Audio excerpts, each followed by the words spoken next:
ta lofa lava o le waunanga ma le tautua le nei si fonga le laumua o tātou au lia le tai au le nei o le stofi se fulu mo le wha o novema lua fe lua fulu mo le wha whaftai le lofa o le tua o mailo soifua mo le ola o tātou tui wheilo a ili nei a sofou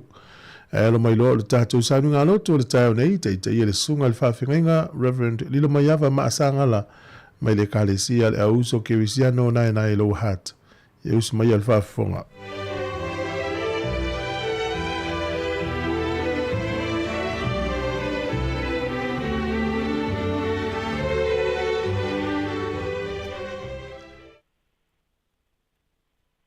Ia o te whātalo whātu I le whaia ma le mamalu o si o tātou tino o mawhai ona tātou whai tāpua inga whātasi le lei tai au. Malo le soifua manuia,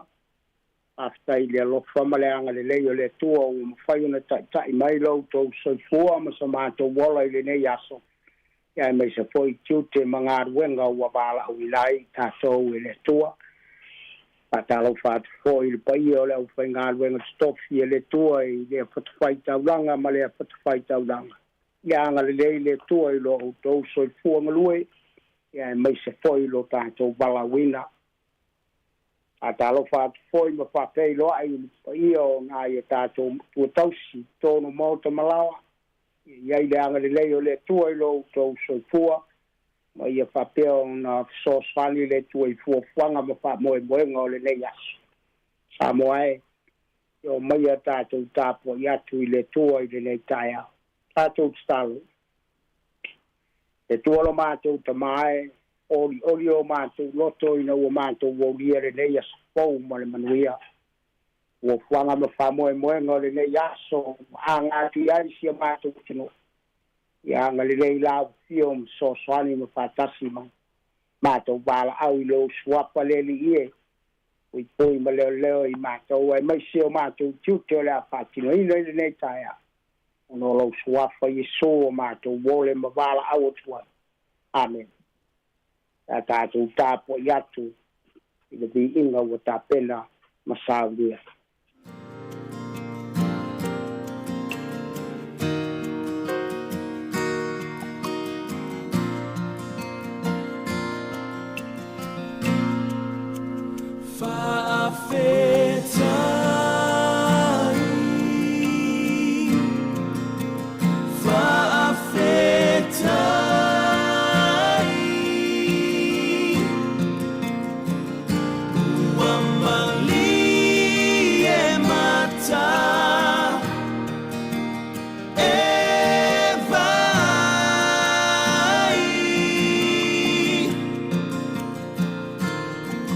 Oh,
ia whaafonga mai ai le whaitawina o le afionga pa ia le toa.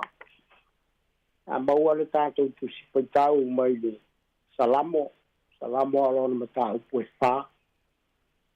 Whaitawina koe pumomua se i whaangata mai le koe upu e valu. Whaafonga mai a whaitawina o lana afionga pa ia. Le tuai. Le o te ami o tonu ai. E tali mai I la wala a watu. E la ve ina una I le pua ngā. E lo fa mai an te au ma whaafonga mai I la te talo. O tau le whanau o tangata. O te whaia maluma lo mamalu se ia pia. O te loto I le mea whaatau waa. O te sa iri I le pepelo. Yo tau loa o whailonga ina I ova le tangata ni o tua mo ia. E whaafonga mai ova I la wala a watu I a te ia. Yo tau te mū awane I ang sala. Yo tau mana tuna tuifo yo o tau loto I lunga yo o tau moenga. Yo tau fifi le mū. Nā whai tauranga ia I tauranga te tau. Yo tau whalangolango ia iowa. O tele ua whai mai. O lea se whai o mai se mere rei ia te mātou. Io vai. E whasanga mai ia te mātou le mana malamba o whonga. Tele le fia ue tuu I lo loto. Ai titi lo lato I ona po o whaateleina ai a lato saito ma lato waina. O te taoto ma o moe sile mo. Wa o I o vai na o lava o no fai ma le sile mo. Amanuia le tua pai tawina o lana fionga pa ia mo tatou.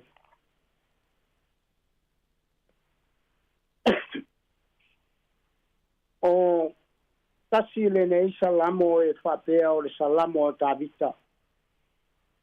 Salamo na tusia I le pō. A tonu o le file mū ma le pō I sā. E tai atuai le tangata I mea se ma whaafita uli o le olanga.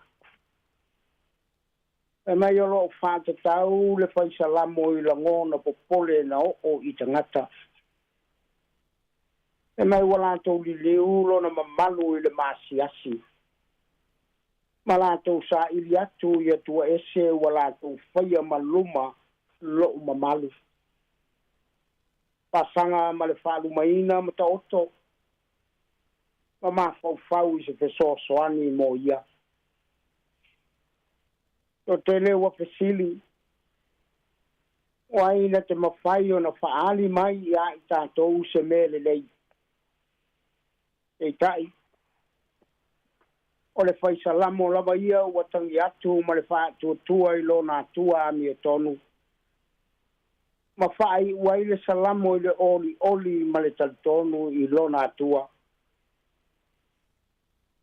O e whatumu lo loto I le oli tele. Ai titi ina ua whaatele ina le saito ma le waina. Ta oto ai I lalo ma le file mu le whai salamo. A tonu tātou te whapea o le whai salamo sa vave o na moe. Ne wata otolo na ulu I lo na alunga. Ma moe file mu ai. O le upumuli muli o le salamo. O le pui puia. O lona winga. O le talitonu e pui o ia e le tua. A moae. E pui o e ma u e le tua I le nei aso. A e ta oto ma e moe I le pō ua mawai atu. Tai le mautinoa pe te iloa e te aulia le nei aso fau ma le manuia. O la ngona nā sao o I le whai salamo. Sāmoa I file mo. Alo whamaru malu le tua I ona lunga. O lo pui le tua I so se mea ta oto ai. Papena I tātou Sāmoa. Lea ua tātou ta pena I le nei aso a wā fuafuanga ma wha moe ngā e mai se whea au mga ruenga o le aanga iai. E pui pui I tātou e le tua. I le whātino ino ngā ruenga I le nei aso. E pui pui o e le tua. E fōa I atu le tua le malosi le tino. Le mafokfau le atamai. E whātino ai whe au mga ruenga ono le tua. Na te pui pui lana whānau. Le yaso ya lo fangia le tua fuanga ma fa moe le ye fa peo nei umanuia fai va le apea nga yai si o tātou tuno so fua ma ia manuia tātou sta pa stai le tua le nei salamo na mātou faita wina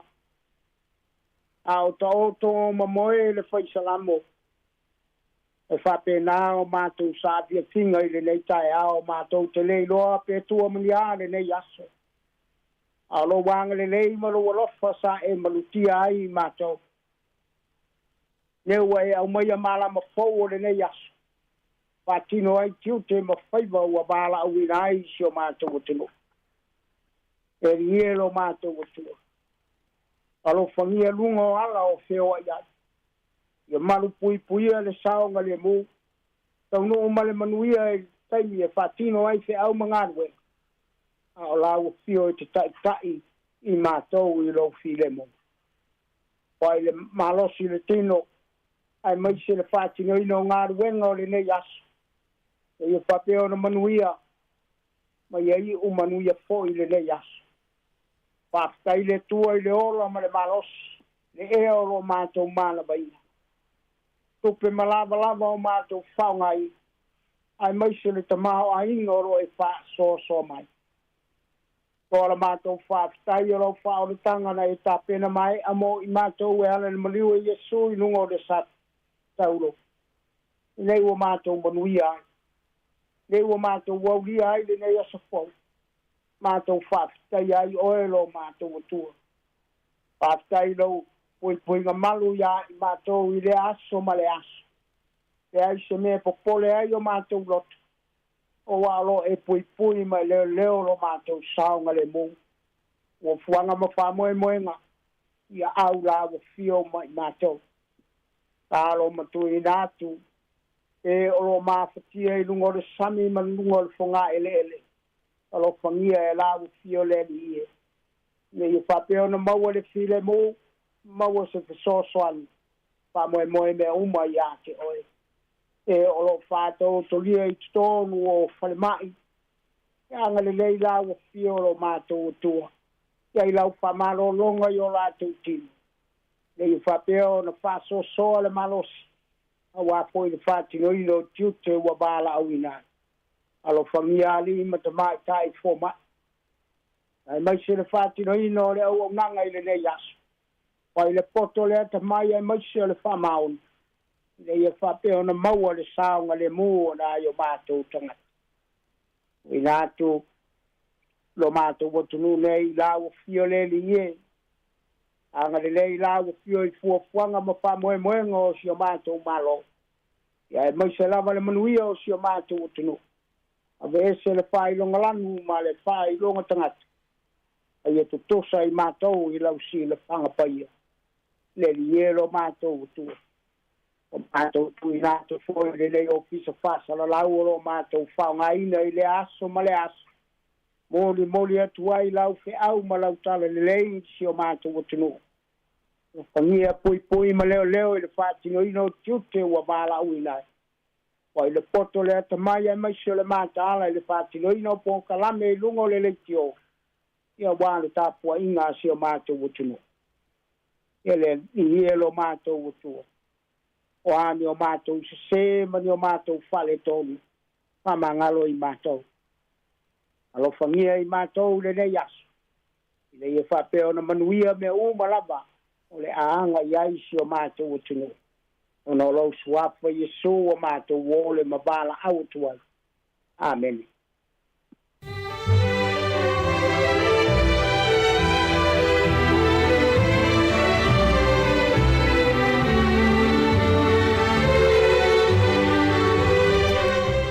o le tātou sauninga notu le nā o le nei tai au na teitai le sunga le whawhingainga Reverend Lilo Maiava Maasangala mai le kalesia le auso kerisiano na e lo hat whamano tāpena whawtaitele mo le tāpena ngā ngofie ia o le nei aso whamanuia le tua i whaiwa mtiute mfuafuanga o le awhianga iai whawtaitele lava. O le taimi lea ua se furu male valu minute o te le fitu o le tautua male o nanga le nei tiu fonga le lamua a fonga le pese fa le nganga male o pese le tuli vai manoi mata utia le wanganga e ona fanga solo ile o tato por kalame nei tai au a for fitu por kalame ata o tai au ta lo falava. Oh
E masani ona e wala au ile Healthline, a whai ele ai, wha masani ma whaataitai ona e vili ile o walu se lau, ono tasi ono pe a e mo o mia le fesosoani mani fautuanga ilo ngase ma le vainga o lo soifo ma lolo ina. E whaailoa atu fo e ate oi le isi la asanga e tatau ona e whaia e tusai ma lau mata upu. E le ai se totongi, e te tala fasolo a hatoa i le au ma le po i aso e fitu o le vai aso. Whai i ai e te fiatala noa i se Sāmoa pe amo o mia se whaamatala upu. E le totongi a sautupe. E te sila fia e tau le masani tangata Pasifika i le Healthline. Ai olo o whaamauina le matua langolangoina i tangata i e whaongaina le Healthline. Le tāua o lea au nanga. Tautua nā, aua e te whaatali se ia e matua ngase lava ona whaatoa e wala au lea. Whaamasani le Healthline o walu se lau ono tasi ono pe amo o mia le fesosoani. O te whaatalo whatu Sāmoa i lau whaafongafonga le nei fo i taimi. Ia, o le societe nei a piula tuai, o tama o le PK mai vavau, o la lato whaafiafianga le nei o pese mai anamua, sa o ina e tua a o tua na iat, o enga lato whaavainga le nei societe. Mai le tasiva ono tasi. O le nei wa atoa le iupeli, siliva le nei tausanga, ma to te pese atuai. Malo mato fia whaatawa ina fo i Sāmoa lo malo tuto atasi. Malona iupeli e peona tātou whaamana tuina i le nei tausanga. O le taitai o le mato a whai pese por societe a piura tuai le nei vai taimi, o le perestene o le sunga ia e noka tuilibu. Fatasi ai ma le perestene o le kalesia o le sunga ia le nemilo. Ia whaafonga maia i pesenga tuai, a tama tuai o le kolisi piula. Sa! Wow, mana!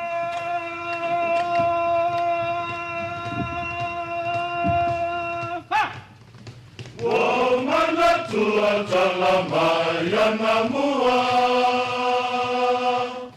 Ole taya na ya maletaya na sawa. Ole o mautua yani, malesa na tumua. Alota suya pia wasina tawa.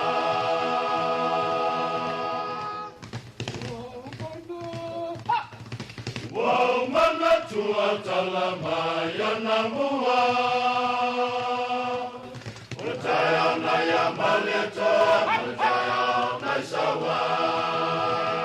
Ole o mautua yani, malesa na tumua.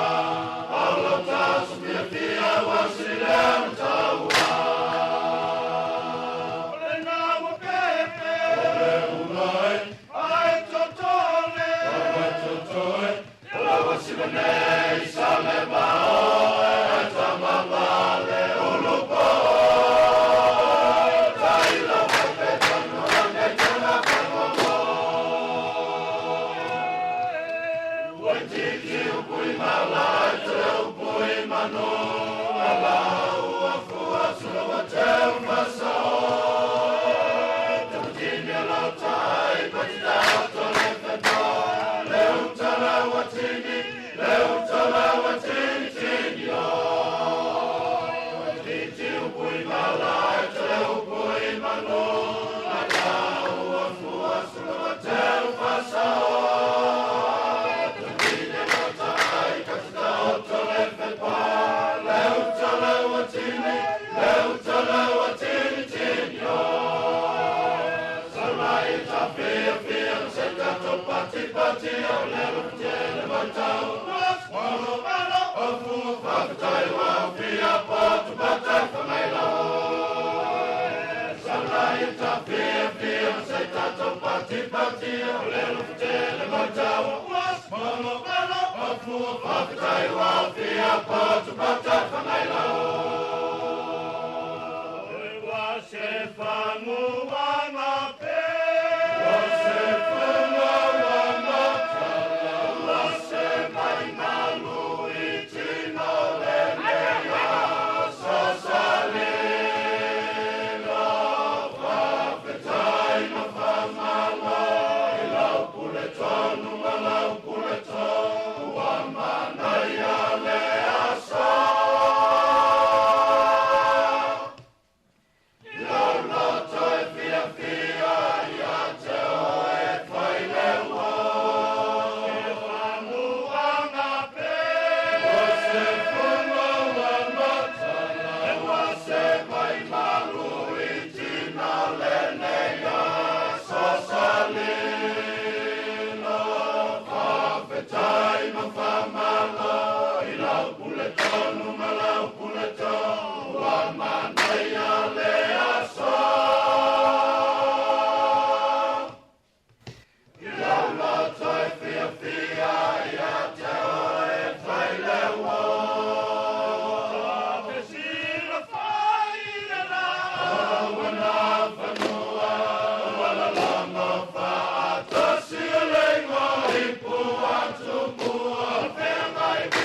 Hi, Sāmoa. It's Auntie Talang here. Instead of Fifi Falo, ile atau le tayao. Laugh of the morning. Amat semel apple feet to the vanveal. Su fongalo mua. Atau le tayao.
Pese fa taile lo fo le tua ya o fo le so fo la le tato tinu ya mai se fo yo se tau tua la fainga luenga ya maseola ya wa fo le tato ma tanga masani ya le tau tua tasi ono te si tasi famo ya fa pe fo le tato onanga i lungo pinga fa ilangi o le Facebook o le YouTube mo le Sāmoa Capital Radio app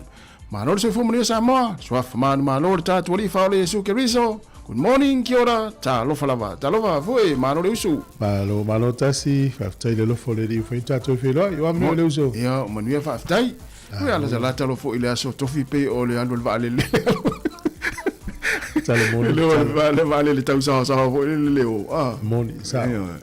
Malo, ia ile ia se o tato ele fie pe al fa ngol vayaso moi ya o le tala fie mo nei tu la langi le ani tau mo misa sa o le file mu la vale tu nei o lo tato no foi o le faftai nai le li ya ya o lo fia ngai ni sinu o la langi ma fa o asiusio o ma fui o longa ya o pulenga le le malo o taua ia ole nei tu la lang se na fa tai am vi inga fa fo ile tu mo ile la ngona le ma fa na yo nei ai po lu ma tu afile mu sa ia o tatu ma sani tatu wola ia so fu tatu tino Sāmoa ia le ola ngale nei moe ia i manu ai fe ala fo i manu ia o nisi atu o ma sani ala to fe ala ile vesi ma tau am fe va inga mo moe ai tau am fe va inga la tu ya ai vai nei pe o nei de tai au pole au uli te mi tu ya o te miti male o le e sa va vali me ta miti le wala inei na sa roto io e te miti e tai valu tai iva tai sfuru tau sanga sa vali mai ya pe au le o pe tu fo o la ngon o mena ta o me sa ngale mu nei nu ai mo ta to ya ma tu ya e se fo ya istai me ya la o mai tau e fe wa ile wala te o afe pikista mai tit mo e pio fa ilong va ya na ta fi ya ta to fo i tu nei ta to ne fa pesi tu ni sila ya sa on le ya a on tau tu ya si fongo la mo a ma ta e mo le fa fia ta no fia fe ya mo fo le tau sam fia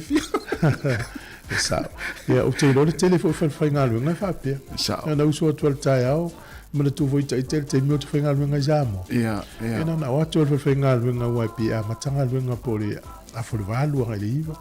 ya na tau nu wa ile fale nai tu o ofisa mo te poto mai ya na o tali nga me vai tali ya ta apelo fengal nga to o le o te poto na ya lu fari tali ya mi siamo la to voi lese lancio le pio na me tan no ya tan no nga le fa lo tan no nga le o la pi sa o le ya o la kapile na fai le vai un verso non te ya fa lo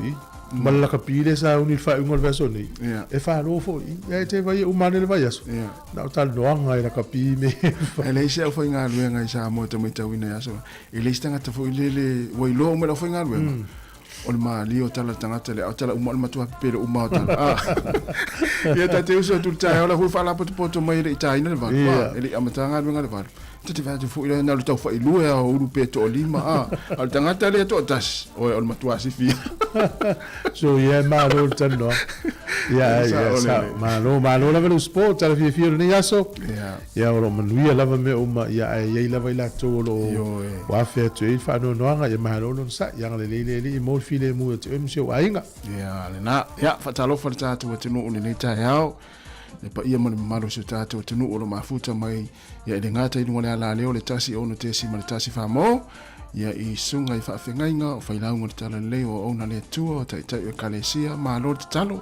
ya fa tai fo I mo le folofolaino a fionga le tua I le aso ma le aso ya wa fo le tatu o le fa le nganga fa talo fa I tonu ainga na I metua tausi o lo fa fonga mai ai e me se fo I tonu mo tanga se ngase mo to tanga tama tu e le ma fai ona fa ngaloino o to le aso ma le aso e ala le tau tua le si fonga la mua ia wa e mana o to talo le ala ona manuia ia nga luenga ma o nga fa na ia me se fo I le nei tau tua lo fa o pe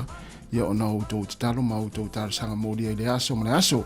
o lunga fo la wala lo mafuta mai ai le to te lo tatu o tinu wa nga ia tu nga luenga ma lo le fa ma lo si ma lo le on sa yo ne ya tunu ya o nga luenga aso uma ya o la to fo sa nga lu le po na po na tua mo fo o to le vai vai a fa na tu ma sani la vai le to fo ya inga le nei ta ya e to tu na lo sa nga le mo fa mo mua mana tua ya fa tu le tato Facebook pe share ya subscribe to YouTube le na ya me se fo le tato app ya lo fa fonga mai ai le to te le tato tunu ya le Sāmoa Capital Radio app ya e pe fo on ta ua o ainga fo I wa fe fo le nei ta ya ona ua mo tu sia ya maftanga ona le malanga le mali mleoti e fa ma fa tu programa si fonga la mua ya ainga umalava ya lo to tele fa tu pe le tua le o to 2 minutos na ta le o le valu o fa fe fianga nei mo le fa pesi le powerhouse ya ona fa nga solo le tato programa le nei ta ya good morning kia ora ta lo falava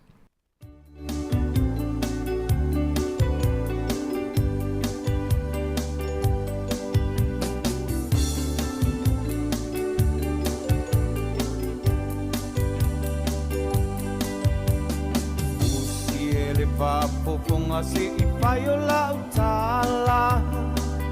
E uinga I le nuu Ma le nei o langa E umea uma o le o langa I le pala pala Sa I li mua mua Le malo le atua Au e sau awe sauia se I e tofo ina e se le manaia o le ta a se le tala inga umea umafaanga lofo I lo a inga sa I li mua le malo le atua E o mali liu toa talo fa Sāmoa Wa ngau le tasi po tuo Amerika Sāmoa Le tina ngā loe o le atua e le maseu Talo fa koma na ni le asalua tau to alua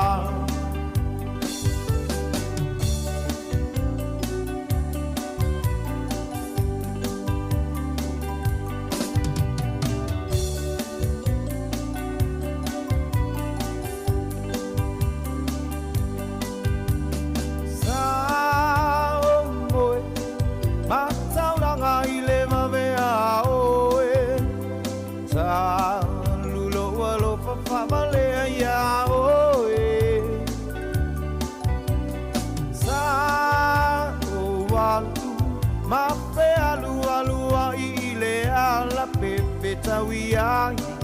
ita ua ile tafamayo ata Bo e ita ile ala isa sae toe ape Betawi matangata toe fo ianga isi sifo aweta ilo ta ino isi ame pa vale e la vea tele I le lau le vau tele kea O le papine lea o e ua malai ai o le lalo langi O na o siana ata ma vala vala au mai o e tia darling au e fefe O a bio ale ai lalo langi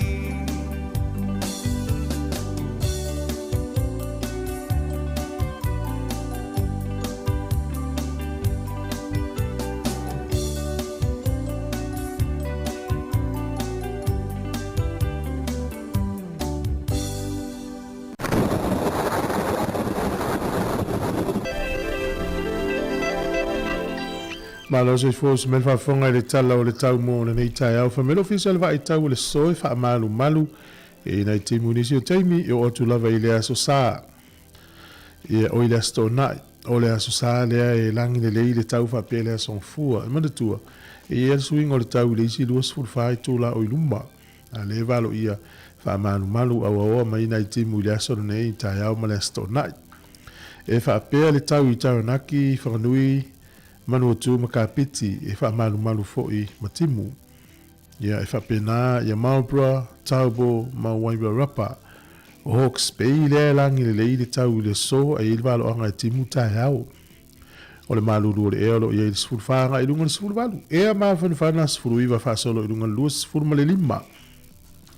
au kilani le so le fa malu malu mai na timu pe no fa ilo mai o le moto I saute e te munga le pito I lunga le motu I saute o lo I Picton, Blenheim, Motueka, ne le soni e amano uma o iai kala estete e timu fo I le so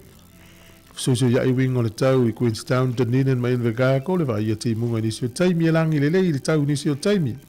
o le manu lua le ea le motu I saute o lo I sifuru anga I lunga le sifuru ono e a mafanfana se furu fitu fa solo atu I le lua se furu malitasi o le au te lengo le tunu ne yaso ma tele ina fa malu malu mati munga le ne yaso se vanga nali tu isae o le motu I matu nei le ei Napier, Hastings, Kisper na toa e langi le lei de tau I le aso nei o le angoto I fo le lai le so Wellington e luas furu minute te ele valu nani le fiafi e o so ele la tai au le tois furu minute I le ono I le tai au a tai au o le tala o le fuo le malulu Wellington e minuto a oi lima fa solo I lunga le se fulu e ma fanas ful valu anga ia tu I lunga lus fulu male lua mo dau fa ngotel ne yaso ia manu ia lo feiva sa le mu fa mua pe le tai le tele titi le afore iva le tai nei sua le tai to fa minute le fa le fia fi to pe le tai le te o se fulu na nei Wellington ne pe le tai le tele titi le afore iva le tai nei sua le tai to fa minute le fa le fia fi to pe le tai te o se fulu na nei o porirua sua le tai I le to valu minute le iva le tai nei pe le tai I le te la tai le tolu le fiafi to sua le tai le te o le iva na nei le po e o le tala na o le tau ma le tala o le tai mo le sifie le atulu swing o le tupe na lona ngale ngale le tasi tala ni usila mo le tupe Australia valu iva sene tupe Amerika e lima valu sene tasi tala ni usila mo le tala fiti e tala tolu se furu sene ia o le tala Sāmoa le so le ua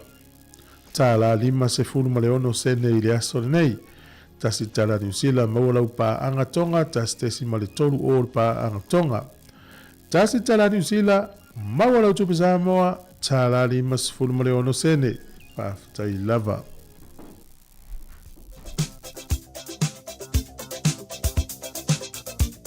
O whaamilianga o soifua, o aso whanau, tātou I meri masani, aso whanau at samoacapitalradio.co.nz. Manu ia te le lavo tau aso soifua, le aso se fulu whare nei o le masino novema.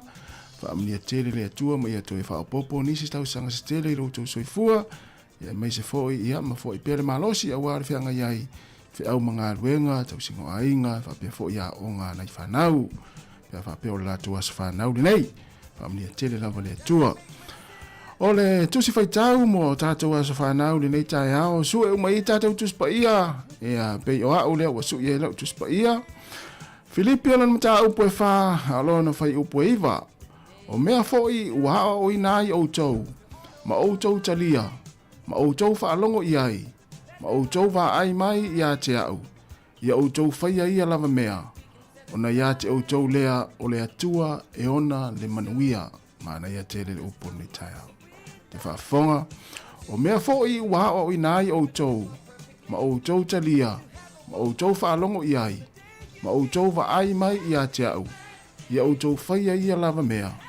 o na ia te o tau lea o lea tua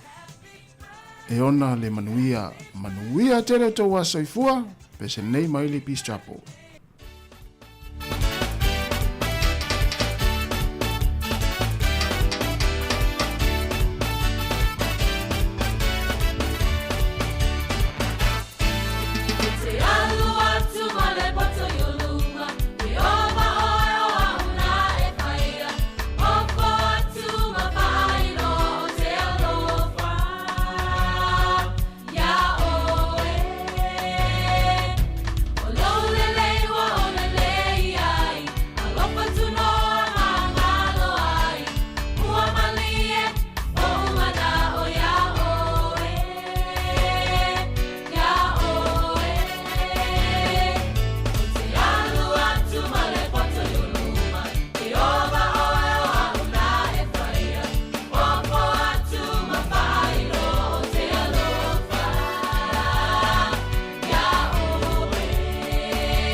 Fatal fatu le tunu smail fa fongol va vai le tal fa sur pito lo langi me na tupu ile so ile asos furmal fa November. O le solta usanga ta siva luas furulua o le company fa sala lau le PPC po le British Broadcasting Company. Na mata ile so na fa sala nunga i tonu pe tania. ina ua faitau o le tangata suafa ia Arthur Burrows ia le talafou i le ono i le afiafi. Ta mata lava i le leitio i le utatou lol PPC tasi nei televisi te le langi. Le sol te usanga te siva tolu sifuru malvalu na tatala ai le awala papa le tau le Lions Gate Bridge e fiso ta i Vancouver ma le tu i matu. Tala i mofio inga i le so ia fa fonga malnanu o kanata na tatala i le so le lato awala na le Lions Gate Bridge. Te usanga te siva tolu sifuru malvalu. Le sol te usanga te siva ono sifuru o le tamaitai o Ruby Bridges o ia le urua i tamaititi uli. Wa onga i sia onga na o tamaiti papa e a onga i tutono Luciana. O le solu afe sifuru ono e fitu te si malivalu na maalosi se mafui e ne lulu i kai koura. Ia o le ana malili ui tangata te o lua te le meo whaalenga ina. O le sole aso whaamanatu o le maile o le diabetes. Na amata mai le tasi iwa tasi ni whaamamalu le aso sifuru whao November. Ia le lava tau longolongo atu foi por kalame le soifua mahalonoina. E nei tamaitai fo mai o lo o mai ma whaia por kalame nei o le maisuka. I le taimi le na, e lua se lau miliona tangata le laulangi na maua le maisuka i le tausanga te siwa iwa tasi. Ia le lava lao lo o whaataua ina ia watu fautuanga fo mai ina ia utangia tangata ia uane ia afia isi tasi. O le sol tausanga umalava a mata mal tausanga te siva ono sifuru tolu o le aso whapitoa nei manatua ita maiti tono nolo initia. E ili tangata suafa ia Jawa Halal Neheru. Ia e whapeo tangata nei olona aso whanaune nei. Ia e ese lea lofa nei tangata ita maiti. Ia o lea la e whamanatua i initia i le sol tangata lea. Ia tau e la tau o le aso ta maiti le aso nei. Le whata ua i tamaiti i to tono initia. Kato tala nā to e maua le whapoponga tai masani whaftai lava. Malo whaftai o le ua to e 5 minuta na tale o le valu tale valu mwhafone tatu tala mai Sāmoa ma telefoni si fonga la mua Wellingtone. Ea, mana ia fwoi whanongonga tu nei taimi tatu tala mena tupu le so e whata ua i le maile o le maisuka. Diabetes. Ia, leo tatu mo le mawina nei Sāmoa oka. Tau tia o le alwa wha i lea ua. O ia fianga o ngaonga tatu atinu. Ia, pe o nei fwoi le whale, fwoi le wha matoto. Ia, mon. Ia, ole ea hil por kalame le soifua malolo ina al tatu li tio nei. Ma le tuan ngase le suka a whapeo por kalame whai Wellington i New Zealand. Ea ngā uma mo Sāmoa se whainga lalangi. Wa tutusa uma ia tangata uma i le isisi ese fo. Ia, ole melana e peo o vaenga ia le tati whalongolongo le por kalame. O tau mafa, o mea ai ngā oa, mea ai sua malie, o mea ai o ona. Ia pe o mea alu tono tino le tangata. Ia nofo ele to tono. Ia ele ngā yoi le tangata. Ia o le matua tele al whale tono nei taimi o matua tele al vai sua malie. Ata latu nei le whalolo. Ia ta itai ia. Ta mo onga whapea. Mai maupe mai pe o aso yo tala ititi. Ia whaulavi. O le o matua. Ia, o ien me foi lele o fefe so tango i se me va pe wala wailo ia o suile o lang e mo ile le ia me la na alfa na tuna mo nei taimi ia fa mo se va no alu sia kil fo mai si di ai po il toto o le suka ia o me uma lava wa siaki ia ona sa ulole nga lua nga ia ia mo ia ma fa vuna le te va tu fu ta mo sa mo fangwai le fu na vai me la la am lo fangwai e ta mo te Pio mena tele na le umau fa vai. Tu ya le na ai le me me si la na o mai. O si me ana sa u fero tatu ma fa vai. E fa au fo istangat. Ya mto me mo tu pele mata. Le ma no fa yo le garu. Ya, au le si fo me le tu. Ya, o mole o le inu le si o vai le si. Tasi o le sia so fa manatu i le so. Ia, mana ia. O le vaenga le o le fuspa o le taavale. Oh, ia. Ia, na fa manatu, na amata fa manatu mai tau sanga e luafe sfuruiva. No ingol te mile le alu fa ma ia fa manatu mai lo ale. Ia. Ia, pe o company le Volvo, ma le Uber, ma isi vaenga fa pena. Na la tu amatalia le fai o fuspa. Te le so i fua wala vea ina ona o le fai ngo fuspa. O le talamoni. Ia, o le tele o tangata ia sao mai whanawelawe. Onga i la vea tāwari. O tangata whai fusipa. Ia sa. Le tau te moni mauna, ta te ofo se whaalongo atu, o la sao sta mai titi pe 5 tau sao. Ai su ane. O la sao whai fusipa o le mai titi, la sao whai lana. E moni. E vai neila le vaenga fusipa ule mau ele fusipa usau menu. Ia. E mawhaina fasui ia il mea na. A vai pel fusipa ule sau whaalawa i voringa le tamai titi. Ia. Omi le mea na le pese. Pesi wha mauna toso mai le ilalo ia wha lava le fusipa ulan fatfata. Ia. Wha pila fo le tangata matua. Ia e sa ua te le whai fusipa ulan ia so.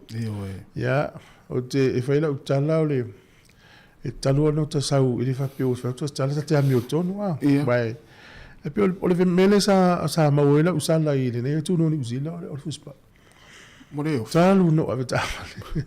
Hono ole mo molina yo te ile a onga. Ia. O te le inoa la i titi le no foi utua. E lo foi fusipa. Ta filo leo. O le ala te o pe ia wele te tai auta o le pe ai lo la le pe porta vale le la isene. So le marsiaki o le no fono fo le ala i titi le tu le fusipa o foi. Ai la los fulo no tau sangal matua. Ia sala ilo ina fa pe sol. Ia wa ole va ngana afta vale tau no va. Ia sala la afta vale ai le sala to mai titi. O le sona na no mo e le mawhaina luta awari se longa e whai fusipa o tangata le tonu. A me se vanga laiti. A wha peo tangata matua. A wha peo ta ua le o e le o whai alo fusipa. O sala la. A le sala o e le avta awali. Ia le whamilatu whona mo le tai au whai tamiti e whai fusipa o te mo mo stupe. Te le irona i to inga tangata fo le o fiu e tau wha mau fusipa o le ofi. A sa ofi le 5 masina talua. E ina pa ma wele o leo tonga ta fa pena e fa isi me va pena so le e je vai me o le tau mana vali o le tau mo e te lava pe o leo o tu ava no e fa tu vai e ia mo extensions mo me o vai ngai fa o me fuspa o le me se me va pena e fa nga ale la tu ava no atu ne ya o e ia na sa o na tau mo fai ia au pau au o le se me ia fa isu isi ta vali e wa le me o le fo le vai me tonga tole o mautele fuspa o mautele fuspa si o fai lo na e to tele le tato wota si va mai talo fai ya tele la volta to mai mo mai America Sāmoa lo fa tele atu ma lo fa ftai ya ai se o li wane la e fenga tale fa lo alo le wa va ta lo fa mai tato tu basta mua ya no freisa lo fa tele atu ya va be fo ya le sunga sino pali ia mas foi ia faltua perise falitulu fatalo sunga e sera mata itoa ia rosita asam fatalo faltua terini ia o le faltua ia silulu palton mai aukilani ia mafo eric matalo mafo ia mas foi ia le sunga ia ama filippo ia Annie Bartley ia o le sunga Robert Peterson fatalo foi le sunga ia ata Ioane malor se fua la sunga saulo faea ia fa foi ia le sunga ya fale ali popoli ya o telesia fatua telesia o Cristino lo matamata mai Sāmoa talo ya o le sunga Philip Fualau ya Abdul Philistine Sataraka malo fa tai ya sunga Isaako yo sa Isaako le mana vanga luenga la ua le fale sa fainga luenga sta kisa na po malo la vanga lu ese to le lei malo fo mafuta mai sa va unila tofa fa talo fatu ya to fele tu itamai pa pe fo ya matamua anai e noka freisa malo fa tai ya ko fao la lotoa ya sunga nunu sua ya po sua ya tai lo au fa tai ya fatua ya fora ya fola na rieka fola ve to se tu ro ngoa fola na rieka ya o fa vale le fua semi ya sunga matile matiasi ya o mai mapenina ia o mafo Eric o waina afuvai o kasto tele le usia fa Nicola Pepe la tarafa Nico ia fa be fo il fatua ia fenga via isila ia o le sunga ia to fele tuita mai ia o ile silea le usia pupi pesefea tarafa pupi ia o le usia viriamu tole afoa ia o mati malanga o ma o ti sinapi ave a soli ia fatua lupe Malinowski ia o le tofine a usuese ia vangai ia mai o i America Sāmoa ia malisunga Jared toa e mosi ia ila tona ia lea ua tatou mafuta nita ia malito telo le tatou tunu ia ai se yo stemi ona toe laulau atu leo tatou suafa ono leo tale valu ia usi mai alfa fonga tatou tala mai Sāmoa.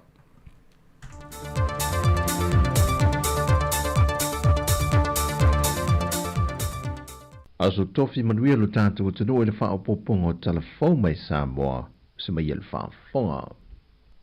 O le tonga tongo I mua taa lea saa fea lea singa le tupo saa lesa I lana malanga mai le fontanga te tai o malo le tau pulenga. Wa avea neo se whataita inga le leia una ia ai porukala mele siu manga. Ia pui e nu mafio anga tonga tongo I o la tonga te fale. Ona ole popo lenga le matanga luenga. Wa iai se tonga tongo wa whaama ma ese. Ona le whaasolo atua ti na e a inga te tasi le fausia leo mauta malawa. E se fontanga le siu manga sa whaatase atu iei le sui minister matanga luenga o puna o whaale natura ma le siu manga. Le fionga whale mawaenga titi mai a tafua. E whaaleo I nai le lango Sāmoa. E le whaatuwina le I seina o se office atu tonu. E tau la I ei fuawhanga o mali pui a leo tonga tongo I atu o le laulangi. Ai maise lava I le Pasifika. O Sāmoa se tasi o tunu ua whaita wina I lalo atunu o e tele ona tonga tongo. Mai o le whaamoe moenga fu I lea Sāmoa I le mawai pe o anaia I ona o ngā Sami. O tulimata ia nei a tunu ulai te le Pasifika le fontanga lona lua se fulmaliva le COP29 e whaatasia nei iei le whaita wafe o sui mai atunu te tele o laulangi. Se tuli loa le ripoti na maali lia uma iei masaini lima ia tausisia le ngata o le vevela po le mawhanawhana o laulangi le ua iei mai le nā taimi e le tasi tesi ma le lima tikiri. Mai o le ai loa fo I ia ripoti le moni o whaamtalanga na tau te talai te tai o malo te tele, ona o le tele o asu o ona mai o lato whalenga o si mea, o loo arua e le e whaalanga I nai le siu manga, ma whao popo I lava tikiri I le vevela o le laulangi. Mai pe a whai e loa le ripoti le o le afola sia le moni o le o a ngai pe I luma, o lona winga, o atu nu la I te le Pasifika o le a palasi pe I ei le mamafa o a fia ngaungaunga le tau, pe a le o anu mai lava iai, atu nu te tele malato whananga o si mea. O Sāmoa leisi atu nu o lo una ia una sui a waia iei fo I male fionga le tamai tai pandemia, le fe au lava le nei o le puia, ma fo ia whaafita uli male a fianga o tātou tangata, mai I sui ngaungaunga o le tau. O le masino o Februari o le tausanga fou, e wha mai ai le laino te metu I nātua I reporti atu nu te tele o le laulangi, pe ua iainia lato fuafuanga I tui titi ai a lato whalenga o si mea, ma lato wati na e ea a fiai le o sone. O whai lopo po lenga o se tasi o sui o malo o whaatasi sa whaatasi mai le fontanga malo le taupulenga, Dr. Marcus Olana, o le fontanga taluaina I o ina whaatasi e te itai o malo le taupulenga, le whaonga ina o ta avale alu le ele tise, e vai titia ia a fiango le tau mai kasa o ona le swau. Peita ia le imuta iso esu enga le foi fo mai o ia foi o se li ilo ia, e yeilon to mai wha apitoe tu langa vai la au o ona, wa iefsiringi ai le lava ta pena o Sāmoa e talia iei tu ai ngā ta vale u wha ofi mai. O maalo o wha aluina ai ta vale nei, o lo iei le vai la au o ona lea e te lele a fiango le siu manga I mawhai o na tula I mai ai. Ai maise, o mata vale ia pe a mai alon teimi whaatulunga I nei whaonga I nei, e te tau ona toe whaafo I uma I company po atunu una awina mai ai. Ai pe ua iei se fuafuanga whaape e whaatino. Ai o se tasio a fianga le veila au le sili o ngonga, e mawhai o na pāle maalea, maa a fiai se tangata. Mau visiringi ai e Marcus Olana, po iei se vaenga o ta pena Sāmoa, e la fwa iei pe te wina ia maa ta vale, mai o so esu enga lea sui o malo au whaatasi na wha lia, wa fete na iei male mau wa au ina mai e te itai o malo le tau pulenga, e whaonga ina ta vale e alu le ele tise.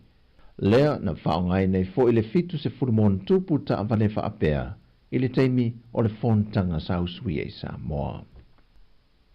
O lo tālia se tari mai I le minister tanga luenga o leo, whalpui ma le toe fota ina,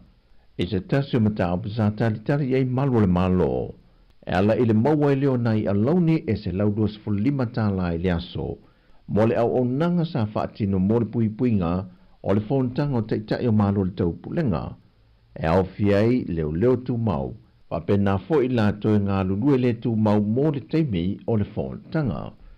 Peita i se fontanga sa usuia i le vaiaso le nei leo mawhaatala noa ai nisio mata opo. Na whailo ai nisio malo le malo e tā ape le fontanga. Wa lea i lava se whaamtalanga e whaatatau ia alauni. Ai wa whaaleo fo e nisio o nanga o taavale rental, sa whaonga i na mole lava fontanga. O le lua i le nei o vaiaso talu o na mai ala fontanga. E le maua lava se siaki o se leni, o lato taavale sa whaonga ina. Mai o lo ta lia se whaamninonga mai i le malo, e whaatatau i le amata opo. O tala fawia mai lo tātua tino o le nei fo i aso tofi, e iei pui ngā le tuai fōwhanga oma o le a iei lo tātua tino o le nei aso, whasoi foia.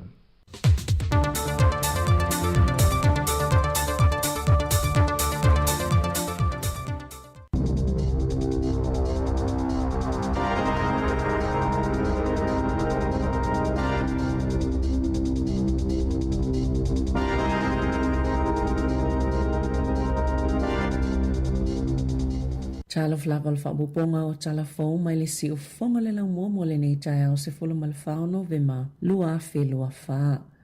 O whaalia nisi o le King's Council, po lo ia si ni ani o sila, o e ua maua e mamau lulunga o lātou to mai mata upo le tū la whono, o te sa ili lava le Treaty Principles Bill, po le pili mo mta upo whaavai o le whiangainga i waitangi, le te to singa lava i o le whiangainga, mo ua wala a waia lo ia si nia le atuna o, i le pale mia ma le whainga malo sa o whaatasi, ina ia whaia le whai unga sao i le taiminei. Ma ave e se loa le nei pili, e si lia mal to whaase fulu cases po King's Councils, o lato whaia se tusi i le pale mia ma le loa ia sili. Ma wha amanino le nei atu iai o lato popole nga tele, e winga i mata upolo o lo te i le pili, o le Treaty Principles, wha atase mania a fianga lau tele o le atu lai, be tutupu mai ai, i le tula fono wha avaya le atu noo. O le so, e whaitaua ilo na whaitaunga mo mole pili le pale mene, ma ua moli mawina ni te te i le atu noo, le fo i ua sauno le pale mia Christopher Luxon, o se pili ua wa aiei le whivaevaya inga, na saunoa le e ana le pili tau whaofi David Sāmoa, le taitai o le Act, o le mafuanga utu o le pili, ina ia whaatulanga mai e le pale mene po le ale wingo mata upu whaavai o le whiangainga, whaamanino ma whaamausali, ma whaatala noa tangata po le alo na tūlanga i le whaavai o le atu noo, peitai o manatu lo ia sinia,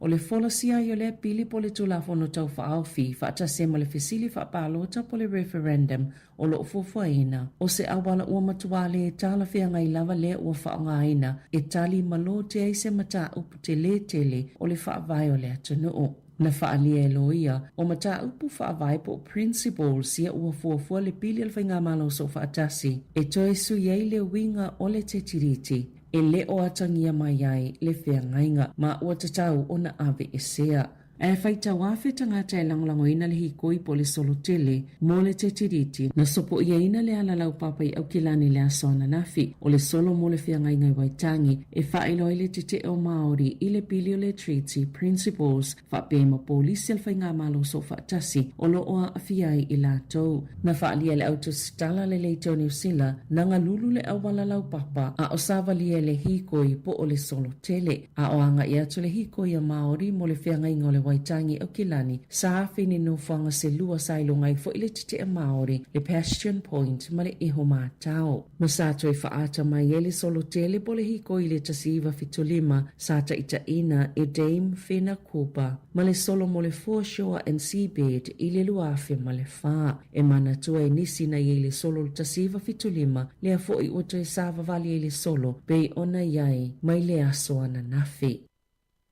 Sa tau au ina atu e tangatana whaasau ina mai sa wanga a o ilalo le ita inga le malo, se talo sanga ua sainia le to tele, o lo wala awai le pale mene New Sila, ina ia whaatino ina loa fautuanga umalava, o lo au mai ile li poti ale komisi so e sue, ua talia le malo le i unga le li poti ale komisi so e sue, a sa wha awau peo na ngā lulu e anga i fautuanga po recommendations, e se lau tolu valu, whaupopo ile iwa lima mai le li poti, lua afe lua tasi, o le amatango le le tausanga fō. O le a whailoa i le mālola na tali ato o toa i whautuanga. I le whaato esenga le pāle mia i le asolulu, i tangata na mawhaina whaasao ina malave ina mai sawanga, a o iei le tausinga le mālo, e whaapea o lea ua mai o na whaangalue ina le mālo le ngā luenga, pe ua toe amatalia fo i o na whaatino ngā luenga i whautuanga e lua se fuluma le valu. Na talia ina le tāla sanga tustosia pe o na momoli atu i le tamaita i whaipulo le Greens o Haurangi Kata. Sa whaatonu le minista mo le atina e ngaonga fsota i Louise Upston le au whainga luenga ina ia awane i toi whaasala wina i vai aso ta itasi le numero o tangata benefiti au whaasolo ina o atu ini fwai numero pito maungalunga e le i iai mua wawala au le leipa e whaapea o se ngai o inga ua tau mawhai e wha au fiufi ia mata upu pe ita ina saunoa le minista e le ta ua le whailo so o fwai numero a e silia tona ta le fia ngai le li poti po o le whailo a wha le masina pe ta i kuata po le ta i tolu masina. Sa le ia i se wha pisa o le wha amatalanga. Le ana tu utalwai nei i lunga le upenga fsota inga le MST e wha apea o le a le toi wha alawilo aina i vai aso ta i tasi. Wha maunga po numero tangata benefiti pe amai alfa alawilo angol foi numero i le aso luas fulu lima o kitopa. Sa fesilingi aina le leitio New Zealand le MST ai na tali la lato so upu o le a tali le minista i totono al palemene i le awaulio le asolulu ma fesili fo i ile ofisa o le minista o le mana onga la lato mta ngalbenga ina ia wha mua lato ngalbenga i le ave o tangata e whai ngalbenga ai le o le lipoti e tāhua o lo tāhua le upenga ta whailangi le mta ngalbenga o anga fisotai o le a wha awau o na lipoti le numero o tangata benefiti i masina taitasi sa amata maya a perila lua filuas fulu o na taiva yaso ma wha alawi lua ia whai numera sa fesili le so upo le leipa Carmel Sepuloni i le minista pe aisia ua manatu ai o le taimile nei ua tatawe na tau file whaailoanga whaale vai aso o ia li poti. Na Sāmoa Sepuloni le leitio New Zealand e le o le taimile nei e whaau fie le tūlanga moni o lo ofiangai nei ma le tele o tangata New Zealand. O le whai numero pitola tamai o mai le aso luas fulu lima o kitopa e tolu se lau iwa se fulu luafe lua se lau se fulu tasi le au whainga o tangata o lo otali le benefiti au tu e au fie le to o lua se lau ma le whaafe tolu se lau ono se fulu o lo o maua le benefiti mo e o lo o sa ile ni ngā luenga. Ua whaalia le komisina langolango leo Paul Basham sa whelo i atu leo i taita i o kengi ina ia whaamanino atu i aile tu la fono e ao ona muli ta ia i whaatatau ia lato pine po o whaailo. Na whaalia Basham sa ngā lulu e malo si leo mo masina i ono e tā pena mo le amatanga o le tu la fono na ia whaalia o le saunga le mua leo ma le atunu u lautele e whaamua i le whaaiunga po o awhia tonu e whaamalo si le tu la fono ina tā ue si tasi o leo o le tapu ma le sāpe o na whaatu la fonoina e ao ngā tele mawele malo si anga o leo e tali e toa i a mi o ngā whaasolu tu la fono a kengi ma o le asoluas fultasi o le masina nei e amata whaamamalu i nai le pili o le Kangs Legislation Amendments Bill ma o le a whaasai nai o na toi whaailoa pine po o whaailoa e iloa ingo o kengi ino whaanga whaitele. Na tā ua le komisina langolango e to o fitus fulfitu leo o le a fito i tonu malea ngā luenga ma le Kang Disruption Officers langolango i eile isi to o luas fululima mai le National Kang Units ma o le au lato ta ita ia le fuafuanga le a whaatino ai le whaamalu singa tili o le atu la fono. I ta alonga e le whaingo fia ta alonga ualo atu i eile au sokali i Sāmoa i le vai aso nei, ma le amatanga le vai aso fau, mo le sa ilinga o so nā wanoa, i le ta amelo sango le ipo la langi lua whilua ono. E ta alo Sāmoa ma Tahiti, i le FGM Stadium i Hamilton e le po le aso whareile nei, o atai au lea, so oi Malaysia na ta alonga ma le awa New Zealand le Coal Media Stadium, i au kilani i le po le aso ngafua, o Sāmoa ma Vanuatu, o au e lua pito ilunga mai le kulupu pi, o le ata alo ma au pito ilunga o le kulupu a e to ono tamafou au mai le whaia o ngā Sāmoa Jess Ibrom mo ia ta alonga o le taimi nei o lo whaia la to tāpena ngai Hamiltone ma e te tau o na manu malo ia ta alonga uma wa wala au le whaia o ngā whaapele kapitenia Sāmoa Andrew Setefano i le au tāpua i Hamiltone ma au kilani ina ia o atu e langolango la to tau mawhainga i le aso wharaile whaapea le aso ngafua o le ta alonga i le aso atai au e amata i le afo le wha i le afiafi a o le asonga fua i le afa o le fitu i le afiafi. Ele itaitai ona tini la lato whainga malanga I pe ona sauno le whaia onga le fitu Sāmoa ina uofi atu la lato au la kapiliki. Ele taamele sanga le ipo la langi ele lua awhelua ono ma tui siti atu le tauvango le ipo au tua le taamele sanga ale Pasifika. Wa whaafia ina le atuna o le manuia o tau mawhainga le au la kapia tamaitai Sāmoa. Ai ua sauno le whaia onga Jamie Howard o le a whaawau bea ona whaao o mapasi atu le nei suwinga le lei isi au ngā tupulanga whai mai o le taalonga la kapi. E lua se lau sifulu ono taalonga Howard ile la kapiliki ile NRL ma sa taalo le Roosters o le Penrith ma le Dragons. O le tausanga talwaina vai ai mai lana ngalwenga le Dragons aina whaate ia o ia ina ua wala awatu le President o le la kapiliki Sāmoa Jeff Brown ina ia whaia onga ile fitu Sāmoa sa ia ta ualo na laki ona ole le leo lau whai ngalwenga o lo olato ngalulu e whaatasi ile pulenga o le au o lo olangolango malo si a te ia. E au fiei Frank Pritchett, Pauline Poloai, Niall Williams, Shane Flanagan, Kyle Stanley, malito tele le mawhaiona ia tō lau tai tō tasi. O le fuafuanga le whaia onga, e lena o le malai ta alo, ai o lo vaama ai fo I itu maanga I whanua. E ia lato semina whaaleanga nuu, o na o le tō tele o tamaitai, e lena o le taitasi o lato tangata nuu, ai o neia o onga, o lo o mawhaiona whaafso tai ai, ma o lato I tū Sāmoa. Tānon mai a ta alonga ia na manu malo ai, wa tele wala au ile ngata mai Queenselani, New South Wales,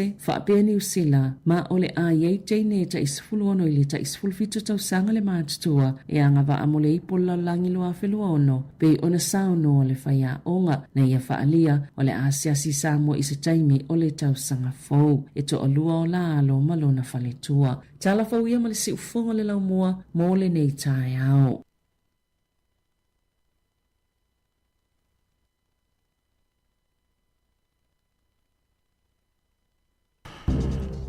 O le nau whaafonga tātou atanuu, ia I tātou tala mato le nitai au, pe ona tuina mai Sabrina Kasiano, ia mese o tātou tala mai Sāmoa, ia le tautua le sunga tā se salam. Sam tu whaafonga le tulai ma le tau nei, ia o le o sifuru ma le 50 minuta o te ai nei le tulai valu, mnatu fo ina ua, anga I fo ina matua mori whana ua onga le nitai au, pisi fo ina wala, ia tamaiti wha malosi. Malo lava, pe le na tau lunga tala faua le na wha, foi a tu Savelina ile foi a onga fetu Sāmoa sole o stama foi a Jamie Howard o le ile le leo na talo a mese level au na talo le Dragons mo o foi het kia le pe no melono e pe fitu le tele talo le ile ya le la tala mal mafu anga foi a onga fetu Sāmoa ya le la o mal ta misa ya le wole o mal fi o sitama sa ole le vai tu na ula fala e le talo ngana foi fiti talo ta to ma fiti o to pina tau vevesi mai ma Frank Pritchard ya uta fol malai ya va tu I wele le fai va tu fai ya tala la oli ipe ya le umai ya le lan so longa le ya pe o ile o nga o le vai o le manu malo ma champagne se au le la usa o telefo to sino le telo tamai tai ni sina ma Australia le lo winga o tu le polo langi lua feluono tu malo se la Sāmoa e te loa tasi la ula fetu Sāmoa tu lo se fe tato mata e paulo le au te fiu e se teine ta alo e fale tonu se ta alo le au a toa mai ai teine ta alo ma teine fale olio e tu sa o male le sa o le na ta esa na mena le ala uno o muli le au le muli ai nei le fatu asa o le au tu muli ele se mete mulu voi awali I wari so me mo au le tino le a sole ma nei a te le tatou au nei alo le tatou atinu o ma tango fia ia le ai au laiti io sole ole ele ai ma se teino le fetu Sāmoa amma ma se ta alo so a tu si temia nai ta mai tino te ele mas fefe ele ta mo fo le au tafa e o sa ele se le tafia ia sa o ile le telefone le faya o le tele o teine ele ni Sāmoa to mo afa Sāmoa afa palangi afa Sāmoa po ai sinu ia le wo mai ai afta I fo isi to finele asani Pio Williams le o alu fa ma popo teine wa Pio mai ta ina ma fu ia le wo so atu le tele ia vela le tele le e ane ta alu ia uta isfuru wono fitu isfuru valu le nei ia o tu pe au le lua filu ono pe o milolo man malos ia ola mai ta ina le la fa ia sa olele ia tatou tuni mata ia ma e o le lua fe luono ia le al taimi sa te mana ia te le stato aulia ia ma lo fa tai ia te mola no i telefone nei le iva e te lo vai tu nei taio mo le TV1 le ile atau o Trump ma Biden oi la wo fata lo fa ma fa fe lo e Biden la tu Donald Trump il fa pai ia o ngala wo ta penal fe su ia ingol fa nga malo fa mai la tau no tu ia Trump il fa pai a fa fe lo email fa le tu o Joe Biden ma tu il tu si le o le tu si il fa le tu o Joe Biden ave il fa le tu o Donald Trump fa matala ia tu la ngol fa pai ma le fa nga luenga me uma o te lo fa mo ngol fa le tu o Joe Biden ia o ne isuia na i tanga fa nga luenga le tu tonu fa pai ia tu mau pea ia pangale ia ngalu ngwa pe su ia no ma fa la ia le swing al fata usanga talua e le isi swing fa pe fa ia sa e o mal pa lota o fa ina Trump o solo helicopter i kulo le fa pa malu ele fi do i fa pe ia ai te mila le fa ina o mal te mi o pa ma fa ina la Democrats ia avela fusu ia ingal temina ma na ia foi le o tu a Trump le fale pa fa ta lofa ma foi ma Obama ai ma lo ai fa ina Trump il temina fa ta usanta lo ele is ma se me fa pen fa ia pe le sona le au mai ai lo fa ina i romalo io lo foi malo ma ia lo o me va ver fa ta usanga e pe il paro ta usila ile la ta pena to ta usanga ma le afa ia lu le spa mo il me va ver no winga a fa ina ya lo le Italia fa ina mo te ta pena e to sa uni to me fo tonu pe al ta pena ngai tonu le fata usanga ma tonu wa na fa pe o Biden o foi o Trump ta te fita wi lo fa na me na fa ali ele pa ele lo fa ina ele pa lo tele na umatu ele wa ma lo ya le na umalo lo fata mali au te fa ali al me vi fa sa ele es fa ali o vi ta male ya mania foi le tu lai mo ya Trump yo e mania foi America wa afia umatu ya ta umatu no lo lang yo le talana le tat fa longo ia sa o pe o le polengo isi no lo lang e tu lai mai Trump tu lo e lunga la fonga foi o lo awinat ia le fa tau e lo tangata o lo yo ni lo tangata fa tau na o lo America ia pe talia foi o lo e va tu e tangata ia na lu le lunga le tau le ngata e le to talia mai wale o ila fi fa tau o lo te le tax to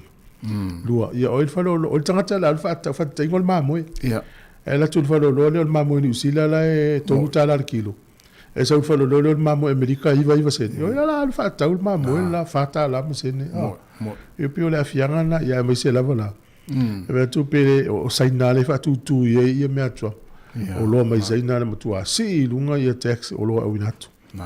ia le fianga na ia e malo lava le taia o le aso tofi yo o tatu dia te lo fa so ia si o ngai malo ia mo dia le aso sio nei tatu pa angana ulunga leina tasi a fega felicita lo fatu antele riva malo sunga tapsoa mo ia fol ni aso e kam oe ia le mafuta mai Sāmoa lo matantimu tatu tunu ia lo fatele atu manuia ni aso pawana me tali e o ino tapsoa ma le se o le pe o fa o le tene le fitu Sāmoa ia va pio o le foto a failo la utala e lunga le ia awa so mai fai o tata tan no tua ai fa tau lo pasa o lunga le ia tu sa tau mena tau fa ia mena tau fa ia lo te fa ia alo tu sa o lunga le ia manatu malangona au ta vi tua wo fi wa ta fi ma mena tau me ma te ia o man fa ia ia vadalo fa sunga Hemen Loto ia sunga Patrick Mawia ia oi tala fa Patrick ia sunga Malo Pata ia va befo ia le sa to vio tala fa le sa ia me se fo le sunga con Leo no malo ia Epi Marina ia va befo ia la enga sifa ia sunga sua au langa fa muina ia tau se fo va ia va befo ia Pau Leota Erika Maoe oka con Fesi Paione ia me se foi sunga ata Yohane ta sile tangata SFF me ia tapsoli Miami vai tamaya ia e valu faltanga ai 8 ia me se foi antere liva ia fenga falecita ia va befo ia sio anga malo ia tau le tau tala mo ui tala fa tala ia me se foi ia sunga utumoa mafua right ia o le sunga fatu sua masi ia o malai tolu efu fatalo fatu foi ia le sunga oka nangonango talo fa oka le ulua ia lii a jing oi mara se fua ne luai ia o whaavale le fua semi le ua matana o moitama sao ia le sunga mare si waa ia o ia ma le to telo le tātou tunu ia si tātou vavai foi ia si tātou whaafia fianga nei 25 minuta te nei le tūrai valu si whanga la mua i Wellington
Asila si langa tāua. E tusa malo mātou tu langa e vea ai ma ofisa whaasara lau. Mātou te tausisia tu la fono o saunia e le Broadcasting Standards Authority a whai e fia whaia sau whaasea i se mata upu na e whaafonga i ai i le Sāmoa Capital Radio e re tau na lafo mai lau whaasea tustusia i le tuatusi Limatasi Mangavin Avenue Porirua Wellington pe ole i meli mai te alu.moresi@samoacapitalradio.co.nz e le tau na whaia i le tonu le luas furuaso whai ngā ruenga talu na whaia le whaasala launga. A whai le o whaamalia ina oe i se whaai unga o tu inatu e ma whai o na tu ina sao lau whaasea i le te mana whanonga kai pāho po o le Broadcasting Standards Authority e maua nisi whaamtalanga i le wha ngā solonga e whaiai alo ia lau whaasea i le upenga ta whailangi bsa.govt.nz whawhitai. E masani ona e wala au i le Healthline a whai le ai whamasani ma whaataitai ona e vili i le ovalu se lau ono tasi ono pe a e mo mia le fesosoani mani fautuanga i lo ngase ma le vainga o lo soifo ma loloina. E whaailoa atu fo e ate oi le isi la asanga e tatau ona e whaia e tusai ma lau mata upu. E le ai se totongi e te tala solo a hatoa i le au ma le pō i aso e fitu o le vai aso. Fai iai e te fiatala noa i se Sāmoa pe amo o mia se whaamatala upu, e le tutongia sautupe. E te sila fia e tau le masani tangata Pasifika i le Healthline, ai olo o whaamauina le matua langolangoina i tangata i e whaongaina le Healthline, le tāua o lea au nanga. Tautua nā, aua e te whaatali se ia e matua ngase lava o na whaatoa e wala au lea. Whaamasani le Healthline o walu se lau o no tasi ono pe amo o mia le fesosoani. Fa me pere tautua se fonga lau mua lea wa a fatonu lava le tu lai valu le tautua ma o pere tatu porque me ato le tai ava talo farsunga langa ai tasi leo ya fa be fo inisia te le po fele tu nu le le usa Eddie Robert ma lo lava ya la longa fau fa manu ya fa se foi Evelyn Brown ya ula lia le manua ya Rachel Sifa le tu nu le te po fele se me trickia ya te le po fele le mafuta mai le fa tu ya Jolene. Ja, na. Ben jij die zit nu van pijn? Ja, goed. Ole, pe orienta tel no el saanga le mul ni tu lang. Ja. Po e vai lua leo I saina ia se tama ono lua tau sanga. O mo tau lia foi ia vai nei. Se vai nei Wellington el vai ngale. Ja. No vai ho te vai I sin o lang. O se malai o se no fuanga te le o se paka. Yeah. E fai exercise al ausaina, tangata asia. O la to mena e fai. Pe fia se lau tangata iai, o fa malostino, e lusa o ele loli el to ina o no lua tau sangana. So. E fas furu tolu tangata na manunua. Ai pe yo e tolu se furu manu tupu tangata na malilu, tolu lima. Pu e leo. Yeah. O le ale mea ua ia whai ele o swai ngā whapea ua sa o le lori nei tangata le whaila tō wha amalustino. Ai mā mai. O le fia o le tō ina I le aso o le ana wha umai na saini ele whea ngai ngai wha umala whai po I ponga malan tō lua. O le divorce. No ingo ni ai ingo le divorce. Ingo ni whai vai ingo ni la a se tapo le ala. Ele o malia e la le tamano e ono lua tau sa. O solo ele lori. Fa sa o lo tangata I fai melna to exercise. Solo. Tolu ima tangata maliliu. Fa su tolu tangata malu. Allah. Tua mau de tele nei so ifu. Solo. O le mea ai lo le fengo tivos. Ili se mea la ma fau fau nei tangata. O le mea tangata la fai la te anga falu ngari monon to. Talo fai ma. Tele yo. Tele le afiang. Tele. Ale ton ya la upu ele yo nei nu. Ja, ele se me fang tal sala le hotia une asia ia. Ja, ole me na o il tanta le. Ole la pta inga foi le mo tato e fai mo me ai tala fu loan ni wa ole me ale tu ai tato le loan pe at. Tau no me ni fa la vele ele ma fo wina. Ja. Fa sala le loi kala estete se o nanga. O tu ma o lunga o le tupe tului. Ele se lau valus fu mo le lua pasene. Ja. A e fuara e tas. A fa pe a feta la le loan za fai. Yeah. O le interest na tutong. E a fe valu se la umon tupu. E te le atu le interest lo le loan. Yeah. Le ala matua isa mala ye fa masino I la lo I kala estate le o nanga le. Yeah. O le tupe la na la tu le sala la u ave ye. Yeah. Lua se la u a feta la. Allah. Yeah, aftawi. O le mana ia o le vaenga leo le alu tangata e whai le loan. O le lava le loan si le fia. I le whaingo le nonga tupe. Fia le tupe tului. Ia. E o fwoi mene o le ta avale. Ta te tua lalo fwoi si o tātou tunu o mana ia lau sili pia. A mese na ia inga ia fau mai New Zealand. Ia. E wana ne saua I nei te latu whai ta avale lai ne lei lau kahat fwoi leo wha mo maunga o talanga o tupe mo. Whaingo fia na mo lau ta avale. Ia. Ua te nau ia sili nei tangata ulevana I nei mo se soani. Ia nei te ua fiu o tongi le tāwale pe vave na le anga le tāwale. Ia se e malama lama le lei. Ia na whai e lo leo se ai tālafu po se loan, po se tāwale me whapena. Mana ia. Na ia whamnatu o le tai au, ia misi lavana ia inga ia fōu mai malanga mai Sāmoa. Se tātou tunu. Ia, a e fua ia I pe al fale tupe pe a mal sfur mal tupu pe le ato se luas sfur pasene le tupe tulu se loan. Vai le panga al fale tupele. Se lau valu se fulu ma le 2% le interest o lo le na maua so ko to su atu le ngol company la le ngoi la ulisi o fa mo ngai le le mo era ta o tu le ngol company le it's le Man Group Limited ia po le Eagle Man Group Limited fa tu ni le fam si donga to tongi le lua se la wafe ta la le sala o le va me lua fe lu sfulu ma ku so lua fe lua ta si ele inta tanga ta wa fa ina i ya o isi loan no tu 5% le interest o isi loan e 5 o isi loan se lau pasene ya o le si loan o tu se lau valus fulu 2% ya le desimale lima ya le interest o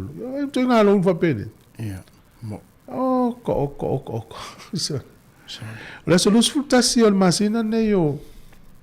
no vema le ai la fa mama lo tu la fono o le fa santo va ia no fo ala tele ia o fo kengi ia sila a tato vai sta to tu no e pe sa le mu ai le ini me tele tupu i kenga sa mo da le mu ya e pagale ya o le ua o ye el malo le la o el malo sul tu la fono ai fa malo sia la so lu tasi masina ne november le la e wo to fi fa to ile si team le le fi tu sfu le ngalu tu so o me ia la foi tu la fono e fa tu la fono ai tanga te fa malo si o le la tele ngalu le ya o le e fa fe to nga o foi fa pe por o fu le fale pe se o fu kengi vo le la tu se tu le no fefe la ilo o fa pe na te ua a na ya o pe o te lo e le fa ina te lo le fa ina wala fa pe tanga yo le tanga to le langa no la e mutua le ya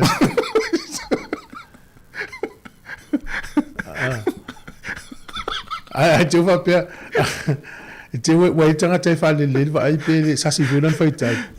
pe no fe le se no fe o le no fe ai o fu pe no o fu na ta a pa o me se me tu o muri yo o pa o se fa ita o o la lo fesili o no te fia o fu na pe se o fu kengi ade se o se kengi sa ya tano ya la le tu o le no fe sa va pe sa le male yo la si o fu le va pe o se me fu al mela va le tai e vai lo tanga te o fu na te vai tamia nei o le tamia o tiro me volele ja va pe so ai fa o lo mana tu le fa pe tanga so le pe se tai se kengi tanga ta o bo le ai sa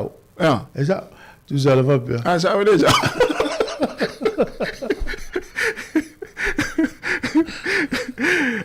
la ton e a o te fu off le pawan ia te awaia ava pe ave ta ofu ai ava pe se a ele te o le vai ia ulto fu o nei le se no furta si al base no vema pasa inte vai ofu la voli ia nei no o te o tanga to na fi de email wa e la fo mai pe a o ma la sa u la ta inga ile email e fu le son fu ma le so lu al verso fo no le fa wo so enga le nsi me so enga onga so la familia onga la fana ia ta pena ma fu ma le mai ta meti le onga le toi fo ile so fulu vanu ma fulu iva no le so le pe ile ta no mai te le solo ta fenua i to no Wellington ni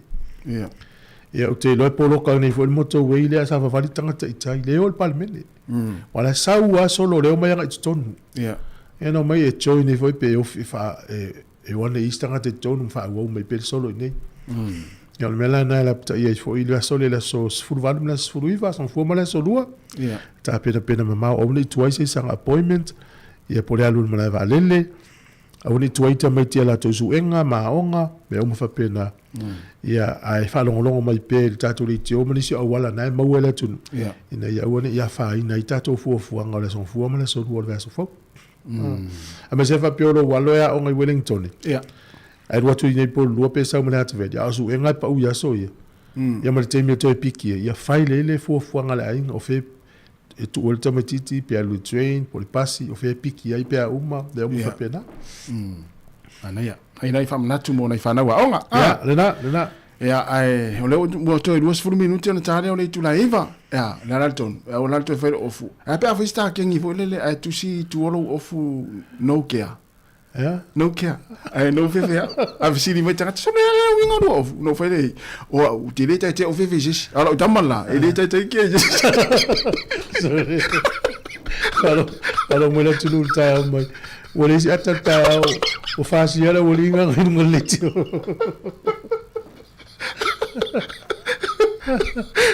alo fe mai o tama ko ya tari e mai le pe ya na fa si ole ni la lo ile shopping center por ru mai amo tu lo po o le lan tama na fu su na lo po o nei le ivale o na sa e ne te furu le por kala mele e tal no to le fionga ala di pule afmsanga ya male sunga fam tuai nu tino pe river le mata pule o le me tu la ta ufale ya man tu fo le sa we ta to ritio ta la ngol fa mo ni Kenneth Creek le tolu se la ufale le fausia mo trans pacific le por kala mele ta o nei ya o le a tala noa tua i o nisi o mata upue ya afa pe o e fa fonga mai o le te fi awa i semina pe fa fena e fi lo o fa fena nga va o e male ainga i o nisi o fesili le la tala noa i o ai inga o le tangata e tauna mau se fale e fa pe tangata i o ule o tolu o fale te fi mo se o fale ya fa fonga mai pe nga va ai o ule o ile fale pe te fi mo se o fale fa lo mai pe por kala milita ni pe nga va ai o fa mo mo nei mana ya o nisi o fesili le te va ia tu i o fiela fa yo fale le a matano fausia ya o fia tonu le fausia i fale ya o ai tangata e te tau pe e fe tau yo fa tau so na fale nei fa mo por proketi manisi o fesili e tele le wa o mai talu ma le fa autu il tanonga nei tao e le tau se fulu ana ya ona ni ngalo ta tu mis ta tu proclame na ai se mta o fi ta no se i mena tupu fo ni va yaso ya vini mal o fa to lo mal o fa tas ana ya te lo tasi a sa se tala o mo se sil mai lor kanesa e o ta to lo to ta to fa no moi pe o pu le mai lor kanesa o ta to ma fa o mo lo tangata ya ai o fa manu e ina lo to na filma fa so ma stasi fo yo o si o wa inga fo ya ona o se fo na maua e fo ka ne sa o susu stasi o tina i Sāmoa ya la woman wi ya o tono fo no fo le fa peso ya o ta le ala te fesi sili solo ya wo manisi o te masani pe ye se o la to a inga i Sāmoa maua ka ne sa o susu ya no tango le ta u ye le vai ta u mai e mana ya ye pe le nga fo le ai maua se me le tu fatu mana ya ola le stangata manuia le stangata ya e le failano to o tu ngole ya so fa noi mo il mato pule ya e fa pena se manatua ya lo telefoni na pe a fieta no mai ole olu atas ole olu tasi valu tolu tas fa tolu no tal noi tua yo tal noi tua no tu le na ta u mai tangata ya u manuia ye tangata le e lu su fai tu la o telefoni fu e te mi o te le tali ai pe avel ta vale o te moe e po le face mato fiafi e pe misi voi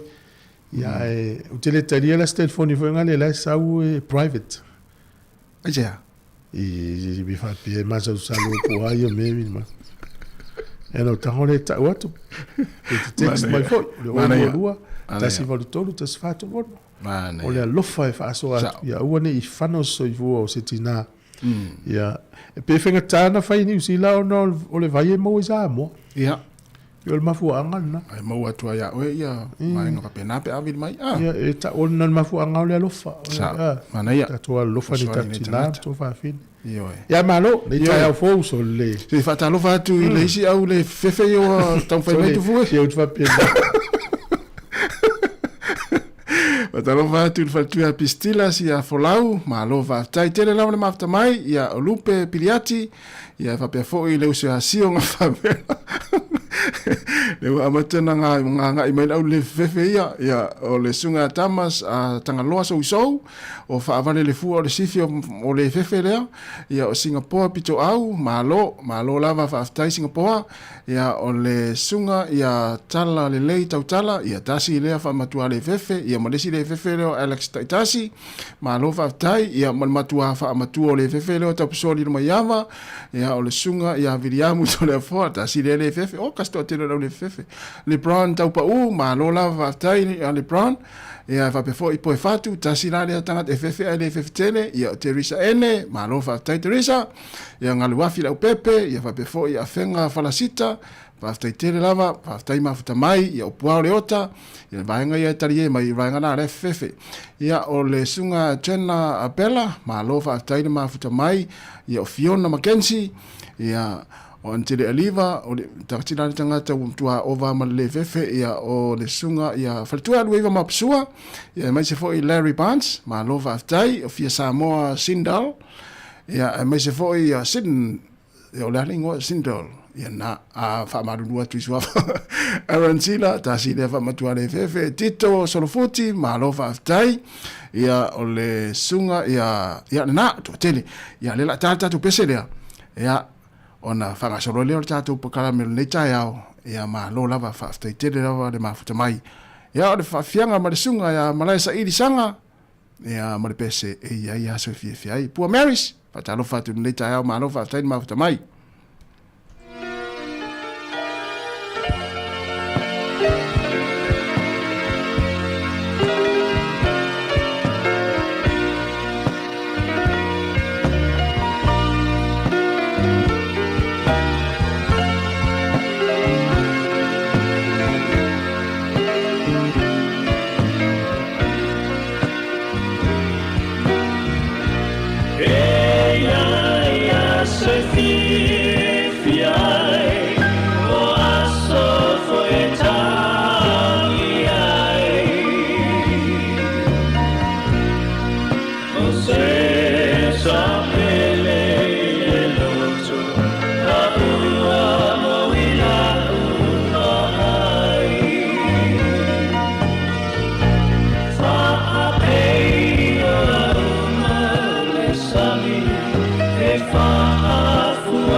Petini, petofea, ile massa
Ole va fonga pele tau tua di fonga la mo ne taimo le tai ao le o mo le tatu so tai nga male fianga la pepe tala lene ya ole fa tono le tatu komni telefone ti sal fa tala va tu lo fianga pepe le tai ao ma lo se fu la lei ole usul nei tai ao le lo sa se lua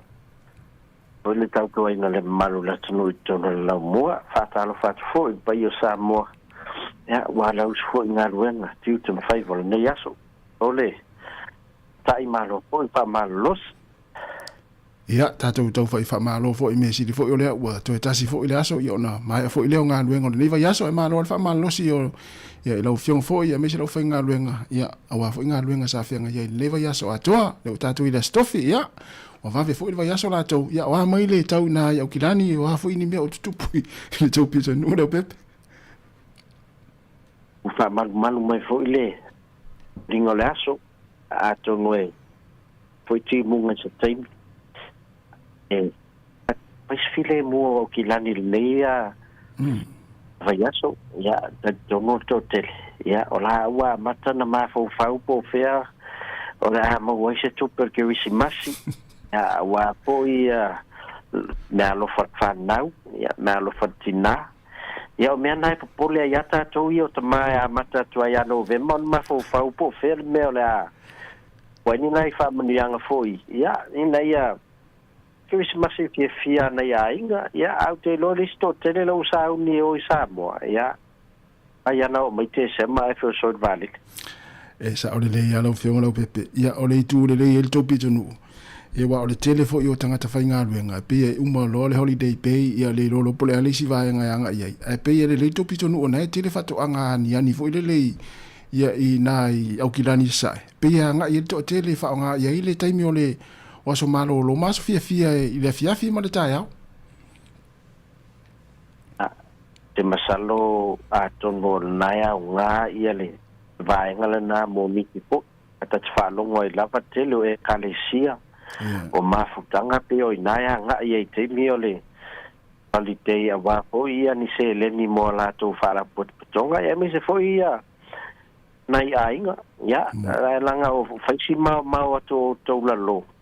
ya ele ola le ni na langa fai malu ma fui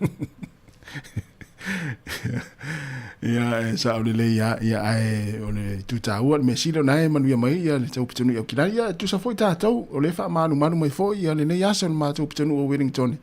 ya e fo ya ele o langi le foi ya o lo fa manu ai le o tu fo intimu ya le manu ma sa vili ya tu sa leal tatu tau ne yaso ya va se tala fi mo tato foi le misa ila to lo fonga inal tato a tu tala favata ya na to tele la to sa ta sanga mai se wala foi le al watu ia le tangata e fai fata falo lo ile o maua uma ia o lo ia falo lo le ale o piki atu taita fata itainga fe peo e mai ava na wa e vilisa o to wa ngor fama toi sale mo na u fa to vata a to la fama toi sale mo ele mo we mela mana o lato ai lan to yo sis klolo pitula na sa a ta mo faila vai ai o tala fi mo tato o ne na wa el tato system le masalo po tauno o tia te sema we ready o lona winga pa wala me tato le fai niusila tongi ala vata le vata o le vata telefoni tangata le Sāmoa la tangata le Sāmoa pa lo loa lo fai fata ia wala me le sai ai tato to pule tato nei falo loa o ia o la tato fapia pa lo le la tala tapolato tato swinga na lo ia ape te na to tongi le vata la foi o fa per to anga no foi sale mo esa vali fo fama tole o mo we mele manna oi ya mo fai lola na feo so la tu tavale ya nga i se falo lo pa wa mea lo em fe no fa wa talo fa vatsa no na ole fa wa tu sala la we ya sa mo le wa voi le pike la to lo ia fai no fati no tu langa na pe se swinga na ta fifi ai o le o fai no mo sa wala fati no e tono o te se mo fai na o fati no tu langa na mai ma na ia tele so so ni tatu te no Malo fa tai ya sa no ia lo fio lo pepe e se fai fo il tato nanga le tato komini telefoni e li se fa fsili mai o le tato pa anga malanga Sāmoa la na te fa ngai no mai la na te fa le carvo le titi sa a fa me fa lu ona pele pa o ia la to tua ma pe tu ai male o nanga le titi sa la lo fio le pepe le as fa manga vanga le Mantua e o tele o tato po le tisi ya mo ia a papete o ieni pou o ai e tatau foi ona iai ia tulanga foi o generators ia back up ia mawhai a per power ia ona kick in leo o generator o lai o tu a whaila o lai per power ma pe ai foi maltato pou ai leo fiki generator ia lono winga lai leo paianga wenga leo di le Sāmoa tona o vai ia langal na awai tau lava ona ye le back up foi le ya i mo tu langa fa pena wan mele tu falongo to Sāmoa mai avam tu foi ya per paula i pese me foi le wa tu po ya so uma ele o to ai me se foi sala faila tu falongo atu yai ya wa mele nei tanga ta fali le mali wa le angala to TV pusa aisa ya ono wa pe wa to titi ava ya so uma ta wana ise me fa pena tu ia le na la le lo la pesa ona la ofionga le poli mena le fa le tonu inga la pe ale pa wala mo ya le wali ia fo le fenga luenga ale ki ale afifa le o na le ya na o manino mal tato au fa fonga ma fita mai Sāmoa Sāmoa ya mai avam tu fu ya na tato le ti Sāmoa le ma faida pe fa pena le o nanga io ai lango tato le tato New Zealand o mea ye de tai tu pu in New Zealand mele le pe al pawa ma le alu le backup pawa fu de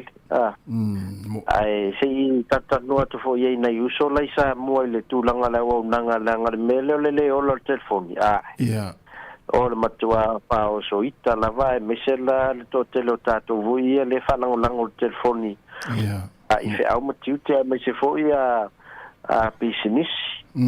ai le ngata fona ia to televoi le na uma fa ta sa fa lo telefoni pa wana fa o le sia so le sa o le ia me se la tanga foi le o lai Sāmoa le nei le fa pe o tamala Sāmoa le nei le tina na pe a le pawa le ai ma se so ta inga foi le fa ngai no me telefoni ia to la tu le pawa foi o ese ia o fa le misa la mo pe mai le telefoni ale lo la o pe le pawa ta foi mam la mai vai ngai ta to no foi nei le fa mu le tu le fa mo na lo tau la mo e ma tu foi le mele na fai ti misa nga di pa pe le pawa fai la nga le sa mo le ti logo mai o dua pe pe pawa ia lo fa sal lawa ti misa o lo telefoni ya malo va dai ya se vai nga te fia sa no ye wal tato nanga ya ma tato fa ma vai mo nei ya so le pepe ma nei va ya so malo lo tato fa lo te mil nei sei masalo e o tu le vai so le o mo sto no tato fa to Christmas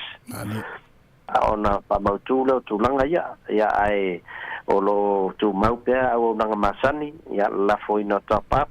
fain fatau palo loa fain fatau online in Digital Pacific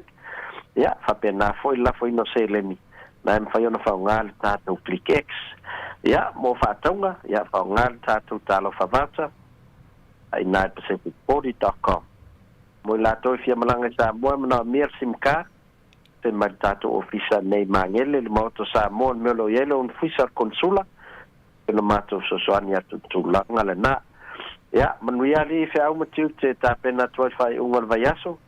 o se fa ponga tato po kalami ila so fua ya pe au gele lo fa malanga le leyo tato to ya fa tai tele lava la fiona pepe mo le unanga tato no ya manuia fo le anga ya tu fai ungal vaiaso ya fa so fo ya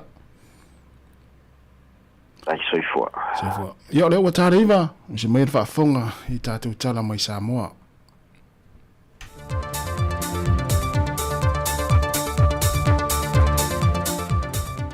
Aso tofi manuia lo tātou tino ele wha o poponga o telefau mai Sāmoa se mai ele wha fonga. O le tonga tongo i mua taa lea sa whea lea se singa le tupo sa lesa i lana malanga mai le fontanga te tai malo le tau pulenga. Wa avea o se whataita inga le lei au na ia ai polokalame le siu manga, ia pui e nu mafio anga to ngā tongo i o lātou ngā te whale, ona ole popo lenga le matanga luenga, wa iai se to ngā tongo wa whaamama ese, ona ole whaasolo atu ati na e a inga te itasi le fausia leo mauta malawa. E se fontanga le siu manga sa whaatasi atu iai le sui minister le matanga luenga o puna o whaale nā tura ma le siu manga, le fionga whale mawaenga titi mai te fua, e whaaleo i nei le lango Sāmoa, e le whaatuwina le i seina o se office atu tonu, e tau la i ei fuafanga o mai le pui leo to ngā tongo i atu o le laulangi, ai mai se lava i le Pasifika. O Sāmoa se tasi o tunu ua whaita wina, i lalo o tunu e tele ona to ngā tongo.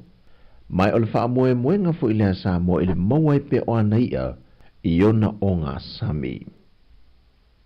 O tulimata ia nei a tunu ulai te le Pasifika le fontanga lona lua se fulmaliva le COP29 e whaatasi ane iei le whaita wafe o sui mai a tunu te tele lolangi. Se i tuli lola ripoti na maali lia uma iei masaini lima i a tausisia le ngata o le vevela po le mawhanawhana lolangi le wa iei mai le nā taimi i le tasi tesi ma le lima tikiri. Mai o le ai loi fo i ia ripoti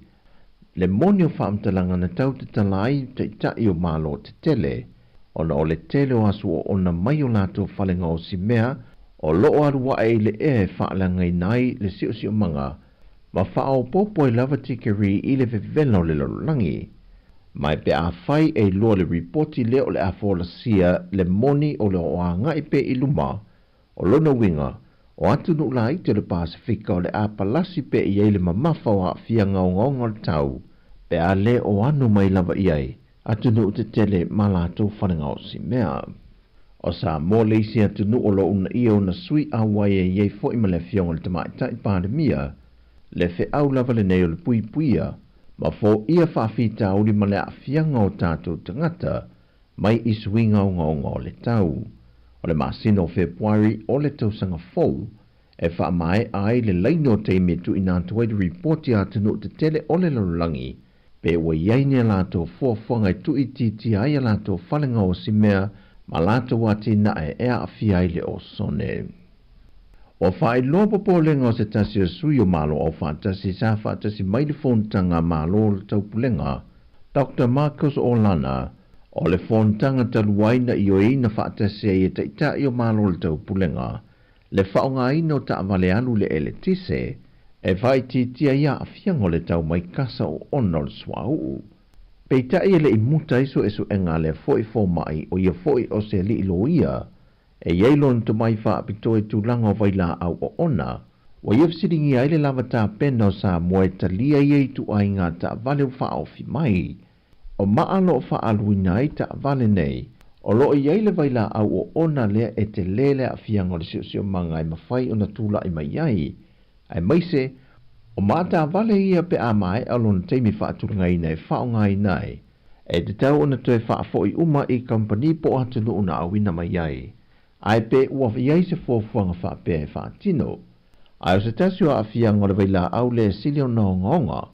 e mawhai o na pāle maalea, ma fiai se tangata. Mau visiringi ai e Marcus Olana, po iai se vaenga o ta pena Sāmoa, e la fua iai pe te wina ia ma ta vale,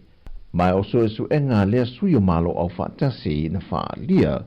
wa fete na iai male mau wa awina mai e ta ita i o malo le tau pulenga, e whaonga ina ta vale e alu le ele tise. Lea na whaonga ina i fo ile fitu se furumon tupu ta vale whaapea, ile teimi o le fontanga sausui e Sāmoa. O lo tālia se tari mai i le minister tanga luenga o leo whalpui ma le toi fota ina, e se tasio mata apasa tali ei malo le malo, e ala i le maua i leo nai alauni e se lauduas fulima tala i le aso, mo le au nanga sa whaatino mo le puipuinga o le fontanga o teitai o malo le tau pulenga, e au fiai leo tu mau, pa pena fo i la toi ngā lulue le tu mau mo le teimi o le fontanga. Peita i se fontanga sa usuia i le vaiaso le nei leo ma whaatala noa ai nisio ma tā opo, na whailo ai e nisio malo le malo e tā ape le fontanga, wa lea I lava se whaamtalanga e whaatatawia alauni, ai wa whaaleo fo e nisi o nanga o taavale rental, sa whaonga I na mole lava whaontanga, o le lua ile nei o vai aso talu o na mai ala whaontanga, e le maua lava se siaki o se leni, o alato taavale sa whaonga hina. Mai o lo ta lia se whaamninonga mai ile malo, e whaatatau ile amata opo. O tala fawia mai lo tātua tino o le nei fo I aso tofi, e iei pui ngā le tuai fōwhanga oma o le a iei lo tātua tino o le nei aso, whasoi foia.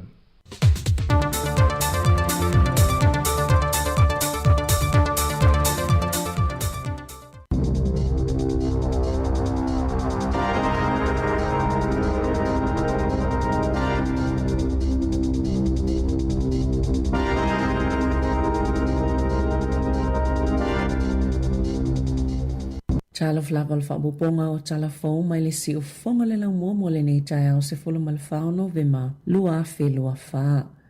O whaalia nisi o le King's Council, po lo ia si ni ani o sila, o e ua maua e mamau lulunga o lātou to mai mata upo le tū la whono, o te sa ili lama le Treaty Principles Bill, po le pili mo mta upo whaavai o le whiangainga I waitangi, le te to singa lava I o le whiangainga, mo ua wala a waia lo ia si ni a le atuna o, I le pale mia ma le whainga malo sa o whaatasi, ina ia whaia le whai unga sao I le taiminei. Ma ave e se loa le nei pili, e silia mal to ofa se fulu cases po King's Councils, o la to fa se tusi I le pale mia ma le lo ia sili, ma fa amanino le nei atu iai o la to popole ngatele, e winga I mata upolo o lo te I le pili, o le Treaty Principles, fa atase mania afianga lau tele o le atu lai, be tutupu mai ai, I le tula fono fa avaya le atu no o le so, e faitaua ilo na faitaunga mo mole pili le pale mene, ma o moli mawina ni te te I le atu no le fo I ua sauno le pale mia Christopher Luxon, o se pili ua wa aiei le whivaevaya inga, na saunoa le e ana le pili tau whaaofi David Sāmoa, le taitai o le Act, o le mafuanga utu o le pili, ina ia whaatulanga mai le pale mene po le ale wingo mata upu whaavai o le whiangainga, whaamanino ma whaamausali, ma whaatala noa tangata po le alo na tūlanga I le whaavai o le atunuu, peitai o manatu lo ia sinia,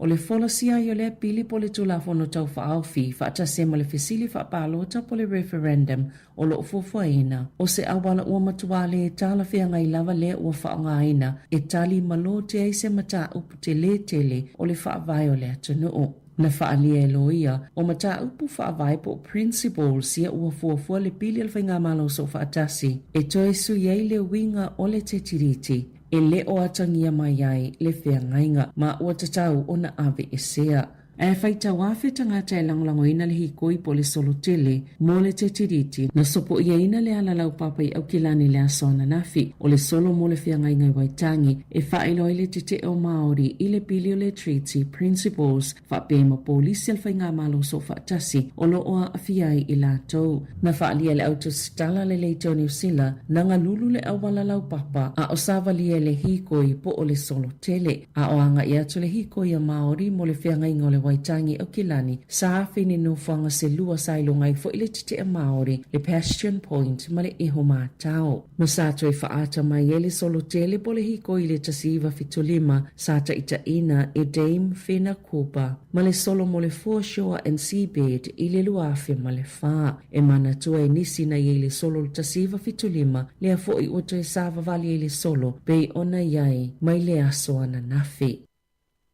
Sa tau au ina te tangatana whaasau ina mai sa wanga a o ilalo te ita inga le malo, se talo sanga ua sainia le to tele, o lo wala awai le pale mene New Zealand, ina ia whaatino ina loa fautuanga umalava, o lo au mai ile li poti ale komisi so esue, ua talia le malo le unga le li poti ale komisi so esue, a sa whaawau peo na ngā lulue anga I fautuanga po recommendations, e se lau tolu valu, whaupopo ile iwa lima mai le li poti, lua awhelua tasi, o le amatanga le tausanga fō, o le a whailoa I le malola na tali ato o toa I whautuanga, I le whaato isenga le pale mia I le asolulu, I tangata na mawhaina whaasau ina malave ina mai sawanga, a o iei le tausinga le malo, e whaapea o le ua mai o na whaangalue ina le malo le ngā luenga, pe ua toe amatalia fo i na whaatino ngā luenga I whautuanga, e lua se fuluma le valu. Na talia ina le tala sanga tustosia pe o na momoli atu, I le tamaita I whaipulo le Greens o Haurangi Kata.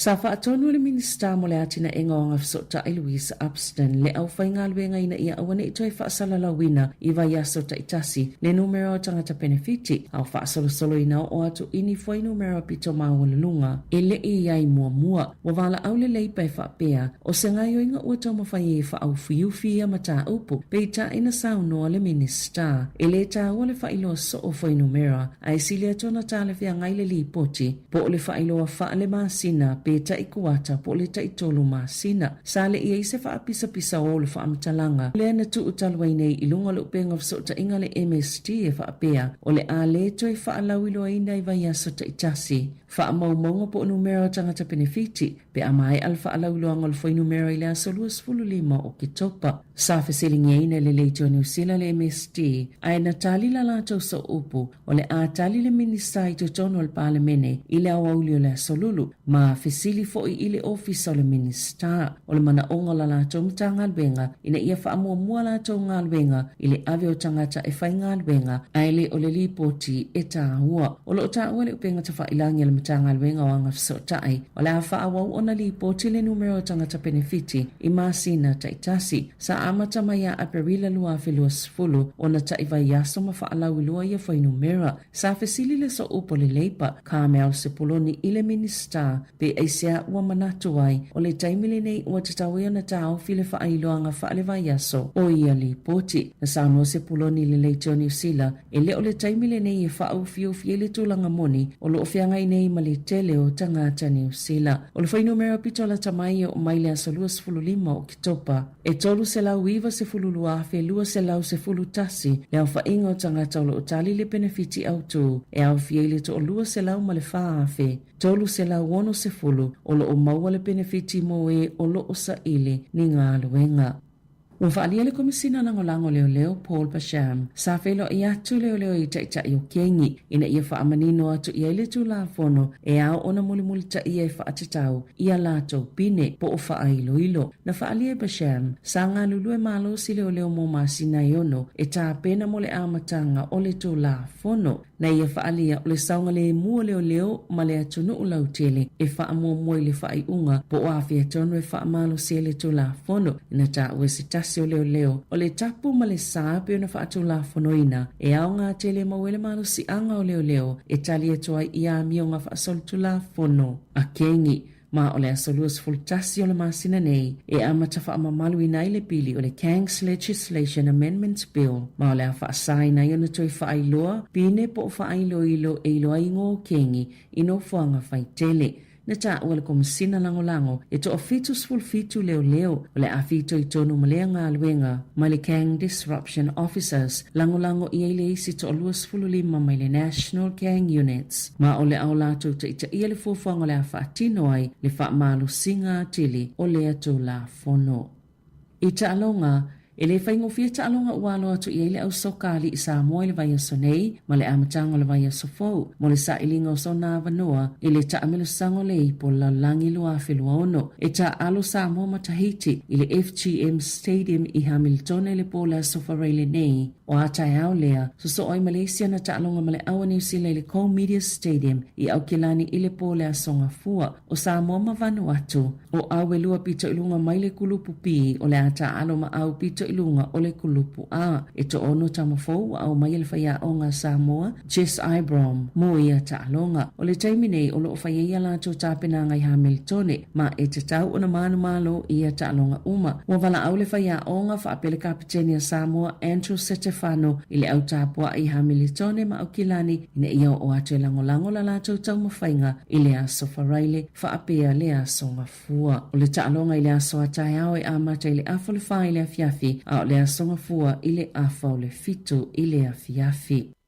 E le itaitai ona tini la lato whainga malanga i be ona sauno le whaia onga le fitu Sāmoa ina uofi atu la lato au la kapiliki. I le taamele sango le ipo la langi i le lua whelua ono ma toi siti atu i le tauvango le ipo au tua le taamele sanga a le Pasifika. Wa whaafifia ina le atuna o le manuia o tau mawhainga le au la kapia tamai tai Sāmoa. Ai ua sauno le whaia onga Jamie Howard o le a whaawau bea ona whaao o mapasi atu le nei suwinga le lei i isi au ngā tupulanga whai mai o le taalonga la kapia. ai. E lua se lau sifulu ono taalonga Sāmoa i le lakapiliki i le NRL ma sa taalo le Roosters o le Penrith ma le Dragons. O le tausanga talwaina vaea i maila na ngaluenga le Dragons, aina whaate ia o ina ua wala awatu le presidente o le lakapiliki Sāmoa, Jeff Brown, ina ia whaia o ngai le whetu Sāmoa, sa ia ta ualo na laki ona ole le leo lau whaingaluenga o lo o lato ngalulu e whaatasi i le pūlenga o le au, o lo o langolango malo si a te ia. E awhiei Frank Pritchett, Pauline Poloai, Niall Williams, Shane Flanagan, Kyle Stanley, mali to tele le mawhaiona ia tō lau tai to tasi. O le fuafuanga le whaia onga, e lena o le malai ta alo, ai o lo wa ai fo i tu manga i whanua. E ia lato semina whaaleanga nuu, o na o le to tele o tamaitai, e lena o le taitasi o lato tangata nuu, ai o neia o onga, o lo o mawhaiona whaafsota ai, ma o lato i tu Sāmoa. Tanon mai ata alonga ia na manu malo ai, wa tele wala awilenga ta mai Queenselani, New South Wales, whaapea New Zealand, ma ole a iei teine ta isfulu ono ili ta isfulu fitu tau sanga le mātutua, e anga wa amole i pola langi loa whelua ono, pe ona sauno o le whaia onga, na ia whaalia, o le asiasi Sāmoa i se taimi o le tau sanga fau, e to alua o la alo malona whaletua. Tala fau ia ma le si ufonga le lau mua, mo le nei tae ao.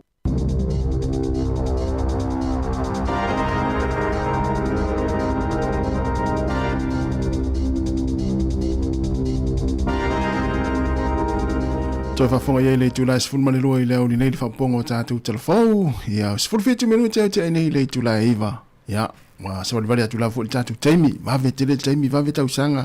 Ia, o tātou la iti, au leo tātou tau sanga o tele. Ia, au ne isiso tātou vuli le melea le tele tau sanga. Ia, moni.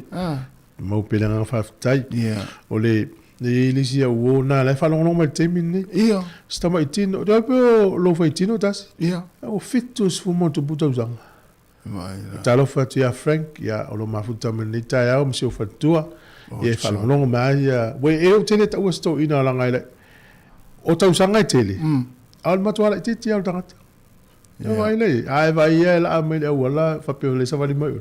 o la mate pe to ali musfulu o musfulu o fitus fu monto ia alo ngala maftai ma sunga ya Frank visit me at fai malo toira amai ia o fitaulu to ina vai e matu ele titia ia o le si tu langa tale ni Frank le telon si ufonga pe apese wa mana ia si ufonga yo ina te lo ile matu wala talvo leo mana ia te ia e a foi ai si tina wa vole la tava nei pe o lusful tasi FC le mai ono lima ono fitu ia vai le mo le ola fia ma le polonga ma le se oi ia ola fia tangata ia nai te lo wa le wo va vi foi na tau matua na wa pe ole ele ia si tatu ele matua ele o to ino ma lo matu ia na o te lo fa to te le ole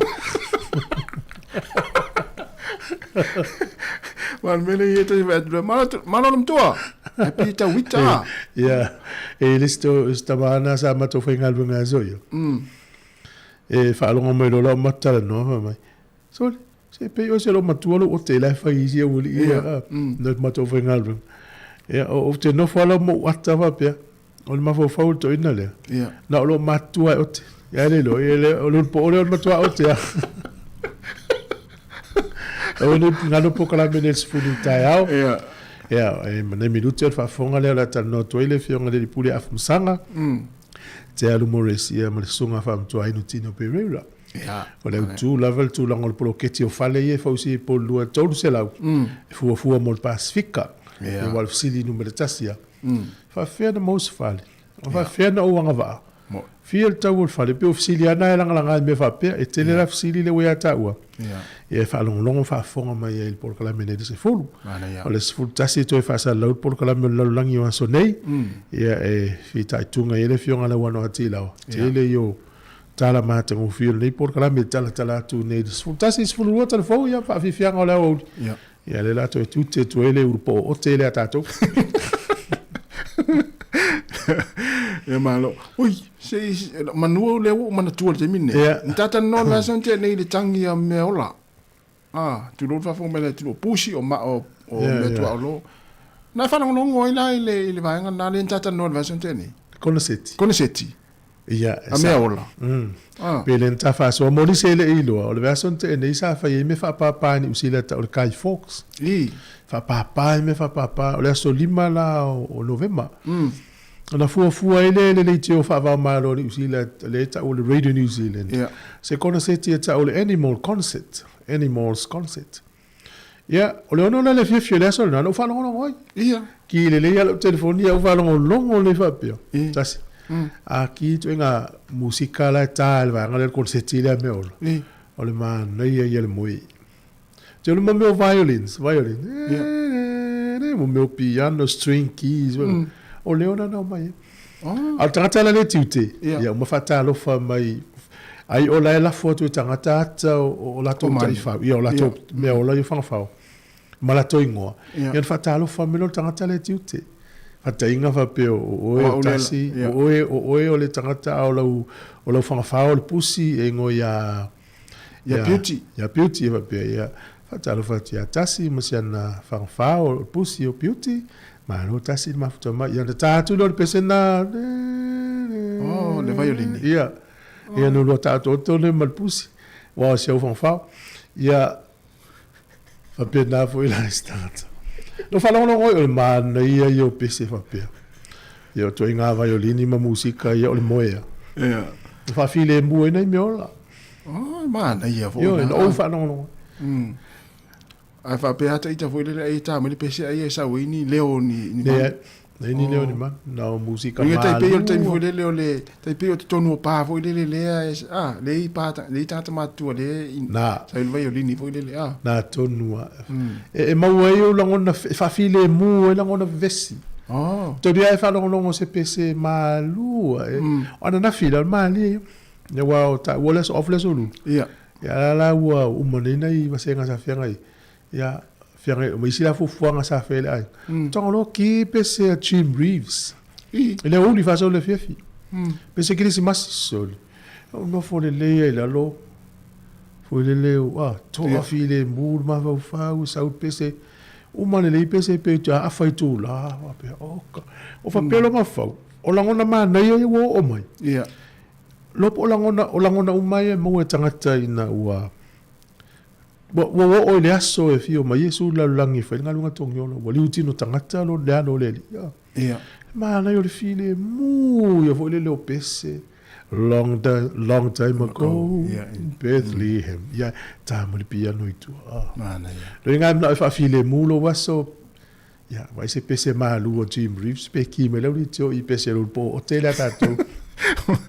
mana ia foi la le fa mo buena na sa fa I va son tele per fa per tangata le tiute ala fa pe o le tai fau ia o le pusi mana ia per fa pe tala le na fa pe ma ia fa talo fa tu ia tu fue mala na so fa nua le e fa longo mai ia tangi ma so fa pe tangi ma so fa nua fa pe fo ia fa talo fa tu ia tasi mala na lulu vo le ia fa tangi ma le lulu fa pe ia fa mai la sunga le mana ia la fo lo inga fa Facebook la fa pe na tato le tio ia o na e mo le ai tia po le wala fa ia na fa tangi ma ia le manu da tana tu mai fa pe lulu va fai mo le vai va pe le pusi miau ya tangi mal pusi tu fuera la to miau ya se tanto fa fianga le ya se fa talo va ma futa mai malato tai fa ya alo fa tai tamo le tu fu ma tu fa vesi tai au son talo fa tu ya terisa ene ya Wilma atoa sunga Allen Solomona ya o puao leota Shane Ellie ya fa be foi ya to ina matua ya aveau na ama aveau malo aveau ya fa be foi ya le tama o risati Alisa fa talo foi le sunga le mamea Iva Fiame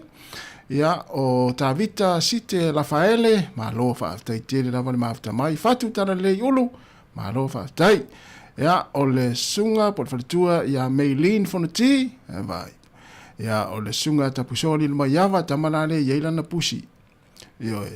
ya va pe foi le sunga ya a fenga falecita ya o Teresa ene ya o casto tele ya o irisi ya utumoa ma for right Ia o poe fatu, vai. Ia, marova. Tai. 25 minute wa te nei le tulai va fa fianga nei ma le sunga ia petiki o vivi inga o le fianga o sale aula. Ia il motele sala fa ia o pese phone ia sunga ia petiki ia o fo vivi inga o le fo fianga o sale aula.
Se fong mani le sunga ia petiki wa afatonu lava le tulaiva ia vivi inga o le fianga o sale aula le motele salafai. Nalo. Tala mai atu no mau. Lo fenga i nei Lucia ma le tau ma Ukraine. Ma le tua. E le o tangata umo se atu no e mali lie se fuafuanga e fai se malo. E ile tina mana tama no e vai se forma. O le forma ile te lelo na sao ile no e si tulo Lucia. Ono sfuru valuta usanga o si tina forma. Ya, wale fia la fine ona na mali weni si olo na inga po o na to lua fo ili taua lea. La na faila na tala ila na client po tangata mai. O le taua lea na te tua ia lusia i le taua lea o mau e te le ola fita fita. Teilo, na li poti e le fafine lea malana tamal fo mai. Au. Falpui pui la fo mai. Lima mala fatau sanga falpui pui. Oh, sole. E vai pule nga tamai. Mana tua la tala le, ai fai ai ni usila. Ia. E le ima se fai pui le tala. Sa. Pe fai fo isa mo, e o fieni tala fai lungo Facebook, e o ka yasis. Ya, o fai tala le lo shopping center, fa te tenga tu i mo fa pe. Ya, o lakse ne o le ngai ni usila. Ia. Ya, o na tala e le mo ri se nei wana o tala o tuelo u lo vai. Ai o ese fo ile. O vai na ese tala te fai no le Lucia o saina afu e le. O sole. Mai mau, o le wingo le tala, o le lau mai mau fo mai. Ia, tangata. Le la avel fo mai loka. O ina vai ala tu. A tu sa ole vai ngale o tu sa o tangata na o vai fo mai. Yo, la tu fo mai la. Sole. Ala ti ngal fo mai o maliulo to lo le tau o no Lucia, ai fai le tala fo mai, li poti tangata ia. Ele fine malanta.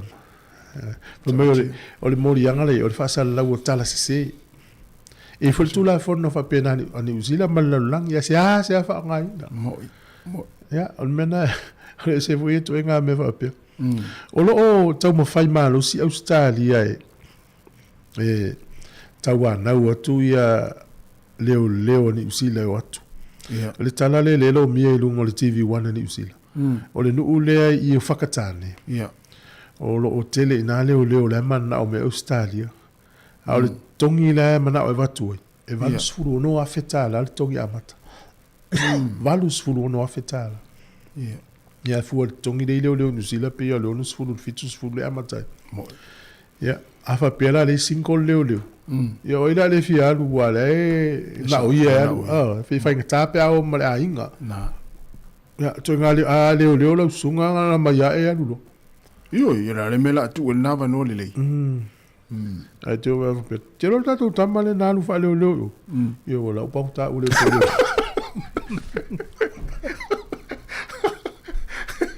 Na leo tu ye lo tu lo kayo. Na leo ne pa ta o sta. Ile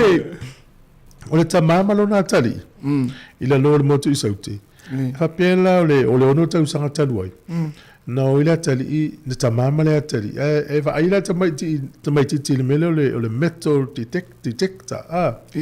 Le te va I vo le masini le e ta. Ya na mana ola tamai ti le mele o le me faitino le. Ya no fo le fa putulan tupi. Oh. E fai si umi pe tau sanga e ale na se fei taba ditil tu pe fa tau le me fai tino le. Ya o lo tama ditil malona o le tamama le atali. Ya. O tama fai fa ta ila le metal detector le ai. Lo vai tafe na maua le aulo. O so. A pe por fa tu sanga lo di ma fa pe. O le value por le tau le aulo le ai le va nga yo le va o se fulu lo a filta. Ta la New Zealand. Na fsili le TV1. O filme na maua ai le tau le oli. Mana tua ia tatu fiola ia I Sāmoa. Ia maonga. O le upu le sa ta fa long o le Gold Rush. Gold Rush. O le mafuanga na lo lofi so lo I tangata fa pia o I nei polua. Pa le tala lua. Mau le ulo polua. Ia o tangata uma ia o gilani lo lofi ma I nei. Ia fa pia na fu Australia. Pa le tala lo lofi. Tenena tau taimina o le Gold Rush. Fa pia na fu I America. Ia o le ala e fa mai le tala a fa pia toi mau ne se au lo tamale mo na tali ai toi fa salau. E una toi tupu le mena o Gold Rush in New Zealand. A mesela uri ia su mo mea au lo mo mea mata ua. Ia wa tasi ele au lo sfuru afe pe sfuru afe. Ai la ma fu mai ono na le tali. Sfuru lo tau sang. Ia. Ile va ai vo ile le mele fa itino pe fia mau sa u. Masini fa pe. Ia la we. Ata ma fo e Sāmoa. Ile. I mea I tato manga fo e fai lungo atu maunga. Pe ai la se isang masini fa pe o le metal detector. Lo pe te watu ilalo o maavu ile ni au vai maunga te ele mo ila ni aulo aya e mo me o so to tia pula fu ya ta sulu ila lo ele ninga ngai fai te le o mea i o so mea na so ila lo o la ese lo o te so del tayo ya o le lo la el moto sa te na mo wele au lo le nai West Coast nei foi Alo, ai o pe o va tu ta mama tali pinta ka te o mai fa fo le u fa si le vana no foi New Zealand. Ia mo o la sa me fa pena. Tammi solo ia ta fole fale. Pe i ni me. Te lo eto i ia oi. Tit. O miele o vai tit. O lo fa lo mai telefo. Il verso nei na mai sunga tasisa. Ia. O ta u ele masini le e fai fa ata il tato fale mai. Ua fa ina il masini na no le peso o le pau ai Sāmoa. Sāsol. E do se me fo me no tato tu. Nta ia Sāmoa fai ma pie il pau. Ya. Na fa long fo sa no ngal min sta o fer me le ti se Sāmoa. Ya. Me ile nati na fiu su le ile nati na fiu su le o le ngai le fi. Al mele tauna na yai tauna pero le pau tau ni masini vo le fa leo fa fu se o tometi a ona ola Esa. Pena. E le me hunga ta o le power supply. Se na o le official sa fa no Sāmoa. To for computer mal me fa pena. E pe to te tu la le e supply ai pe avia ele e mau ele power computer. Mai le masini le. Ana no pe ala le power. E o la computer se fa umalinga luenga yo to ata pe ai le. Ya o le to ya no foi ni si o tanga telefone. Yo nei no ni sila se a pe el power. Ya sta to tu no Sāmoa ya le foi ele fai business ile na sau telefone le anga tele ona me fai tino na la business no peso all power fa fitau le na le fer im tatu ai tele yo pusa aisa la fai na fu pusa aisa ma to ai nga mal ma to o nga ina tau sanga o te atu no le pe all power el sidal mela le pe ato to tuma to all power le wola ia fa lo ku pinga lulu le fale mo o to foi yola morio la uma me e ma nei o foi el tise Sāmoa fa so fo lo la to mai le o le me fai pe apel power ina ia fa talil to yola to el power ma nei ai ni la to por kala me vo le fa sal la lungo televise ma le tio Sāmoa ta o ia le me tau io po lungo social media na pe apel power o me le te fai a o le power o me le te fai ina ia i loa i tanga tel me fai na lo me le e pe ola.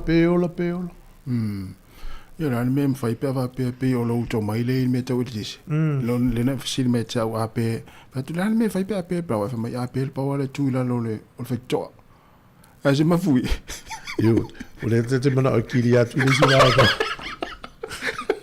Je me pe pa fa mai moru la lo. A je le a loa va tenga la oi, wale wo vai lo life insurance. Ye pe ola wala na mo. Tonga tala mai tu lo life insurance. Te lo le tata no ele mama wa tu tau sanga nei ili se woli i tu lo nga ngana le woli i ya mi ole nga i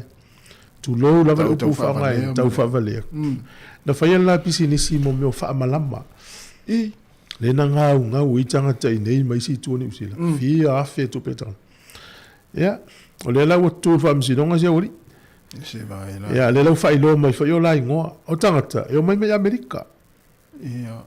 o ingo tangata o Jason Westmoreland mo William Manning e to alua la uri pala le wo mo me vole le umana to tongio fa malama tangata ya ai fiu fa tali fa malama ai fa fo ele angal fa inga to ele na sola le to alua le la wo mo le ya te le fa to 4 miliona tu pena ngawe tangata ale la wo mo le ya la wori ya e o le si foi lana me tatala per tato ulaina ile tele o aso tato por kalame e fa aso mai le tu usa la to so ani e fa ngo me nga luenga por vanini ngolo fale fa ngo fa malama ka peta o le ka mutela to ise me fa e fa tatala leina mo le tu e fa aso me ala to ina ia o se la peta inga mo isi foi tato tangata e fa longo ai A ufa along man le tio fa pe oi. Ia le la o le mela le tau na fai pe asa se vali tatou fale. O le mela le fai pe asa fai kapeta. O se palama e so an ia lazy ya. Mo ina ia wona ia fai te tangata na fai na to lo le o mau le ia. Le foi la fa tanga fa msino ngal fai lo la ingo. Ia se tu taua ma le ia taua na lo ia va pena. Wa o me ngal wenga o tele lava wa fa sa la ngol Facebook. Ia ai o tu ia tangata fenga lo le matua ka upo ia o tangata. Ia mena wa mau tu pe te o tangata. Ia ia ole wa tu lata fo ile taimi o asfia a te lo tu fu ma tan no mtasio o tala tu nafi tamai tai poseri mena se ta wa tu tu so we say of sit oila le lin se ta wa tu tu la te fo ile te te no ngani ma tan no mil mai Sāmoa na tu mai mona ma tu le vai aso lente nei ia al meu tu so le na vanele na faile palai na mawane le tusia le falfainga luenga e tawane ai e toi fo ia toi fainga luenga a mai male tusia le pule no a mai male tusia fe au e support ai na palai le vole le mai sa mori me ona matu ai lu atu la palai ai lu atu le tali e le talia ai matu ia na matu la ai le talia sta male o fa pe sole o le mena Sāmoa fo ia Sāmoa pe sa na le pau ale me fie vai ngale official ya femalanga inga sa Sāmoa o le tusi mal falfainga luenga fa mauni ele to fo ia o fa tu lo sole ia on sai ele po inicia ia inga te le lo pra do me va pe o te vai vai lungo social media fa sa lungo le tatan Sāmoa il fa ali lo la tu le fie ele official le immigration na New Zealand Sāmoa ava te inga o la fa o me mo mia la la tu o ma le tata me mo mia a sa ta di mai o decline o decline o visa le mo ole ma nei ole pe na etel notas ia le funtata no verso ni na tupu fo I stas fo tata ia ava tu o ma me mo mia me immigration New Zealand Sāmoa ai sa ma tala te ne Sāmoa le fa ia visa stamal e sa aseta e se ta vale o alu lo wingo sta mai de ta vale lo tamama a se fanua e me faina lo tu lo wingo e tono lo fanua lo tama a le sa ta fa lo to e vai so pe fa vai so le sa ale la su to ma aseta te le lo po ma mafa ya inga ina ia a me se la uta la vo pe la uta la vo a fu la mta po sia o le fasili la te fa ye e te sa ula mo morio ma to New Zealand wa una na so fa le visa uta le ma to New Zealand ia ma si mero fa pe la wa va tu mal tu servi au e sa po ta ila pala estam ia le wa va tu tali ele no minga wo ai pe fu ya wo tu se foi au le to tono le officiel wo tu se ngaluenga wo le tono le la plale si me to tono ia tal wo ono le tu putele le mele o mai la utal vo ni mele to yo ia pe o le mele na o tele lo la po ma mafania ya inga ai fa yo le mea sa ia ia ta ita ia fa ngale lo tama fo wa ia va pe o ilo ingo si tamale alu avena yo na matu wa tu si dia fa pe o lo si tu fa ia o te su e computer pe na o mai mo matu ni usila a su e tu ele io mai mo fa ingo fia lo fa yunga alu ave o matu a su e tu o mai so te io mai e tu so yo inala fa lo si di fa pe o le menga mo na o mai male mai tai matua o le menga lo lua a pe lo menga le o su ye tangata o mai va pe o I la te tu ia I fesili tangata le a we fa ngal common sense pe fa mai tu le na a wa va pe o le o pala le o fifi te sau ai va tu le tali o le ai te savali te lo ne lo fisa I Sāmoa lo ne ofisi sole o fa mo o tangata on mato pule na mai le na tusi on mato fai fe au na mai na tusi na ri si me to tal tonui tu ya mena na mai le tu ta tu ma fo ngal fa tau fa sa le tali la mato visa va pe o la tali mai o le hala tali metia vai le ul pole to tu po tu la to matal no mo kalo ul po mo ve tu pa o me to no tu tala tu la ta ti ba la to pulu tu la mi ta tu to fa ngaluenga o lai wa fa ina ya ta ta na ai tala tu va tu ai va mai ma tu fa mai allora tala va mai ma che visa sta mal ave lo na visa Awal matele. Awal matele. Mana yo le. Chulo. Mana yo le. O le por kalame no vai atu el telefoni usila le vasone le fai Sāmoa. Ia. E papa lang you tele lo wa o le lata mai lo uilo le o le wai wem. La to fai le kesi mai o lo la mo me o ta la fo tu lo le ngana. E. Ta manu a. Ia. Mo le kesi le fai me ai. Kesi foi le tafu ia me ai. Ia. Ale o me phone of eto isa mo sa le news o ka semana yo. O I komite no ulo fa nga solo fe polo ke tele sile fe mo me napis. Le ta usa mo le type po le type o tele o me o na pequeni o le fa nga tamati pepe to le ta to la isa mo e na pequeni o ie a veto ta e o to phone ni tele o te mo se na pequeni e o papa e ho ia o tamai o me yo fa nga tina tele volte ni o fa ta usa mel falolo o tātou i o tampapa e nā sa tātou o mai asola. Ia, e te tāi nei tina tue whaonga tāti. Tia sa tue mausi me wapena. O la fua i la ia nepisi mo pae solo matu mo lapisi. Le lau fel polo ke ti fau Sāmoa. O la le ploketi. Ave este le plastic nai tua, tue wha pala le mele o le nepi to tonu.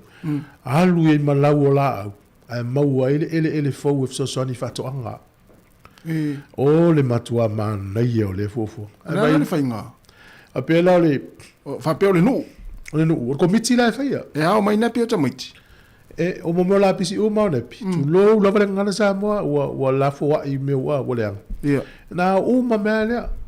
ia mai lo le tongi fa pala fa tasi malaula au ia ma o lo le pala fo e ngai fa to e lu nei fa lo pela le panings fa lo mai te ten o le fa tau mo me o compose mo tanga vo ia o ta o ma me na tamala na lo sa wa sa ai tu lo fale le ola mix to maula ele o mi ai o lo fa ngai na ai vai nei o nga sa mi te le o e ta fe to fe so lo ne pisia o lo mo tai ai la pot al man nei te le polo ke tile ia fa fo mai tato tu no Sāmoa ia lango fa mo na fa ti ai la pisi la fo ai mo le mo fa to mana ia Io fai tonga ka pisi o tomato fo la wena me va pena. Winga ila le no po le tuma la wa mata io e. Ma nei va tu nei ti na ma nei ta ma la wa ne fa mau pop. Ma nei io ia fa mo ngale le. Ia. Alo. Ma nei ia. Ta si o le ta pena me lis por kalame. Ia. Ia fa tai tele a bon me yo sa I fo na tai mille mo lo visa. Io e. Awa le bena te fai. Pe fa o le taimu mo le o tu mata ila usau o le taimu mo tsau ni sila ai la tu fa mai le tali o te aru sa o le ofisa na tu na mo le tali no visa ya o le pule le vai me fa tu no sta la tito tu fa tu no sta fa tu no ala tito tu ya ma fu si va skiviti tu so o la uta o skiviti fa ya no visa la fa tu skiviti le mo faito so io to tonu le pule me ya la ile o ma non ya se va skiviti ele fai le security le fa por tala al fatto alle immigration le visa va mo ya no ta parole fatto pule e fa sino mai oi le fai la mata fa tu non poto to pule ya la fa pe to fenga luenga la e fa sta tanong ya menan tu to tala mal fatto ala fa mai fa ya nele sta mal ma vida tu va fa ma ya le tio ale mo lo visa nga average security ya malo mo poco la me oli mel poco la meleta pero mai tato tal no pe tato weva tato tasi la wol ya se fa talo fa muli to lo tato pa ya tu suanga ta mai tasi fa muli ya manuia suanga na fa na uli ne yaso ya na fa ngai mai la to manuia fo tapo inga matua ya vaenga le fa talo fa muli tu ya fa tu ati resa ene malo le leitele ya sunga Eli Shane Eli malo fa tai Shane ya o le falatua ya po te maitai ya o le falatua ya Meilin fonoti mai mita pe fa te maitai ya Luiva Mapsua ya malo va tai tau le tau tala moana malo tau ya tau le ya va pe foi ya fenga falecita apel amo ali o ai ngā per amo lio wharitangwai, ma lo whaftai na mafuta mai, ia se uso ia sio ngā whavela ma hao tau, ia alo whatu mo nia fōre nei aso, ia o le sunga pot whalitua ia lita sope, ia le sunga no ananai to manga, a Iona, ia whape fōi ia eti walamala, ta alawa eti, ia o le sunga Kevin Swoka, whaatai tele rawa Kevin, ia manuel nei aso o tia whala alatasi, ia o whale a Lili, tui, ia sunga poe fatu, ma lo whaatai utu moa, ma fua right, si ai tolo ta fola, ma lo si ai tolo, ia o fatu tala lei, ma futa mai Alaska, ma lo lava fatu, whaatai, ia puao leota, ia le maa mea iwa fia me, ia me se foi, ia o ilisi lea, tapsori mai ava, ia ma lo whaatai, ia le la tātou pese, to e iwa minute ia ona tāloa lea o le tūlai se furu si whanga la mua Wellingtone, ma lo lava, ia le mafuta mai konfesi paione, whaftai, ia whauriuri pure iata, ia malesunga, ia pio le ala, ia poe fatu, ma lo lava. Tātou mafuta pea, to e whelo i fo i le te arisfuru lua, po le tūrai se fuman lua, ia tātou e vai vatu, auto teo ese, ia tātou e vatu alawa, se vanga nao tō whafonga mai ure iso leo, ia on tātou tā apero leo, e si whanga la mua Wellingtone, whaftai tele lawa tātou atinu.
utala o tuana I o le laumu o tua masanga mai ana mulu Isi o ia I le pama ane I o sofa I mai se fili lea Ona I o na tufale ta I lo lava fo I le nuku o kanana Si una e a mafana fana pe angi malu mai fisan Ona ia ufa atoan e pula tufa I o talo e pala Mamalu pule nga amata le ai se fa atuana ia Sauloa o sau malanga I le vai o ali ia te tali tonua O le vai o mali e toa O le vai o ali I lena E a fio ai sa e na susu ai lua fatasanga Tui te ale fa abaonga a fio ai utu ta alonga Fale male a fu o le ala Tawa fetalenga tuba I le sa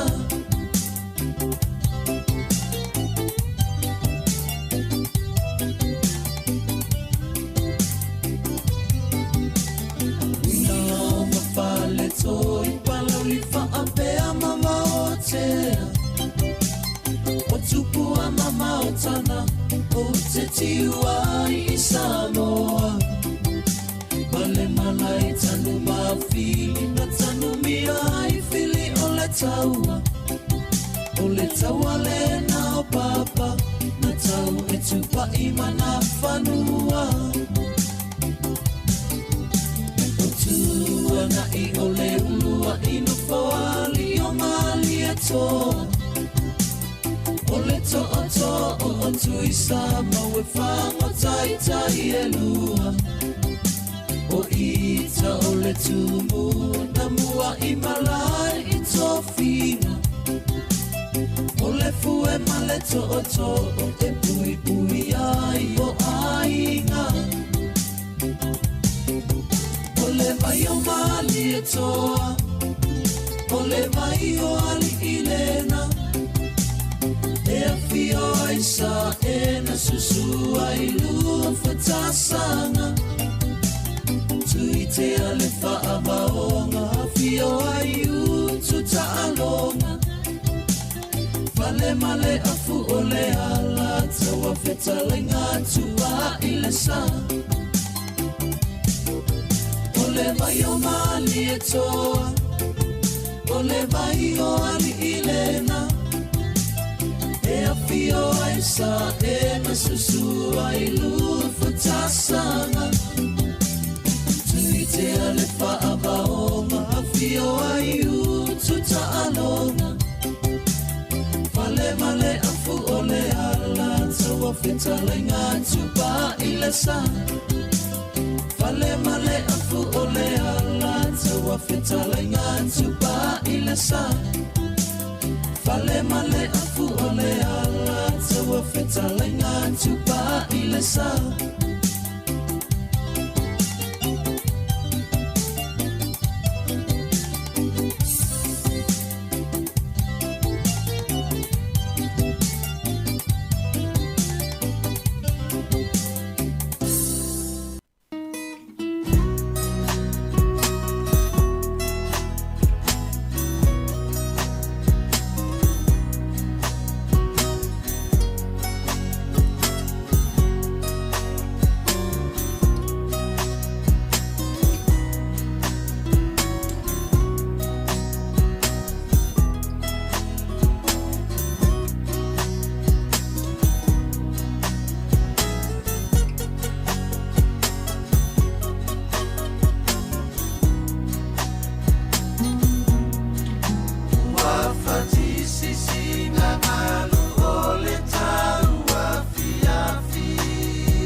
waita ua ia tasi.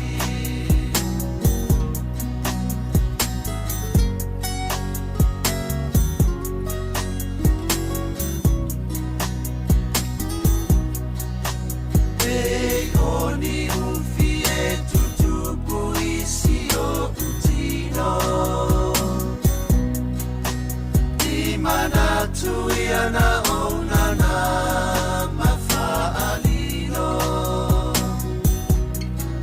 A ole nei ualia e ini mai manino. Sa o ea o e o la upele e te tautino.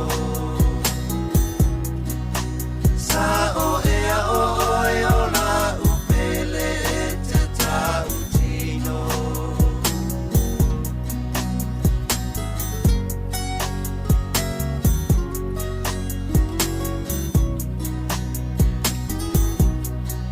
Watau masua sua lei kubai o alofaanga. Solo ya esea me alea masata ulama lama.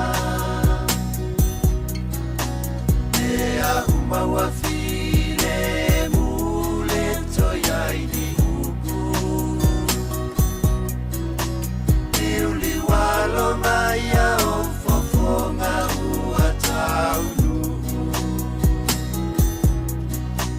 Iuli walo maya o fofonga ua taunu.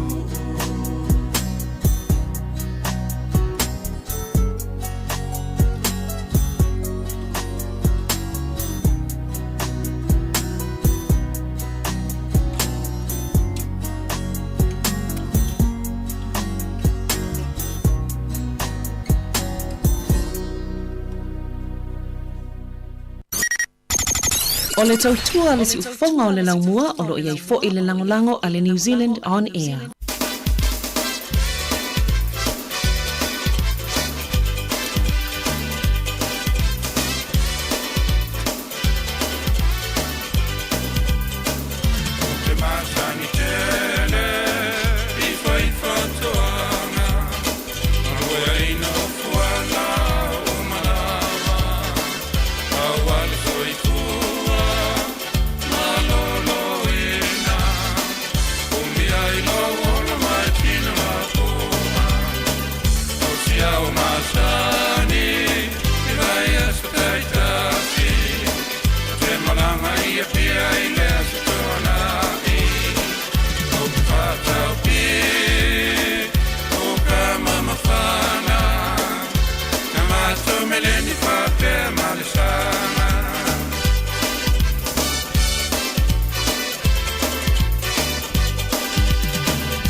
O te whatalofa atu mo lo whaaloalo le whawhonganga le atinu le nei tuaso.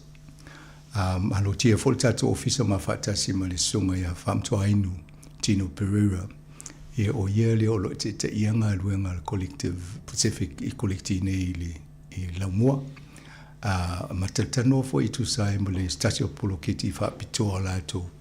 Ia o lo ngā lue nei a wale whawina o whale ia mo tatanga Sāmoa ia Mese Pasifika. Whatalofa tu lau sunga whamtua inu ni tai au. Sunga le filufi. Foi whakala whakulu. Sunga lau sunga masanga ia penga foi pa i o ko ngalo ngei ma ko ko le si fonga lau mo. Ia penga foi un whakala whakulu whafonganga ka ko ngei yasu. Kaya mako ngofia, kaya o fo. Kaya o langi dele. Aro lava so i fo mauam langi ma malo ya le ia wa mate fo tato anga ia tu tau ma fan o ma tu tau malu ia tu sale mai la to fo malanga mai Sāmoa nei pa ma fan a ele pe o tau no mai yo la fa ia si le su yo tau te mina ia fo aso fo ia fo aksa mi si langa o ma marolo ko so lunga ba ko fo isa ho sika ya so mo fo Sāmoa le ia tonu fo mo le fa fonga nga le tunu ele pulo kit fa pitole le pe no tano e asa te tala lo i nei polo le so tosu tasi o le masino o mai atu nei ia mani fo i fam tuaino mo watu lo fa malo lo sunga ai metil to a unanga tata no i vaenga o pulo kit ni tau sang vai ia no polea ini sule malo ai te fo sui fo le la to a wala mala to il pulo kit ia no vai tu lo le la o si to fia ngai nga ma fai o mo ye fa tu la ngai pe na ye la sto su ta si o to no ma fan lo fo le o fa pe te lo o ma fan fo fam to ai no ma la to vai na me le vat mo fa ma lo ya we ma lo sai di ma lo te le o ta wo me fa pe ne le te ma la mai fo e o le sia la ti ngai na fa o le si fo e sia le ti ba ai mai fo ya ta to ya al mele fa malo lo sungal sai di malo tu langa le ia wai o memonia Emmanuel ta tanga Sāmoa Pacifica ia mani fo ia fa so fam talanga ile la savalinga na ia talo menta ta non ta pu ne ia o mai fo so ta le da sole na tu i po la so si sila le il vai nga le la fa ni fa le mo tu no po lo ka yele la va masanga atonu o aso fa pene o aso le au mo ai ne se le aso le sa talaile la wele ma amatailon fa matila le matonga lo na fa tu su mai le tai au le va to a fa fonga ma ta to tu se wa afa le mai le tai au i porua e me o lo le lo fa wai fa le i lo ngatono cast crescent ma foi motuhara e poe ngori si street ia ono va vai le fon talo pola tu langa wa sa ti mo le vai aso to le nei se to fi mali o ta una na vai ta ia awo te ia wa to ti la va ta le ono le ta ia ia a wa wa e kulo le us mai le la foi le mo fonga mo wa le no fa pele o se fa tai le lo fo le tu le ne yaso le anga le leo si des le wa o fai lo mai la amanuia le aso ia pe se o manatu na to fa fo ye o yaso fo ye o le tinga ina wa mata on tau sa ile ne ngalo aso le tinga aso le pongisa wa o le ua mato pa sanga nei matangata le malo fo le fo ye le fengo fil na o ngasa wa ese ale mato finau ese la watu fo ia pinem fa mawele finau ia ai ese fo le wa mai para ni lato ese le ata le va le lato ia ona turi mata ia le o le finau ia fusukangi isi aso ia wakakau o lima isi aso ia o foi upu fale con foi isi aso o le kam fai lama e fai mo fiene ia o le aso la le no wa le matu sorteni no wa tiro foi le sulla ia pese i wa mata fia i mai tinga fa fitauli a o to fa so solo te ma fo ia ila to na mo mai por lu you know i tua o fa ilangi ala tu folanga ala to ne sa final lima se futa usanga fa wow fa bol nei fa mo mo ele fa pela o le CPC le sa fa ilanga a wo ma fa i o tato to ia na mato na final por i lo matu fo ia mo to ina mo mai ile nei no mal nei ai o no la to foi tão foi o ina no ma to e ma fo ye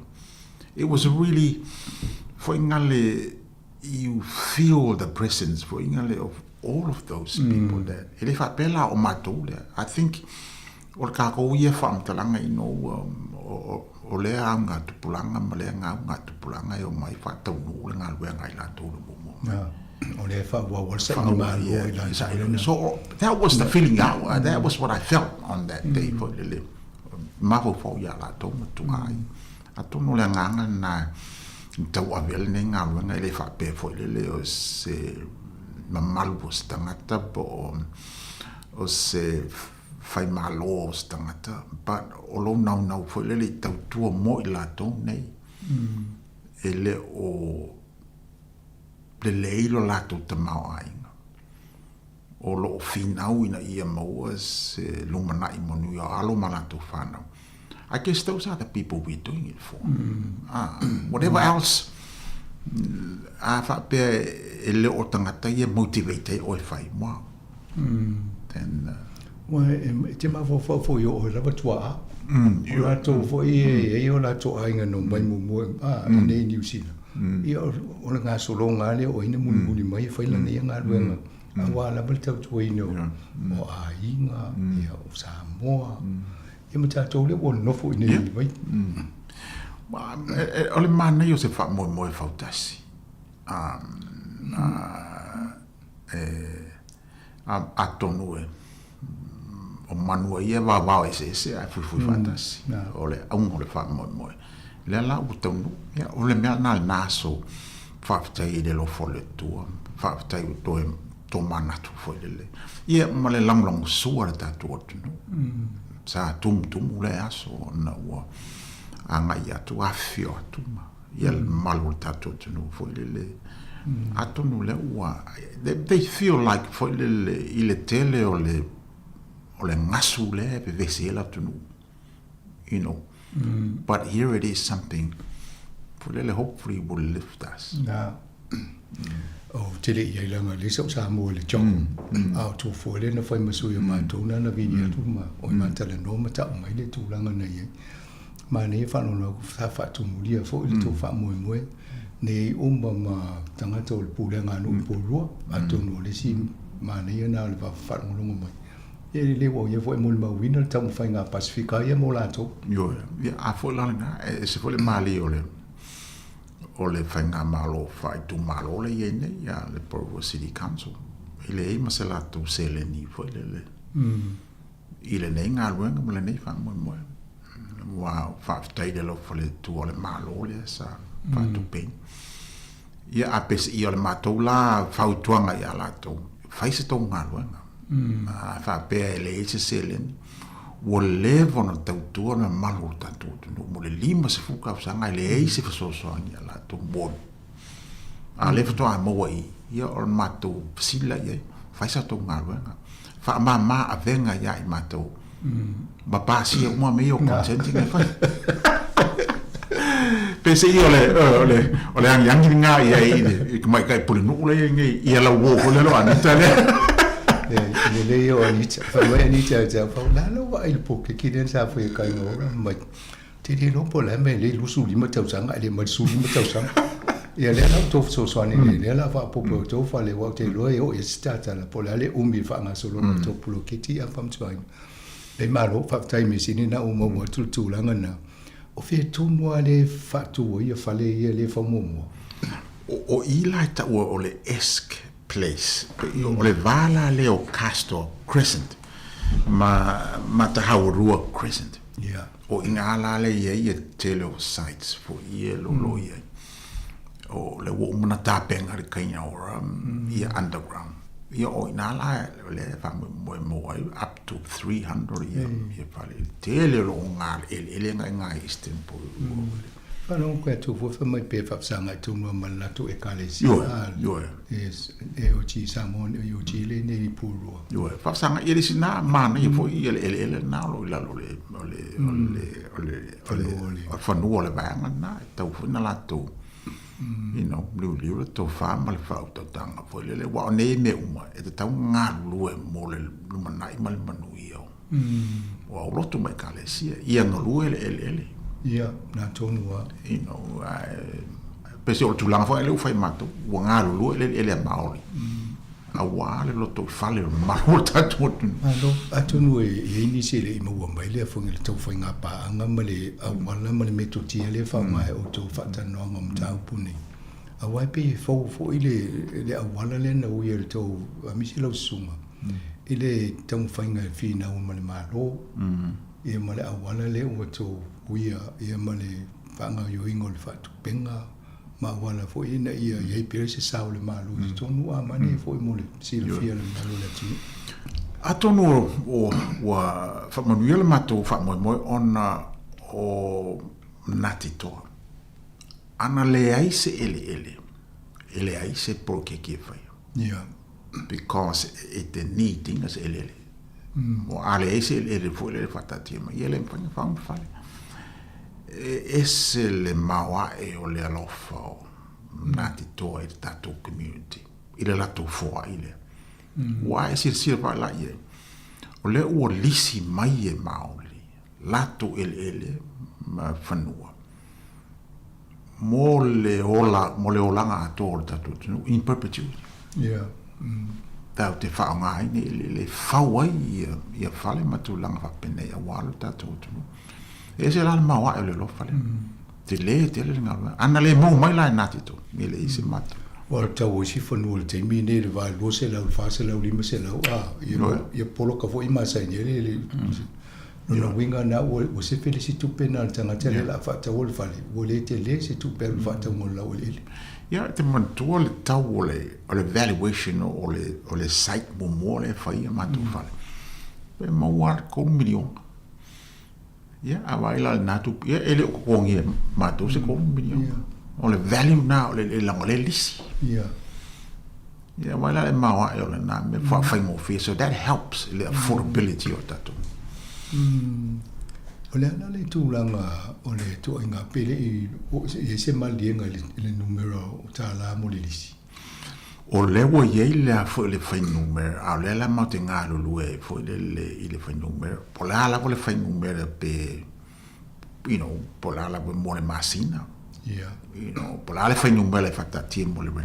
o le fa numero na e a fo i le sui ta o le va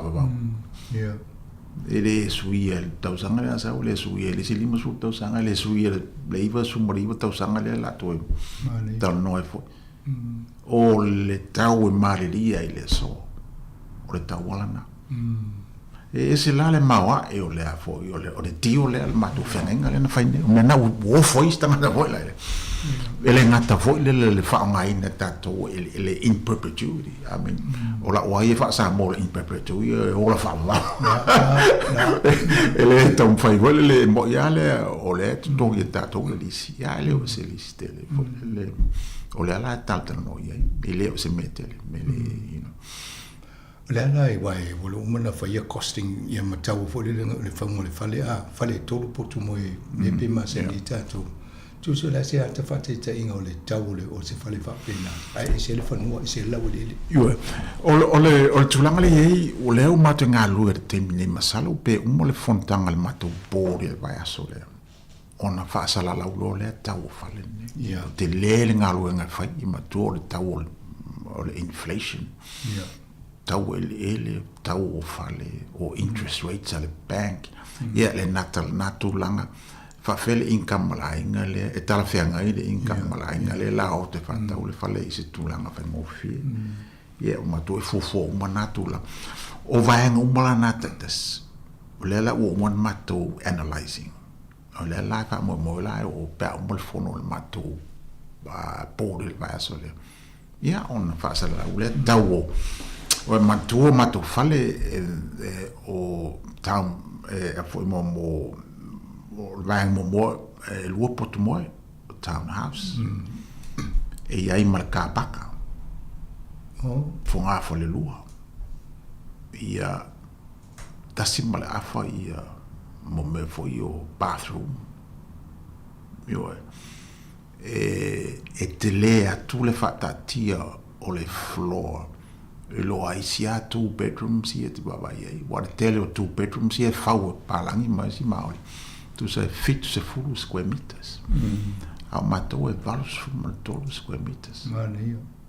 Se sengala na te le ngata le fausanga o fale le fau matou me ta o palangi o le home star rating. O le home star rating la o nai fo ia le standard le o fatu. Le o fale peta mo fie fa ngai ngo rikise. Fa ia fa ngai ngo power mo la le umio fausanga. O le ale le o le ale malosi. O me umlana. Ya masalo bete sia nei la lau tunga masanga time e release le tau for ile quality ma le strength o le home ownership model wale faulanga tu o le fanua ia disi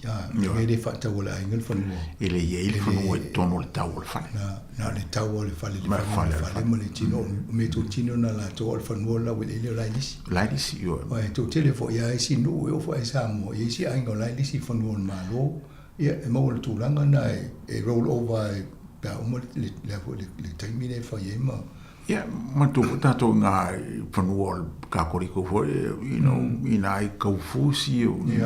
tono apia como apia ko ia u fia ka sanga fia generation lisi ka nga go 6 generation la lisi it didn't ele isi pe la mo fale wa me fale le perpetuity lisi le kalisi na fa ne aton mane fo na ia man lamba ia le swing o le tau po la e se fale lo fale tel fata mai fata o se fanua pe o me fa sanga mai ata tu e te fata o la le male fale la tu yo ale model to e fa o te tongi o le fale la fa o le sia la tu langa pito sili ona tau tu langa nei o tangata e fofo i ele pa mo le nei mo la to that will never own a home in their lifetime. O lo mui o tangata i le soifua i Eastern Peru. To tele o lato, ele mawhaina o lato whātau ni whale. Wa ele tele se le ni, ma ele affordable houses.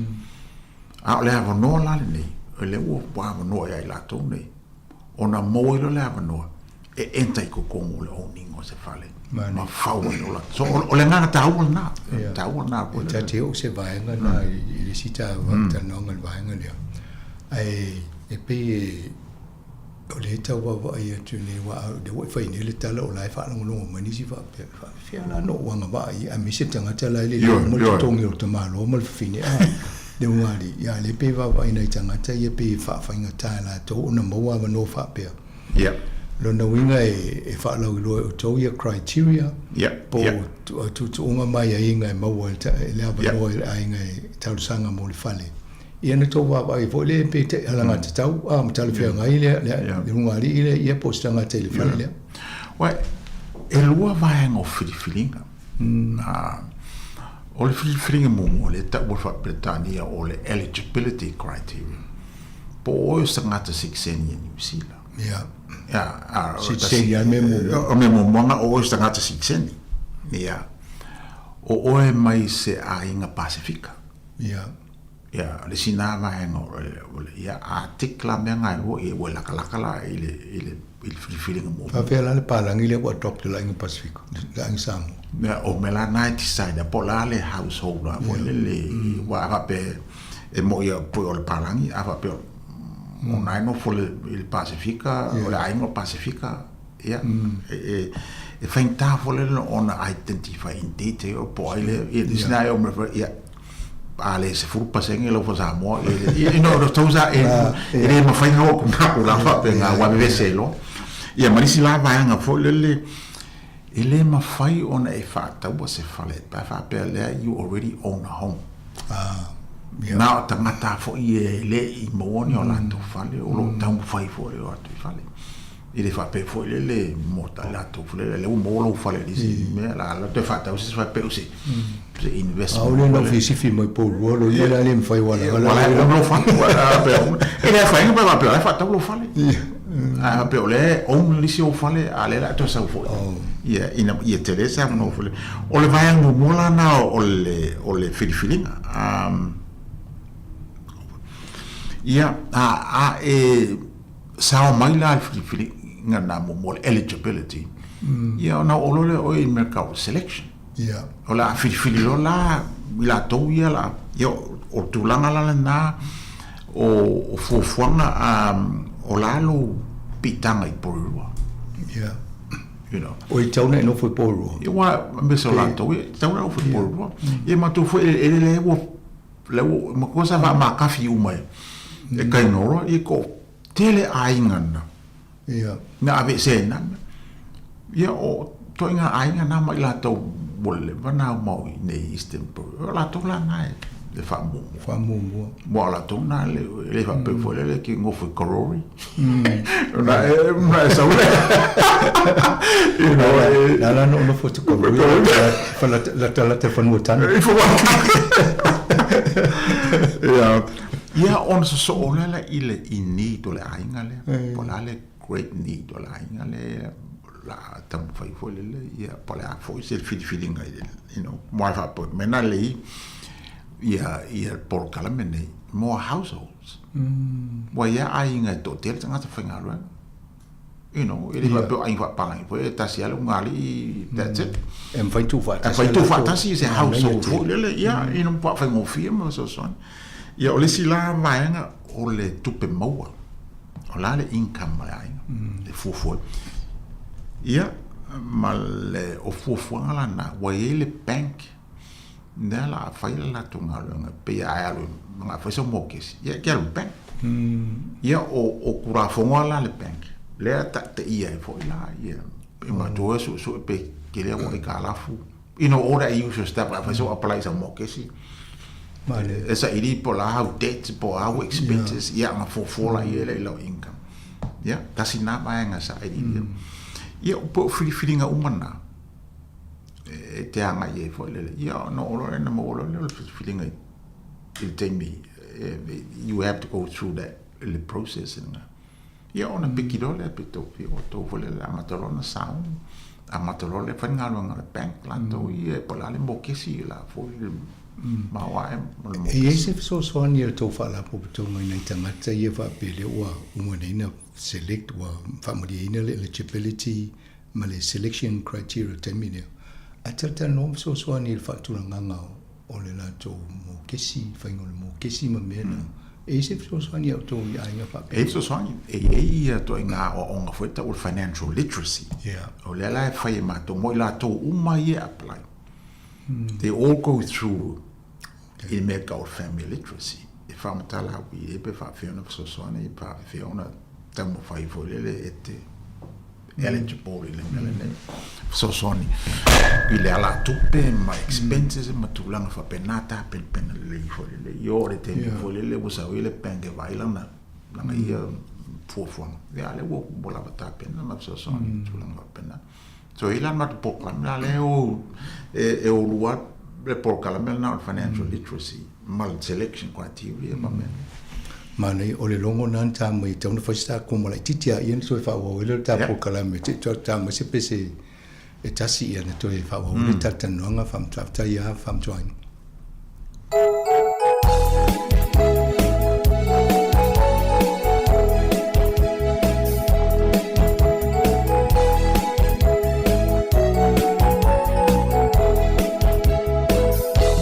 no foi si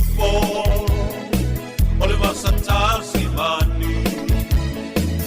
tau pa amazani le puini selani le malo Aotearoa o New Zealani le paitoto a Sāmoa i le lalo langi le malo Aotearoa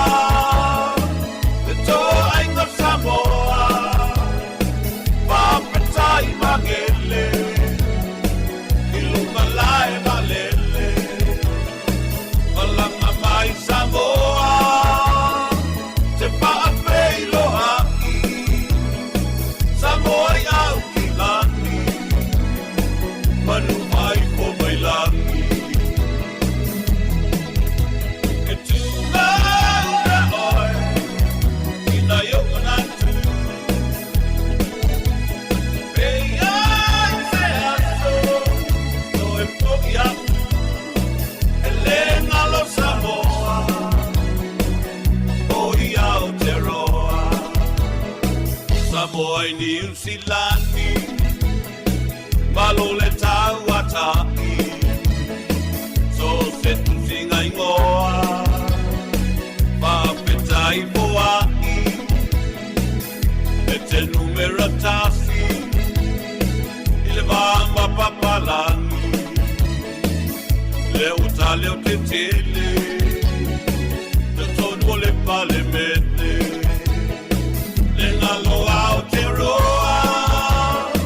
Le toa ingo Samoa Papatai magele Ilo malai malele Malanga mai Samoa Te paapelo ai Samoa iau kilani Panupai ko mai langi E te stara oi Ina yo anatu E ai se aso So e poki atu Elena lo Samoa Oi Aotearoa Samoa e welengi tone Savili malulu Wauto papae Malapau mumu Samoa karaya setete Ile motu isaute Elo kono voi vale Totele pisi vale Lena lo Aotearoa Le toa ingo Samoa Papatai magele Ilo malai valele Malanga mai Samoa Te paapeloa Toi fatalo fatule fafonga le tunu ma fatasima songa ya famtu ainu Tino Pereira.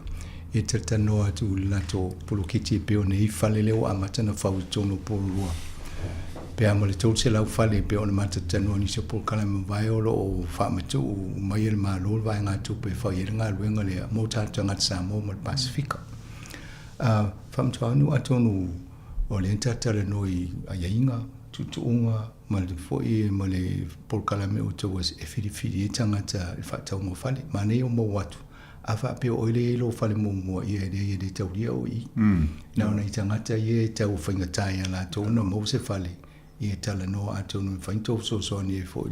Ma nei o whanau foi nei tō polkala me e te whataratana no e le tāpenanga o tūlanga tau tupi. O te mantua lungo le ti o sa whai foi se polkala me i asola. E tamo whai e whamamlamo i tangata, e whape o e se whamoe mo e whatau le whale. Ia, ave esi o ma credit cards, ma tutongi au pidi. Ia watu whale tupe, alai tau wawa i mai a o e watu se mokits. Ai watu a whisiri mai, ai watu o le tele au credit cards. Ia, e le tau te whita no mo le whale tupe au. O tūlangana fo i taunanga e fo i tau whai fo i le i a tausi le whamoe moe o le no fo i o le whale. And continue on le fale. Wale sinaf so soani matu, ele ngata le matu so soani a ele te tapena e te apalai. A molo la le fale. Ia ona matu so soani fo ele e make sure o la e pai au repayments. Yeah. O la mo kesi, o le sfola na so soani matu. Ba o te mi fo le ra unia ma pule ale. Ia le fale polo morta. Ia ona matu so soani fo le ia o ia wa fa ingo fie. Ia tonu le mokesi. Mane, ma tonu tāua te rewai ngā wari si e o, mai lo wha lewe lawe te au whapea. Ono sa i ere mere ai whai. Wani me tonu wha mōmua, tāua te le leo le rufu. O le si la tūlanga whamanino ai. O le si vaenga tāua o le polkalame nei, e tāua le whapeltania o le affordable. O lono winga, a affordable, e te tauna mawhaia i lato nei i le umutua te leni tupe maua. Ona lato whatau al whale. E tolu la vaenga a mātou fo i lele ua mawhaiela ona whatonu urmele o le affordable. O le memo mua o ele nei e lisi. Te mātou fo i la atu se sila i whale e te whatau. tu sa pe le lusu lima de 2% o le kau o le fale le te whatau. O le tau o le lele. Pe o lo winga la, o mea momona, up to 25% e te le tau whaise mo kesi o le name. Ia o kipi la na mai. Lona lua, o mātou ia whau fale, o mātou ni o developers. E te sira fia foi. Awa pe o le developer le whaia la tuati ngai nei. E ile la ko march, e ile la ko profit ki whao popo. Wa o inai mo mai la to tupe. La to ia commercial voi. Ia, matua la, pe los 2% na la whao popo le au. Ele au whao fale ngā ile tau al fale. Mea lenka un wha. Ma ana o mātou ne met o le community developer. Ele ise profit ki po se margin a se whao popo i. Pa o me o le tau al fale. Mo ia i tau al fale whain. Ia, o tau whana whatau wai i le whape foi le o le a... Ia, tasi naf so son. Ia, susa pe se 4% po la. Ia, kipi foi na. O lisi vaenga. Ona e te lele mātou atina e. E pa whaingo fie le, ona mātou fina u matangata i e supply ina, e lau suppliers foi i o... You know... Materials. O material whai. Ia, o la... Si ngā wanga whai, o leinga mai o le vaenga. O le scale. Kaum kā kere ngā mea, la mea la kaum kā fo ngā mea. You know, whaingo waru ia kāta po keru ia... Yeah, ele foi ele foi que fala ninguém vai que so embora eu lá monga, you know, o que keep mai com price. Yeah. Le silanga, yeah, ma ko funga e so for nga ide for the pay o ka. Mal me la lon to because silon tawa, le ma ko share equity scheme. O lono winga le na me ta o share equity scheme. E ma faina fa tupe mato. I up to fast 4% o le mortgage equity. Ia, tasi naf so so. O lo winga sa wo le ai le la wasa tu pe i le temple nei fata wai. We can save for le ia. Em faina matu fatu pe na up to fast 4% o le equity. Yes, le fa pela va ku fa ma mo fast. O si e mai ia, la wasa 5% o le equity. Fa ko pingo la wasa 4%. Yeah, I top up. I top up mato le. Yeah, ona fa no la. So le idea la. Fa fa ngo fiolo la, nga mo mortgage. Le mortgage. Io no to fa. Ai to at tongi mai le ya mato le mato equity. I se vai tembi fo le la fo. Oh, ai le manga la io. Ai le build for tasi repayment ia cover mo to vai nga le. La fo la o repayment so la fo io le mato. Tu lui le. Yeah. E alte le ba fo le lo tau sang fai on tum mai. Mane ale ngala. Ia fo ia excess le house. Wal me ne to te lo dato. Ngatele fai na o tum se fale. On le sto. Mo le o te mine los fu pe se la mo le. Eu ngata ngai los fu deposit le fale. Ia ava pe o se fale on se la o. Ia ma tu los fu pa se o le deposit le ngambia ko se los se la mo kupu. Ia pe se la mo kupu. Ia fe me mo mai kanga. So me la nga te leo so soni. So soni mana e to foi le makes le house more affordable. Mane atono to te la te fit te noi. Atono mo to fa fonga mai e ele ava no muli le poli ni minutes muli ma tem fa inte tali o te fisili ta spelo. Ia em fa fo ina lunga le Facebook ta to na em fa ina to mai to fisili em fa ina pasi a fam to ina mala la to fa ngalwenga. E tala mata te noi. Fam tuaini me sini la o mo to ye so swani me fai ono to ngaru lu fa ta se mai la to fi ma wole fa le a misia la to le anga va mo fi fi o to ia ma fitu na i po a wale me fai e ona fa tinu fa ta ngol fa le ele nga tenis ilna mani lo fa ngolo atu e to te so swani fo ile taimile o mo wole fa le mano no fa ta to tongi le fa le mol piota atu le mane wai o si e nana umba na fai sangi ma le bank ia fata dia lo oi ta sia me la fa le bank ol vai po sa to la tu a fai so mo misi te ia o fo sa yo le a mo ki ti sa yo le fa ai mane le va e tu to tenga lo e so o le sina vai nga le sa fata no ni ile o le wo to ta dia ni tal sang le temi nei o mo mon tal sang a tonu tu ti over le lo sa ta sanga mo ma tu se fulu walu Fale ia fai la fai momoa. momo Ia. ya o le lo se la mon tu po ia ila to fo le Tausanga. ya le la we to mo fo le o la matalona fa nga o meio eligibility criteria ma selection criteria la fa nga te ne o te ma to te dola vai to te le man na like ti fa le te mi su ma so Usa lo vai to una to fa le to fa. E mo ya la to te le lo se la montu ya man tu la once you go through the process you know ili fa per la eligible mo ma te to pe uma na se di ma se di mas fo pe to su mo because ya fa ngana a tonu mo la to mo mo isi vai ngai ta no fa pe o iso fa le mo mo ia ma ne to fa o to la tar sanga wa le mo to ai te le anga va ia fa ti numero ia o fu ni te le tonga le ngai ta o ya fa ngo fiel to fa ngai nga va ai ma so fo e te le anga nga te le nga fa on tu langa foi ele o se housing development foi le tu te offer ta mo market ya in market you know it any menu selection criteria about me have you got the money pero se senga ma con ma mai la to foi business ia fo mo fale o business ma to ele o business o melane so ani tanga to la tu no Poala tu pe foi e mo e mato foi le fanganga ia ona te paso foi le to fa we mis fa to na o ya le te lo yin changa te lumana e te utal sanga e sa muy fa pe pola no le te li ma tal sanga e se au se processo do pe a e se met fa te fi e le si awala le te sa te total sanga mai e lu o le na o le fain o le melane o le process mala la te mai on tal no le mato staff ya le amata le eligibility ya ma ka lo mena so e te lo ala bala ile ta fa ma mo le free feeling me la mo la inga le o mo va no e le fa pe fo le ki fa ka ni fo le pe fai pa biskeli o fa le lo te ye fam ka ko ya o va mo le you know e ki le o sixen o le si vanga ke le mau mai porua you know inga fa sola le la lo le inga vo io tu la e umala e processing e o mangingo ya ola mala mala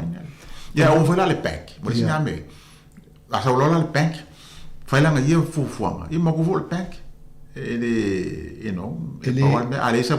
income repay le me ai le recommending ko le bank le tanga te le to fidia wa foi e sau mai lo le mo ko ma lo pa sia mai lo ba mo ba no lo ya a pa mai lo le bank pa la ngal ngal bank ya la le income o la updates ya e ke mo ki ngoala mo pa foi pa la mo ke si o mai bank e mo ko foi la pa mo ke si ke mi ya fie sa o si ya e ke lo le la ba la me mo le ngamis e do se feeling voi pe alo interview nga fa ka le bo so e mani wala le mato le vai il me wala le mo wala fa ma kala o le ba mane a tonu faina va tu tato numero le ma sento vala mo e pe se fie fesili mai am mo le mo ma ima fam to ainu le fa tu le 5 minuti mo le na faina vini mai pe ma tata no ma talia tu ni se fesili fie ma la mai ni se on tato fa fong fam tu ainu I longa to penga so ta inga mo ye criteria mo ye inga tu unga ne e tauna va ye tanga te peanga va o tu langa na le fa wene le mato o le wa fo mo temle ne tele yo mato fontanga ye fa ye kalesia ma community wo le na tala so tele la wo ye ya so fa bito fo ye uma na tala yo ma ye la to fi mana fa le yo ina la so e fa ye ia fono e kalesia fai fono e community halls fai fono il matu office tele le por o le vala tara I tulanga to tele la tanga ne wo atu ya ma fala longo e evenings for yo tu plato no fala longo fai presentations amando mane a foi le si me mane tele lo fala longo tu mo to yo pongi le fanga malo le ni tu fa mo sa o fa dia ya o tau sanga ma vai ma le lo la talata I te ia o suil malo ia le va ia tu ma le ia te le tonga lo fa te simal fainga malo ila o vai a tono wa ele li potile na fa ia pel english le na te le al fa tionga I kainga ora a manu ia to tamu fainga I fai mo ia o te lo te fa pe mal malo vai la me le fa o mnisi fa le wa to te le la pacific na to se la wala chitin numero na ole atono o tulanga a tala le matou fa mo ona le walangulango ina le malo le leipa to langulango ina le malo le nei le fa mo wa fa faingo fiela ona fa matanga nisi tulanga a malo nei mo se so ni lumana le wala to lo nei wala to wa vai masai ili ia le aunga ma le fa mo ma underpinning so le mato project le la wala taton o ko inga atina elene e te taulonga nga ilang suela to o no winga la ia ole talo fa tawana o te milene ina lo fangia tele mai ina to fa ni si fale wa mena le ia foi le o le fa o le fa la potonga community ele o fawing as business po fawing as private business po se family business po so la command le ole faya mo le tuno mo la to le tuno wala po to inga tu pe fo ye mo mai e facili ya eto ya ma I fo si fale ele ise mane ole tu langa na ila mata wo tu le mele ye ma lango le malo mane ia wai fai a te o fa pe mal malo yo mai fa te le to modernize vai ngo New Zealand ole sauna nga ni instale sa ye tama potaka o va ai foi le fa tatianga o le mato ngalo ngo o la ia le famta o te tau ona fa solo isi pitu no o New Zealand ona ole le o la ia le sauna tau nei sauna va pe ia nei se mai mo nei polo ta ma to isia to ila ngai te le mana o ngali e polo o fa tu lo ngai e fa si ma ko polo pa le fai mo polo le a tono le vainga na e mani foi o le si vainga le no fit tano tu o lo fa no lo mai tanga te ma ma fau I se awala e ma fai o na au sia ia la sanga au te lol fautuanga mo la to ai ni to itala fuli te mini tam fui fa te mo vainga na pe vainga na mo foto va vai po ato nga itala fui no fo mtanga tani o mela na le fu le so ni por kala men ta world financial literacy o na fautu ai ava pe le te le to itala yo I la fautu ai pe fa fe la se a wa fa mo fie on kipi le credit card por la se wala o ko fa ka o ia pancake so mo vai so le se ko sa mo la sa me mo ma ko pe mena le mo so so ni tu la ye fa ma venga foi le wale fa so in o se le o ainga ye no fa ta sim fa ina mo ye fa nau se tong il fa nau tu fa ta sim malta ma portinale ye nei ai fa ole la tu pele fa ina so so ni well fango fi a mele house le se no tianga foi le fa ta wa fa yo tanta inga luenga mele la te tong ye le mo kesi wal mele fo le fale mate fau e ma fai ona ye tangata matua vai foi na ye tamaiti vai foi te ngari so is multi generational mo fale le ye mania ya ton we leva e tu de sta telephone no yo la e ma matana ma fo tanga te pole ale vai ngai o la se numero em fai na video se si to office pa fita no atilim ta puni au fanga solo peto ta no ngai ka le si se mala ya e el mato vai no foi le foi ya na fai na sen e numero foi le mato Facebook foi em fai na ta no ya atonu mol vaenga na fai fo tal no stemia fam to ai no mol la to vaenga fa mal la mati au te mo le tato le tio o le sine ngal benga tele le tio fai e long po li le manu la tino a me sia tina ta wo fa pe mo le nga i lu mo so fo o tato tanga tene ya te ro e te mi mo la fa tal no to ni so la ko po kalame ai me se fo I fa ala lo tu ni so la to fuanga e anga ia to inisio tato fala tonga po e kalesia e fa ia to fontanga fa mamla matiri ni so vaenga ni ia te sia me te talu tanga tama matamba wa ipe fa fe na mo se tupi e fa tupi fa moi moi o le miti umale tanga tama mai e se fa le mutu la to fa mto ai no le te mine au vai nei di poti a me sia na tanga te ia le no fo le pensione a o le te leo le la to tupi le mo e lo tongi le rent a fa pela iso fa le no foi e la titi lo tupea ia wa sa uni le rent a fa se lo tala le vai so pe o le tele lo tupe le mo mo le alu ili rent after tele la va sanga e se le ta wall to nga le wa la nga temble wa vai temble ne e pito silio on tanta ia fale tongi porua lo sisia pito no uni so e va ila a tonu o le temble nei masala pe on se fu pasene ile fit fu pasene le faita wa fai o le tupe mo e to tongi mo le rent e se il material tu lang o le vai tonu wa le mane tato no fu ma fo fo ia pe on tele no atu una I halong fa na ia onga sa ale le fo le la kapi una I mal malo si la kapi wa le si awala na le mo fo ia tina a inga ele nga te halong fa na a inga la wala tato ina ia so swani I fa mo mo ngan na miti mo mai nei New Zealand e so swani tu langa ia o le lumana ina o halong fa na pe ale le una ia onga te le sao o tu pulang fai mai to tele ra to song songa to tele ra to tau la mo I panga pisinisi ma tulanga se ya aton o le temple ne wa matalo na fata tia se awala wala lumana ile ngata ya la to ya a o la to matua mai la to foi le lo a tau tua e ma tu foi te lo hala ma fa na o le temple ne o le tau se grandparents te le la le sao I la to la na I temple ne o si la tau se fu ia tau se fu ia o le si la na tu la na foi le pa fengo fiela ia ma tu fale fa ni e ma fai e o no se ava no a se ai na foi le o lo no fai se fale ia ma ila ma tu on va fengo fi lang ma Nei o leo tawa ai mawhawhau lele wai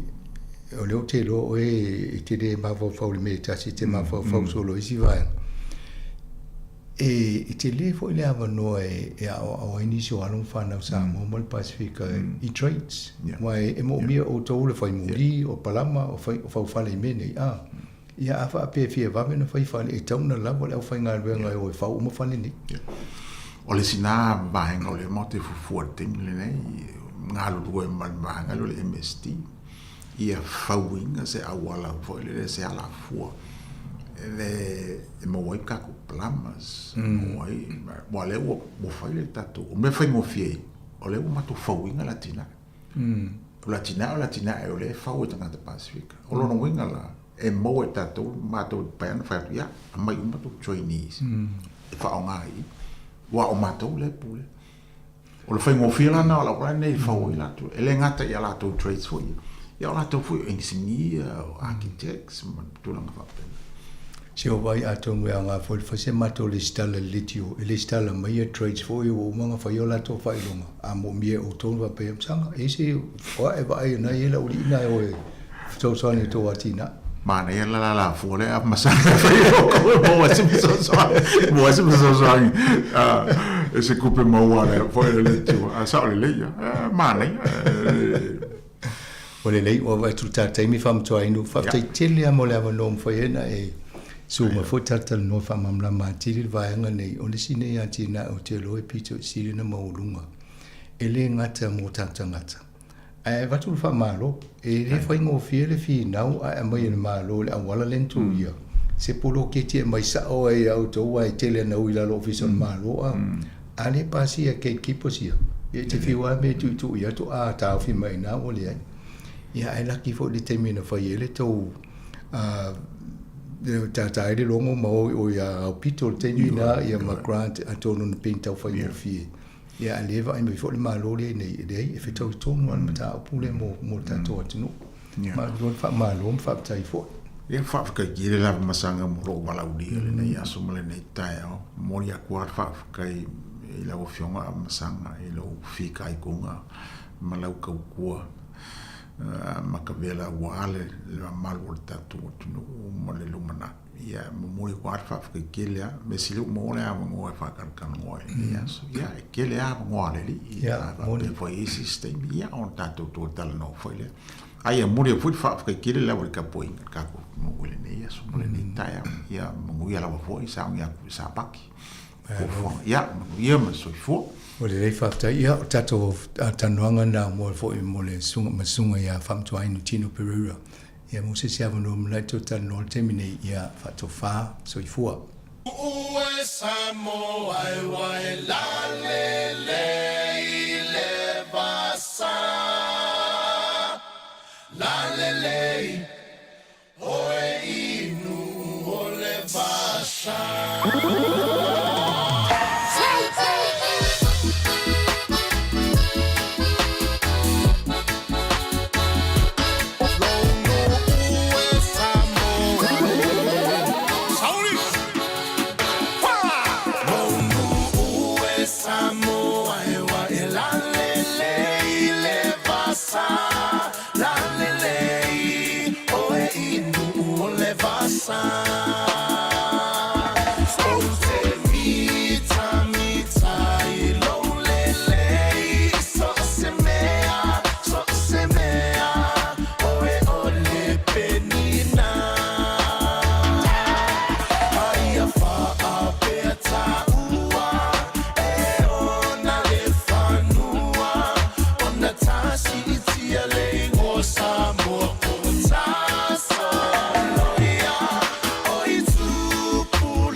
Sāmoa ia mala mala male tainga o le sua le palua va male sula tonga ia mana tua o tupulanga tala hui nei aso ka semana o fa'ali ali malu e tile fa'a Sāmoa uana o le nanu fa'a mole mole so te fifi lo malu ole tu feel tene Sāmoa ia mala mala male tainga o le sua le palua va male sula tonga ia mana tua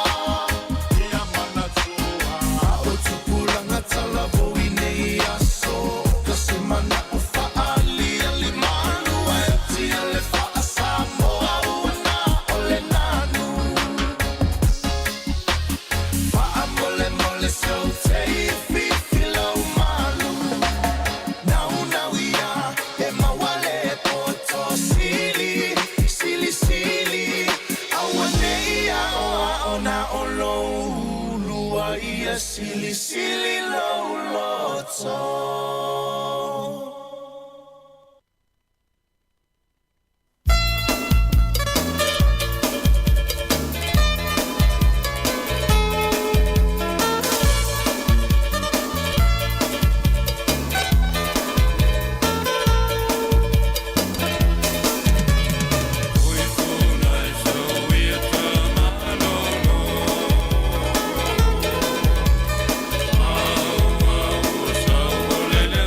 Let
Fianga mana foi pese le ku kama ina ua malu minuto te ane le tu lai se fulma tasi te fa talo fam te fa fe e tu ta te no le nei te le tai au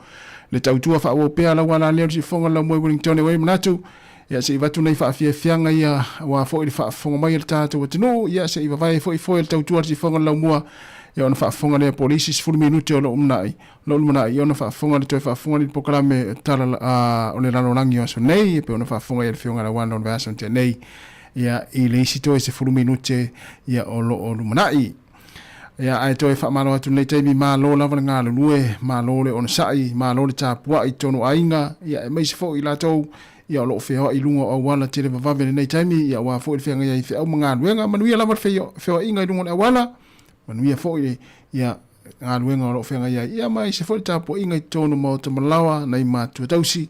ia I tonu fale o tangata matua mo to tangata matua mo te ngase fa filo I fatalo fatu le tai fatalo fatu le usa fish le mafuta mai ma lo lava fish fa tai te lava manu fo nga luenga lo fenga yai ia mafu fuango le yaso ia il tatu wetino le la fa watu nei fa fianga ia le taimi ia mo nei minute ia no fa fonga le poklame o le lalo langi o se ne si fonga la mo Wellington fa fianga le taimi o laso ma nei il vai atu le usuru mai le la ia I podido nei me se tu langa lo il tatu ofisa autu lima se fulma tasi man keveni pod ya fai maria lo sa ma futo me pe le tau tu se fonga la mon fa fianga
O le tautua le si ufonga o le laumua o lo iai fo i le langolango a le New Zealand On Air.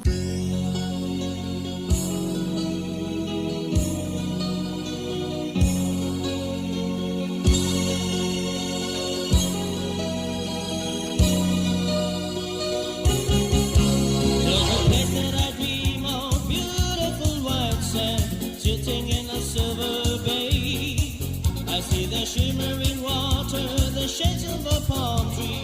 I can see them dream all day. I feel the warmth of the sunshine touching the white shore, seagulls dancing the sea. I see the boats in the distance are on the horizon, sailing to my fantasy. Oh, my Sāmoa.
Sila silanga Tāua.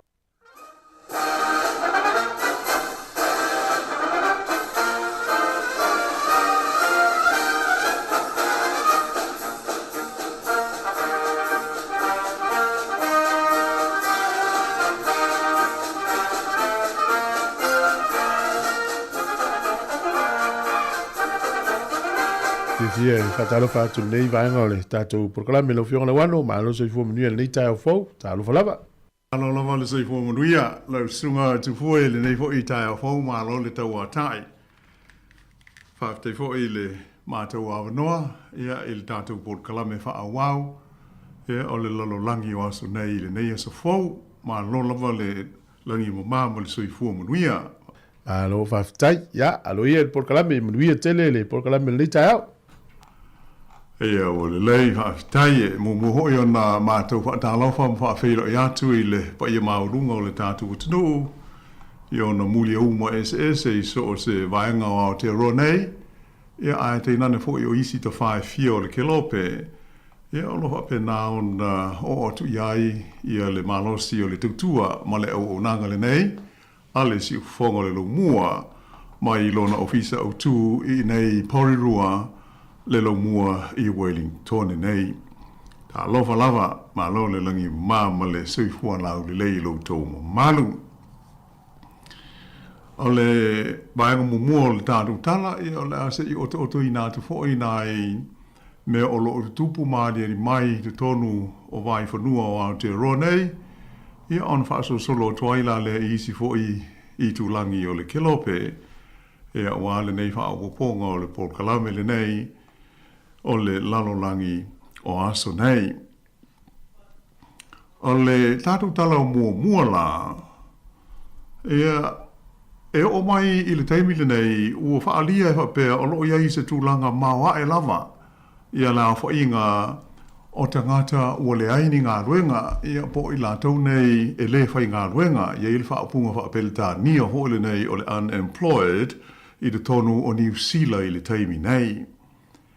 O whaamahumaunga na whaalawa i tele mai le so lulu e le mta ngā ruenga o whainu mela e whaamahumawina ia whainu mera ale mā lo, ua whaalia ai, ua tūla lata atu nei i se matatia mō le whātau sanga so'o ia le māua o le awha inga o tangata ua le aini ngā ruenga i le tonu o New Zealand i nei taimi. E le ngata i na telepisi nisi mwhala puputonga ua vāe ai tangata whai ngā ruenga. Ia ai whapena fhoi ona matua to o tele tangata ua le fia o e sue ni ngā ruenga e whai ngā ruenga ai. O lo o sila fia fo i le i matua ama mao atu, ia mai o lo wha wau pēi le nei taimi, o na wha solo o na vaea, se vaenga tele o tangata e whai ngā ruenga, ia po o lo la ngā lulue i tonu nisi o mta ngā ruenga wha la po tonga te tele ale mā lo o New Zealand. E whai tau wāwhe la whai o i la tau, wa le aini ngā ruenga, ia ona o fuafuanga lava ale whai ngā mālo e whaasao mai aini tupe mai i ngā ruenga whai masani ma au au nanga e pei ona sa sawa ai whai ngā mālo i aso o mawai. Ae o whainu mele pei ona whaalia i nei vai aso ua i loa ai o le fua whaasolo mo le tolu masina lea na whaai u ia se tema ua i loa ai nei o la whainga o tangata e le aini ngā ruenga i le tausanga lea ua ma vai atu nei, na si itia lea mai i le whā, te si ma le ono pasene sa iai, i le whā, te si ma le valu pasene, pe a whaatusa i le tolu masina i ona tua atu. Whaalia mai e le mtanga ruenga, o le nea whainga, o se si itanga maua lunga lea, taru mai le masina o te sema, o le tausanga e lua afe lua se fulu. E mai a whaapupu mō le silafia ia whainu mela ona silafia ai lea e le whainga tau na tātou manino i le tūlanga whaale tonu o loo iai ia mea tau ngā ruenga i le tonu o New Zealand i le nei vai taimi o le soifuanga. Sa whailo mai fo i whapea o le mafuanga au tūlava o le sitia la whai o tangata e le aini ngā ruenga. Ona o le whaititia lea o le mana o mia o ni tangata whai ngā ruenga. Ia pe ua le aise ti maan mō ni tangata whai ngā ruenga. E whaatino ina ngā ruenga whai. E le ngata i lea, ai whape fo i le wha o popo ina lea o le a whai o tangata mai whafo po o immigrants. Ia lo o maia e whaatu mua ia wanoa whai ngā ruenga ia sa iai. Na taua fo'i ewi ina sa tu mau ele i ai se swinga tele. A e sa iai ni swinga na mai ta wina i tangata na maua ngā ruenga i le tausanga te ruai. ina ua le ai ni ngā rue ngā lea wha inga e wha se fitu wafe, fitu se lau o tangata. Sa si tia foi i le 5 se fulu ma le fitu wafe le a wha inga o tangata na le toi whai ngā rue ngā ona o nisi ua ngā ai mō nia o onga wha apitoa ia ai wha pe foi maisi na maro lori taia mai ngā rue ngā sa iai ai wha pe foi maisi sa wha manu o lia ma le toe a to ai la to malosi ma le to tele o isi ua matua le fia whai ngā rue ngā lava. E nā o le tolu tesi ma le 8% ia le tūlanga tupu ae sa wha mawina o mea tau tutongi le tonu o New Zealand i ngā ruenga i le tausanga ua tua na i tu nei. Mai ana whaania whapea o se pa lea mai le tūlanga sa iai e wha tesi ma le tolu pasene. Tūlanga leo mea tau tutongi ia po le tupu ae o tutongi o ta ngata whai ngā ruenga. O te tongi e tangata whai ngā ruenga i kompani ma businessi tū ma oti na si itia le tolu tesi ma le tolu pasene.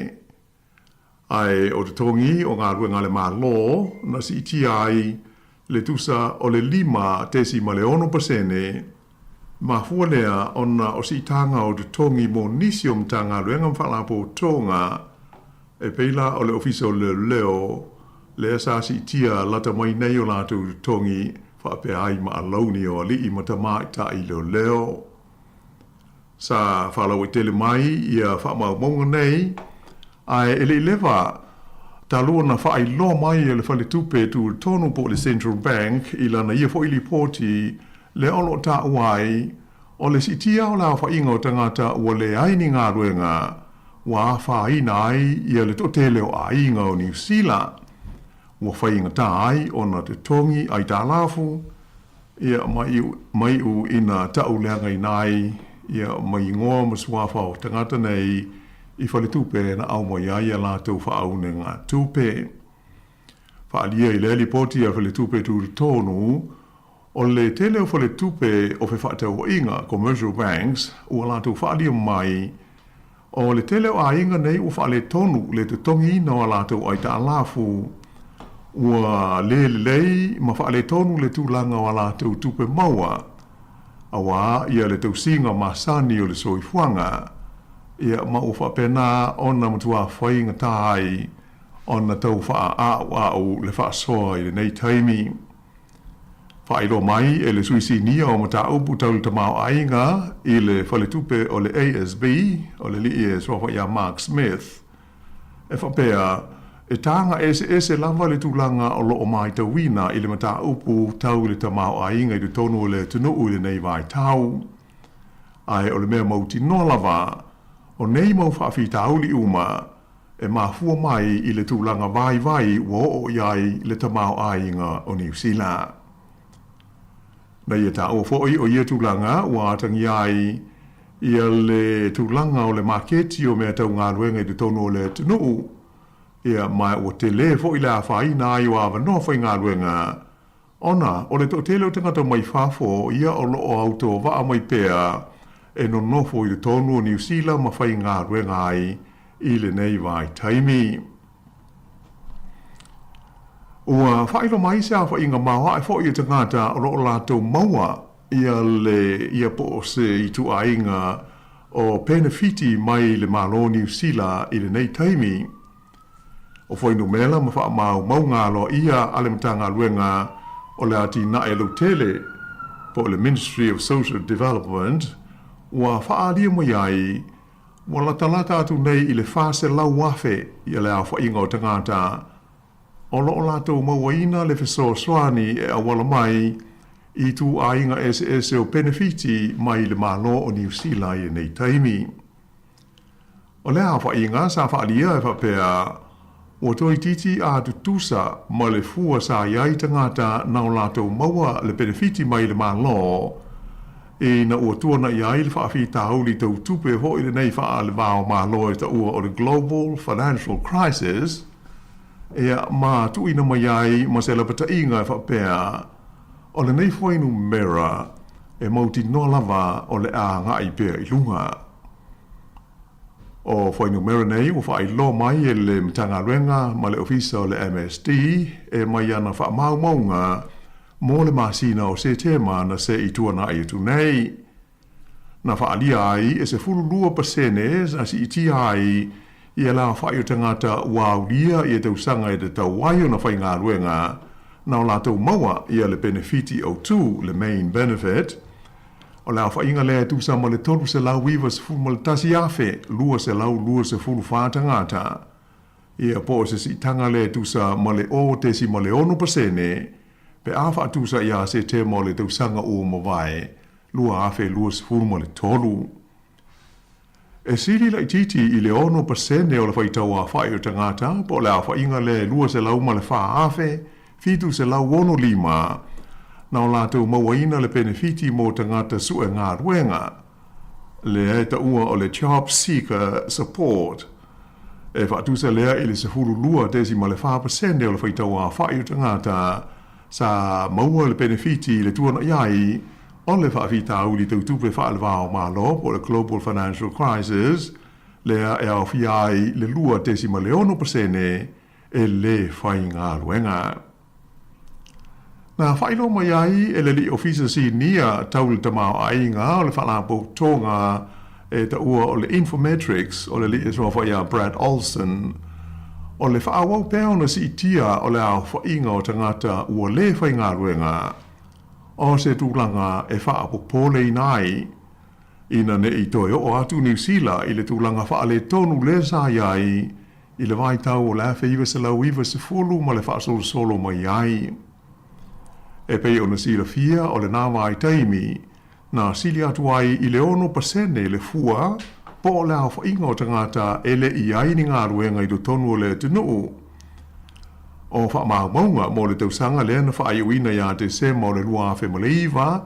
e sili la ititi lava i le 1% le au whainga o tangata e le aini ngā ruenga. Mai na ta ua mai e whapea, o se tasi o whainga tā ua mai ta wina, ona o le aru maria ai o le tuputupu a o le tamau a inga o New Zealand. Ona o le sa whenga iai manisi o tūlanga whainga tā tau i le tamau a inga.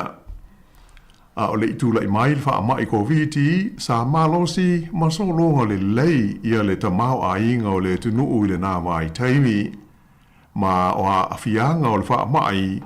le ana i longa ai o nā whaina ma pa u i lalo le fua o le tamau a inga o le tunuu, ma sa whaiai tau whainga a le whainga mā lo, ini awala e toi tau whaaola ola ai le tamau a inga lo tele, ma e sa i longa o nā o ngā, ma le lei tele ia fua ngā le mā lo. Ai o le whaafita uli, taluai le mā walunga o le tūlanga na o iai le lei o le tamau a inga o New Zealand, na whaapongai mai ei loa ma le whaale tonu, lea e ta ua ia ma pei o se whaangongo whaatangi ao e ta ua o le inflation ia po o le tūlanga leo le si tia ai o le au ngā o le tupe ai mai se o le tau o loa ma au nanga masani la lea sa to e tau mwhai nei e tau tu ifo pe whaapa u ilalo le fua lea po le rate o le inflation. O le manatu lao le au waito whai ma ta aupu tau le tamau ainga i New Zealand nei. O le whesuisui ai mai i se awha inga au pito māua lalo o tangata i le aini ngā ruenga, a ngai i se tūlanga e māua lunga le titi na i le tūlanga e mōmia. E pei o se tūlanga lea o loo iai i le whanau naunga ina i a toi masuinga mā lie ma foi i le mea te tauona iai le tūlanga o le tamau a inga o le tunuu. Whailo mai fo e le li nei o Brad Olson o le whalapotonga le Infometrics e ai i a pisinisi na aunga tā e vaea ia la tau tangata whai ngā ruenga ona o le whai ngā fo i o le sa i linga o nisi tangata e suia ai mai se i le taimi ina ua uma ia sa matapu ia na wha mamalu mo le wha mai o le COVID se fulu ma le hiva. Mai o le taimi na toi le leiai ma malosi le tamau ainga o New Zealand. Sa i loa le leiai le mo mia te leo nisi tangata whai ngā ruenga se to tele mo le whaatino ina o ngā ruenga whai. Pei tai, o le whaawhita hauli na tūla i mai, tō tele tangata ua malanga i Australia e su e ngā ruenga ai.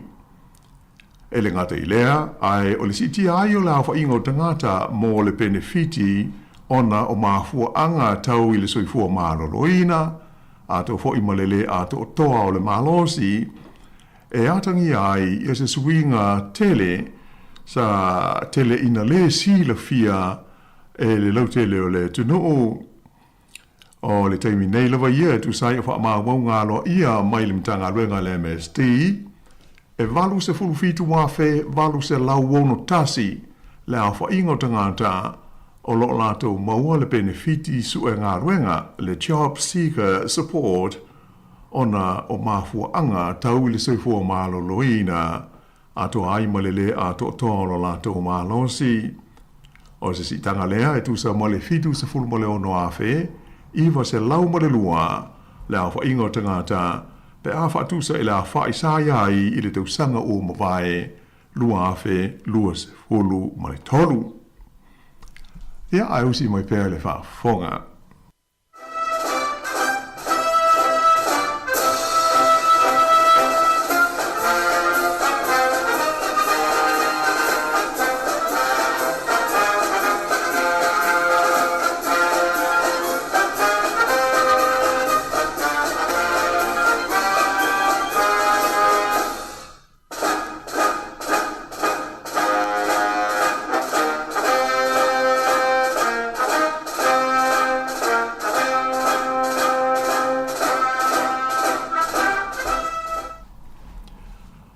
E leisi vaenga o le tātou tala, i le nei wha awoponga o le larulangi o aso nei.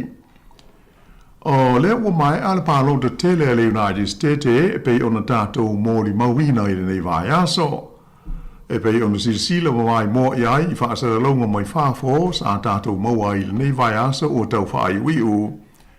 E pei ona mata upu au tū lava le nei sa tāu la i ai le sila ale larulangi ma laua nunga i talafou i meri tupu i le nei vai aso.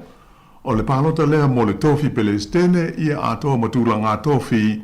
o le fono ao whaitula fono ale United States o Amerika. O se whai ngā pālota sa nofo whaatari iai le to tele, po ai o le atula i mai,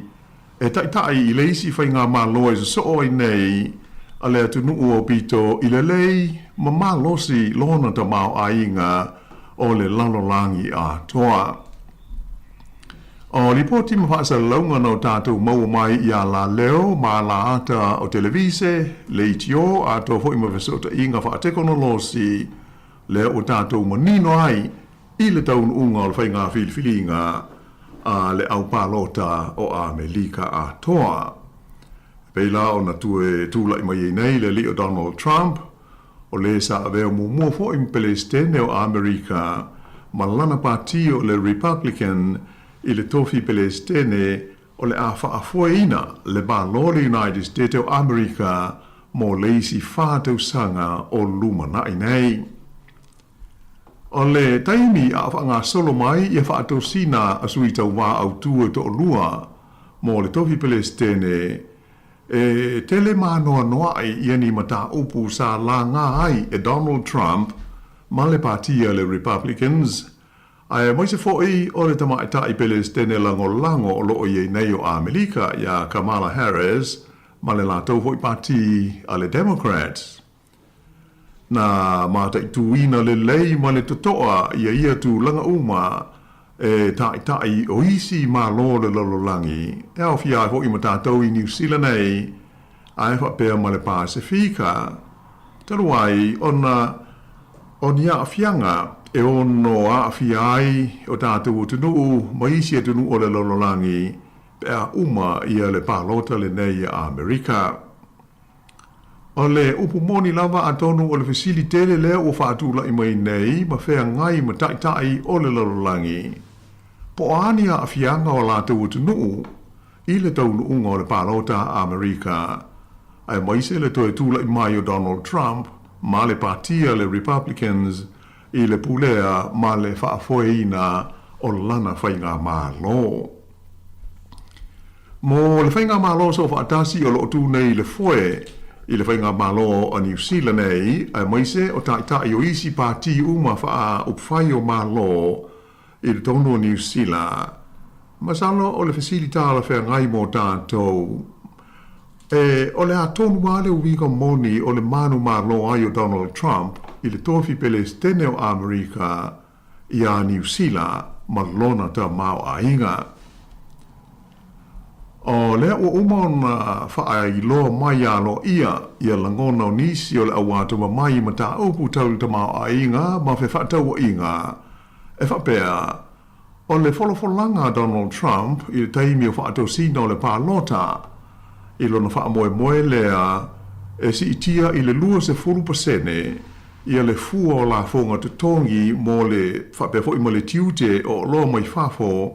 ia tunu ia o lo whauru whale atu i te tonu o Amerika. O le amatua te lea i lava maonga onga ia whawhitauli o le a whea ngai mā tunu ia e whaalango lo la te wati na e male ta mau a inga i mea tau e whaatau inga e pei o tātou i New Zealand hei. O le 20% o le tiute ma la fonga o loa uma mai whafo o le a whaatau atu e Amerika e tu sai o le wholofolanga le nei Donald Trump, o le a haawhia ai o loa mai New Zealand nei, peila o le ano o manufasi, le povi po le beef, e pei o le loa o pito i te lea o lo whaatau ina atu i whafo a New Zealand, a maise lava i maketi ia o le United States o Amerika. Ai pita ai le ngata ya New Zealand ai a fia ai foi mo le tele o isi atunu e ai e Mexico le tua o ma Amerika fa pe ai ma le atunu tele o Saina na fa ilo mai le amtanga lo vai aso ele fa tonu o le maftanga ma fa la tonga tau pisinisi fa le va ma lo New Zealand o le li so fa ya Stephen Chiagope is e whaatala noanga mai le wale se whaatala laua New Zealand. E whapea, a whai o le aawhia o loa mai New Zealand ia e whaatau watu i Amerika i le neisi tanga o le tiute ma le la fonga e 2% e pei o na whaatula i mai e Donald Trump e mauti no lava le matua te leo le whaale tonu e tu lai mai ai. Ona o le awawe ai o na mate ma pe se i tulo i se vaenga tele o mea tau fe whaatau a inga a New Zealand. Ta ua mai fo i le lisa ave mua ma sui mo le whaatala no ino ma ta upu tau fe whaatau a inga ale malo New Zealand e ngo ia Charles Finney i le Port Columbia le Morning Report i le Stofia Navi e whapea na fesilingia o ie sona langona po o ani le lei mani whaamanuianga mo New Zealand mai i le mata upu le nei. Ai o la natali mauti noa e whaale tele ia pe ela ititi ni le lei e maua mai ai mo New Zealand. Ta ua il neli e le aini fōlinga le lei mo New Zealand o se fuafuanga whaapenei mai le malo o Amerika. Awa e mauti no lava e re tau ona fi nau New Zealand ina ia tu sau noa o ia maana o loa nei mai i lea wha moe le United States i lunga o le tūlanga e whape o New Zealand o se tasi o mawhana a le United States o Amerika. Ma e le o iai ni la fonga ato ai mantiute o whaia e New Zealand i o loa mai Amerika o lo o maia ma whaulu whale mai i Aotearoa. E ta awhi le li nei o Charles Finney, e iai vaenga mautu e mawhai o na whina wai le malo New Zealand mo se tu saunoanga mai le tiute ma le la fonga le nei e pe o na fuafuaina ma whaai loa mai e Donald Trump. Pe tai, e le i monuia i a mau nei mo o loa e awhi ai le ua mea ma le Alamini a New Zealand o lo o whaatau inatu i Amerika. E o maia i le teimile nei, i le whainga mā loa Joe Biden o loo iai ma tutongi New Zealand ia le la fonga mo le tiute o ana o loa ia o loo awinatu i mā keti o le United States. manatu fo'i ia le li o Charles Finney, fōringa mai a le se 4% o lava i le lua se 4% ia le fua o le a iai le tiute ma la fonga o loa mai New Zealand whaauru whale atu i le United States i le taimi o le a matai nai ia le taitainga le li pele stene fau o whiliwhilia nei o Amerika o Donald Trump mai a Januari o le tausanga a sau lua fe luas huruma le 5. O leisi fasili o fia manino iai ia le totele foi ia ai pe whape whela ia tunu nei e whaipaanga ma Amerika mai o loo iai la tau whea ngai ngā tatala ia po whea ngai ngai e ta ua o meo free trade agreements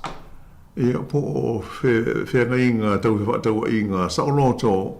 e leini pui pui ngā e peila o ni la fonga mo ni tiute ia mai se o Australia ia le tasi o ia tunu o lo iai ia malienga ia le va mai le United States ia mai atonu o se tali fai ngofie mo le amata upu e o le atatu tali le taimi e amatai ia le pulenga ma le fai ngā malo Trump ia Januari o le tausanga fau ia ona mauale iai o se whaamaninoga ai mo tātou ai i New Zealand nei e le aise mea whapea o iai ia mo tūlanga tau whaataua inga mai le United States. O le li pāle mi o New Zealand ia Christopher Luxon o stasi leo tai o le lololangi sa wawe o na whaho atu alo ia na whaamunianga mo onga le lei ia Donald Trump ma le partia le Republican i na ua manu malo ai le palota i le aso lulu o uma fo i o na whaalia mai i aso na finangalo o le a whapeo na tau mo whai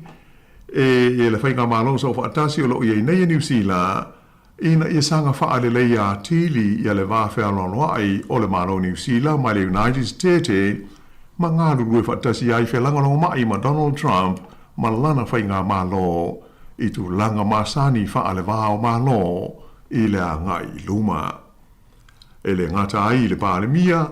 ai ufa befo i ona maia ona wha o atu le wha malo mai le min stara mai whafo New Zealand ia wawasa mana ia Winston Peters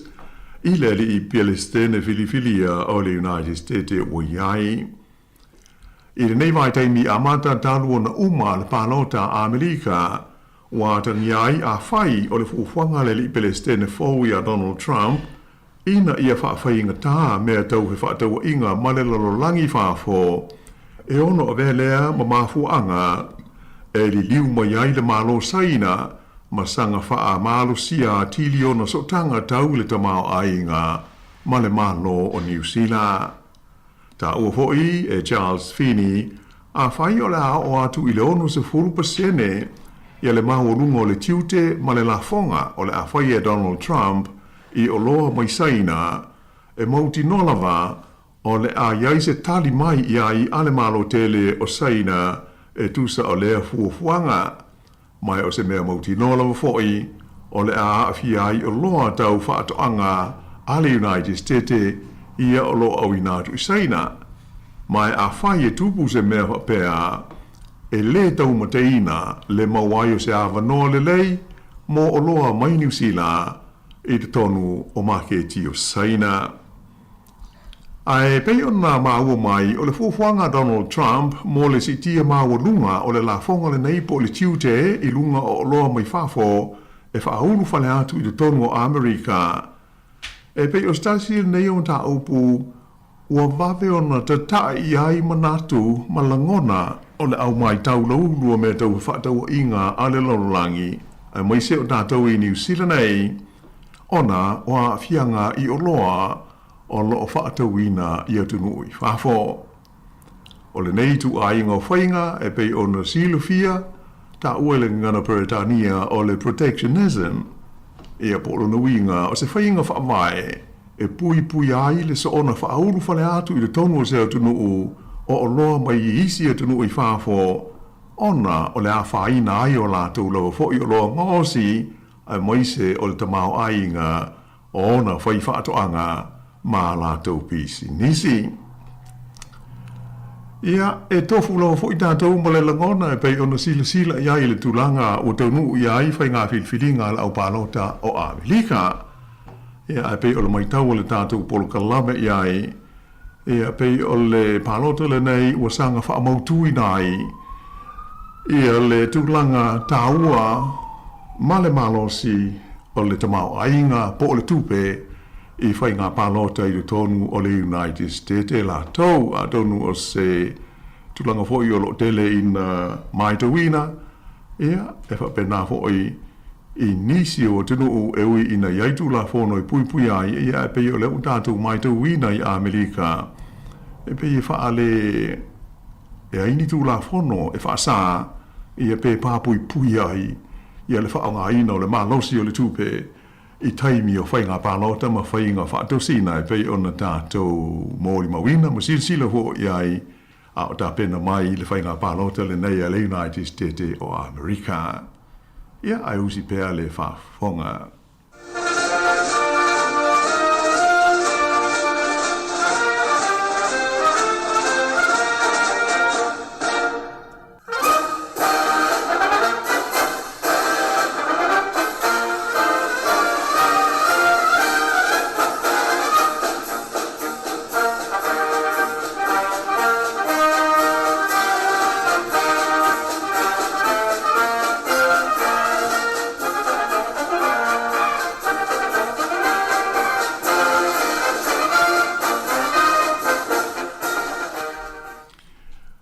Leisi vaenga o le tātou tāla,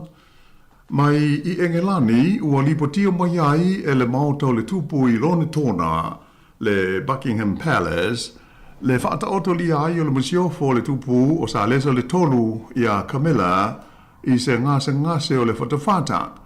E mai o whapeo na tāo fiai mai le whaatauru ina o na tiu te masani i le nei vai aso. O le masiofo i a Camilla, ua fitu nei tau sanga o le soifua, ua whautua ina e ana fomai, ina ia malolo le lei mai o na tiu te whai, pe tai e le i whailoi na mai le au ililinga o lona whaatafa ngase, e pei o tulanga masani pe a fiestasi o le ai ngā tupu i se ngase. O le tau sanga i ruafe ma le lima e pei o na sila fia, le ana whai poipoai le tupu o sa lesa le tolu ma Camilla, mai o whailo mai whapea, o le whaata otoli ai o le masiofo i mai o le tino, ua le mwhai ai o na awai o ia i nisi o sauni ngā lo ia, e mai se le sauni ngai le stofi a nafi, e mana tu ai fita umana mali liu, i taua i aso ua mawai, i a po le aso ta ua le i Engelani ma peretania ta ua o le Remembrance Day. O le tupu o sa lesa o le tolu ma le masiofo i a Camilla pe o na silofia,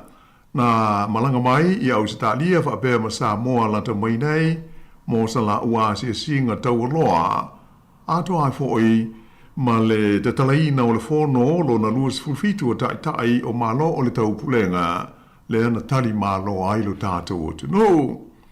O lo o whaau foi tonga fitinga whaapitoa o na mai estete, ia sa lesa le tolu, i lo na ia ngase o le kanesa, e pei o na whaamauni ai, i le masina o February o le tausanga nei.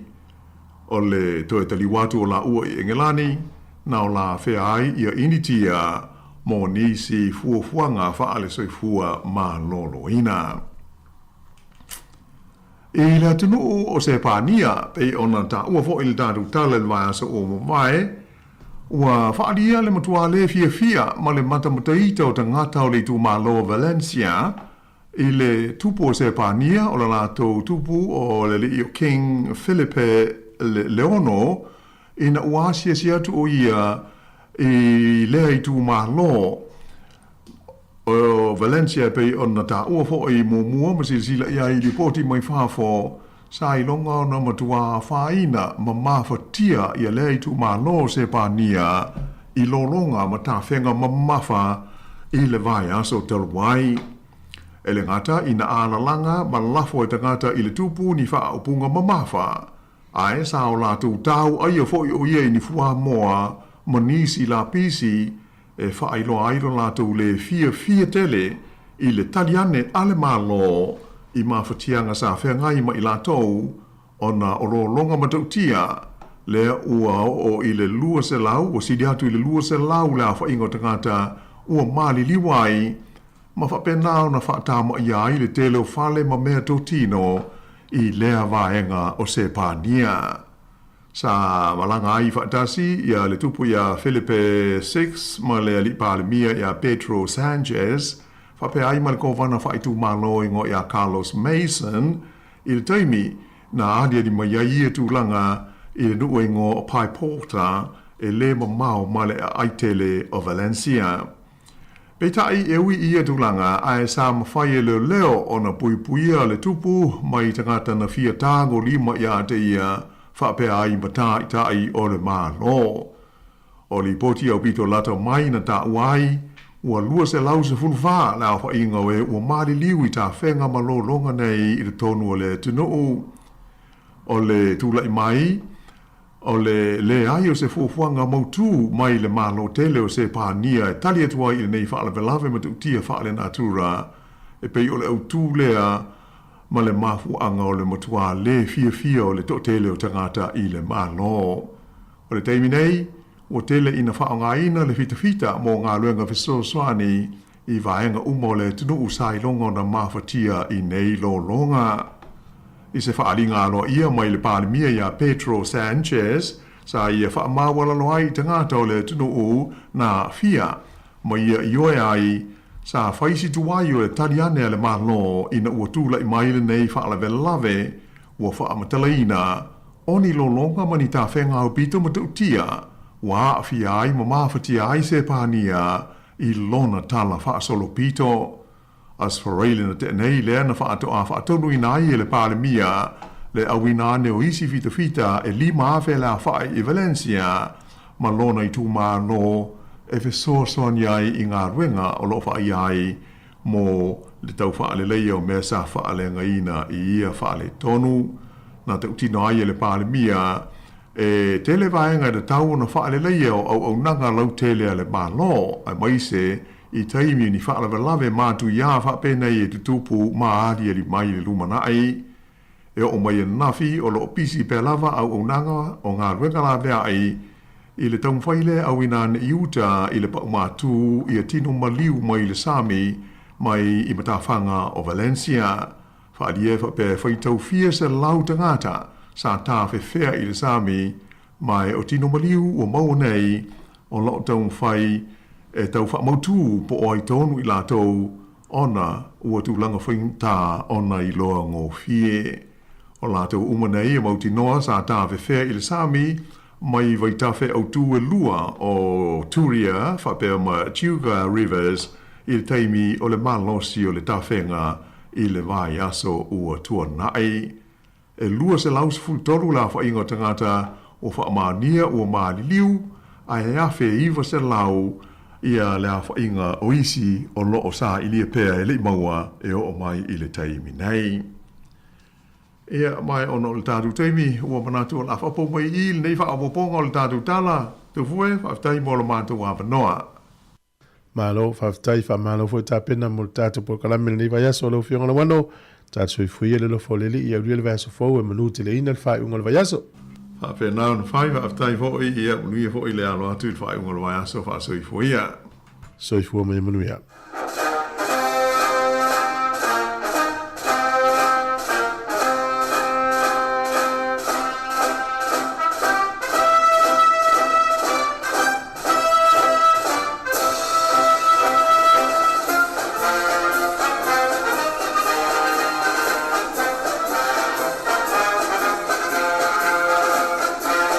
Kalame na tala le ulunga a o le lalolangi o so nei o le nei vai aso whatautei le fionga la wano ati i lawa to e maula me noi whaf.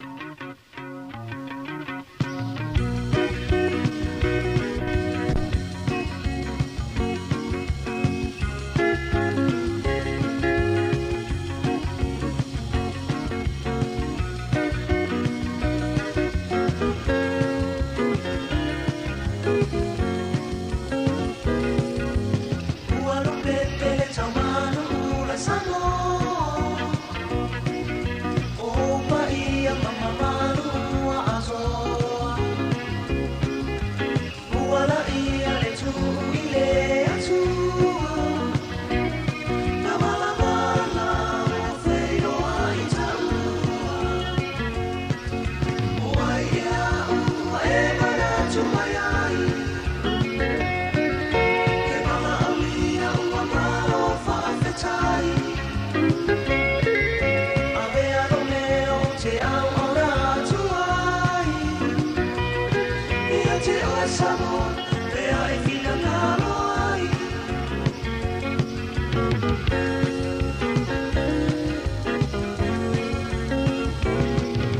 Le whaamoeno e lea sa whawa o whako.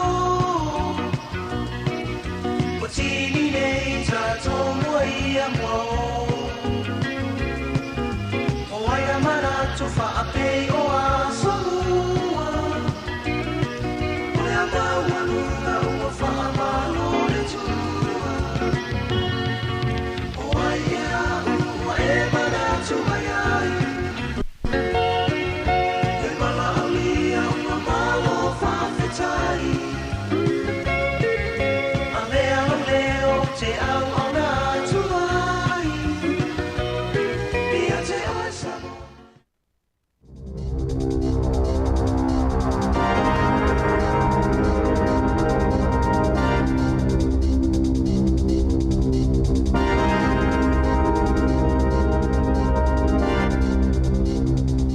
Toi whaatalo whaatolo whaapoponga o talafou ma le si ufonga le lau mua mo le ne iawa uli.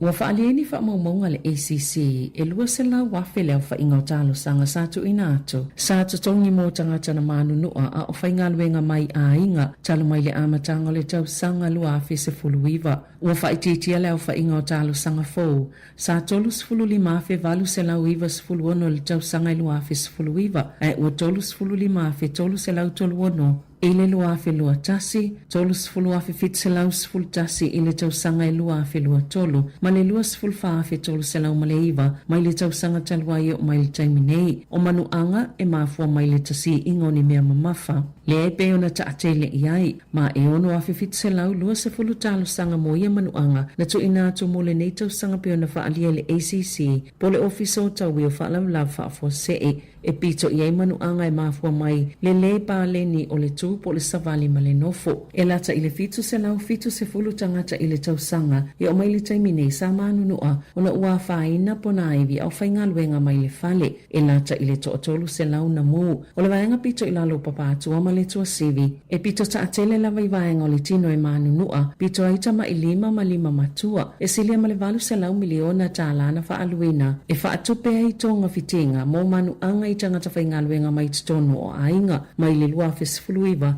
e o mai i le lua afe lua wha, o le see, sulu, po le pao, e pito sile ona tele tupe aluai, ona o manu anga i totono New Zealand, e to samale fitsa lau fitus fulu afe tangata New Zealand, e manu nua ona e sulu, see, pepa u iso o se tau sanga, ai o le fali lava le nofanga pito sile ona ta atele e tutupua ia manu anga. Na fali e Jim Roberts, o se pa anga i le Hesketh Henry, o le tiu te maasani a falwhaingaluenga sa iei lalo tu la fono, o le saifua maloloina ma le saunga le mu i falwhaingaluenga, o le whaamautinoa leo le saunga le mu o tangata whaingaluenga peitai, e le tatau o na ngatai i totono falwhaingaluenga, i au fiai, ma le whaingaluenga i le fale. Wa faisa tangi le komisia mata ituina po mulmulta i episinesi le tula fono fatawa inga tala fea ngai le kamupania le One New Zealand o lau faasalalanga tau faasise faapea e se lau pasene le malosi po o le mamawe o iei lalatau au nanga o telefoni fea veai mai lalatau satelite leo lo ta pena iai o le talitonunga o le komisi a tonu ua solia lea faasalalanga faapisinesi le tula fono fatawa inga tala fea ngai o le au nanga o ia satelite o lo faa ngai o e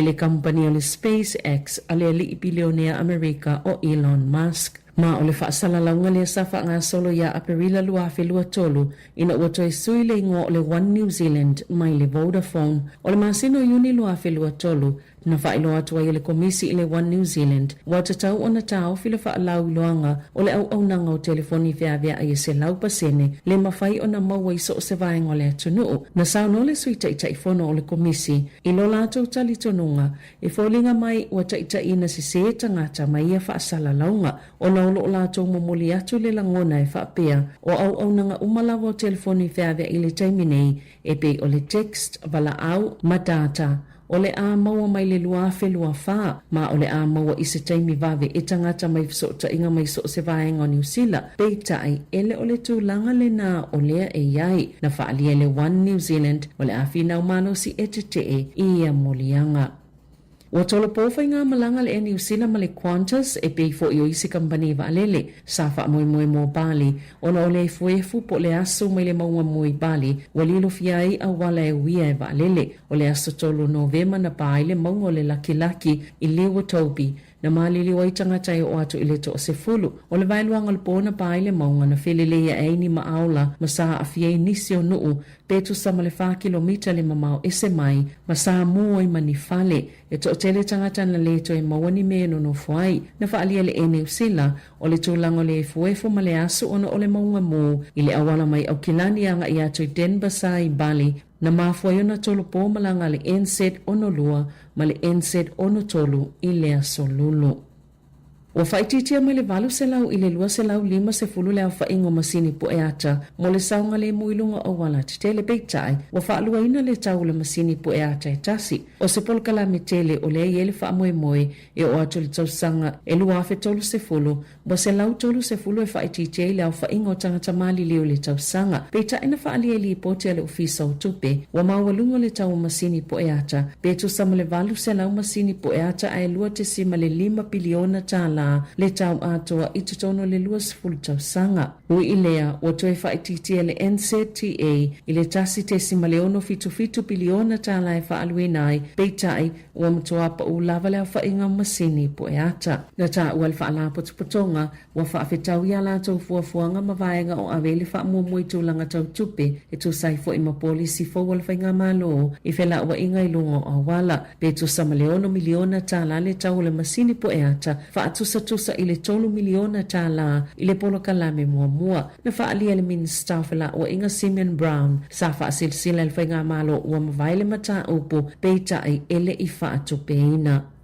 O whaalia nisi le King's Council po lo ia sini a New Zealand we ua maua e mamau lulunga o lātou to mai mata upo le tula fono o tue sa ili lama le Treaty Principles Bill po le pili mo mta upo whaavai o le whiangainga i waitangi le tue tu singa lava i o le whiangainga mo ua wala a waia lo ia sini a le atunu i le pale mia ma le whainga malo so whaatasi ina ia whaia le whai unga sao i le taiminei. Ma ave ese loa le nei pili. E silia mal to ofase fulu cases po King's Councils. Wola to whaia se tusi i le pale mia ma le loa ia sili. Ma wha amanino le nei atu iai o lato popole ngatele e winga i mata upolo o lo te i le pili. O le Treaty Principles. Wha atase mania afianga lau tele o le atu lai be tutupu mai ai i le tulafono wha avaya le atu noo. O le so, e whaitaua ilo na whaitaunga mo mole pili le pale mene. Ma ua moli mawina ni te te i le atu noo. Le foi ua sauno le palemia Christopher Luxon o se pili ua wa aiei le whivaevaea inga. Na saunoa le e ana le pili tau whaaofi David Sāmoa le taitai o le Act. O le mafuanga utu o le pili ina ia whaatulanga mai e le palemene po le ale wingo mata upu whaavai o le whiangainga whaamanino ma whaamausali. Ma whaatala noa tangata po le alo na tūlanga i le whaavai o le atunuu. Peitai ua manatu lo ia sinia. O le folosia i o le pili po le tulafono tau whaauwhi whaatase le fesili whaapalota po le referendum o lo ufufuaina. O se awala ua matuale e tala whianga i lava le ua whaongaina e tali malo te aise mata upu te tele o le whaavai o le atunuu. Na whaalia e loia o mata upu whaavai po principles ia ua fuafua le pili al whainga malo so whaatasi e toe su iei le winga o le te tiriti. E le o atangia mai ai le whiangainga ma ua tatau o na ave e sea. E whaita wafe tangata e langlangoina le hikoi po le solotele mo le te tiriti na sopo ia ina le alalau papai au kilani le asona nafi o le solo mo le whiangainga waitangi e whailoi le te o Māori i le pili o le Treaty Principles whapema polisi al whainga malo so whaatasi o lo oa awhiai i lātou. Na whaalia le auto stala le leito New Zealand na ngā lulu le awalalau papa a o savalia le hikoi po o le solotele a o anga i atu le hikoi a Māori mo le whiangainga o le waitangi o kilani sa fini no whanga se lua sailongai fo ile tite a Māori le Passion Point ma le eho mātao. Masato i whaata mai ele solotele po le hiko i le tasiva fitulima sata ita ina e Dame Fena Cooper ma le solo mo le foreshore and seabed i le luafe ma le wha. E mana tua e nisi na i le solo le tasiva fitulima le a fo i oto e sava vali e le solo pei ona iai mai le aso ana nafi.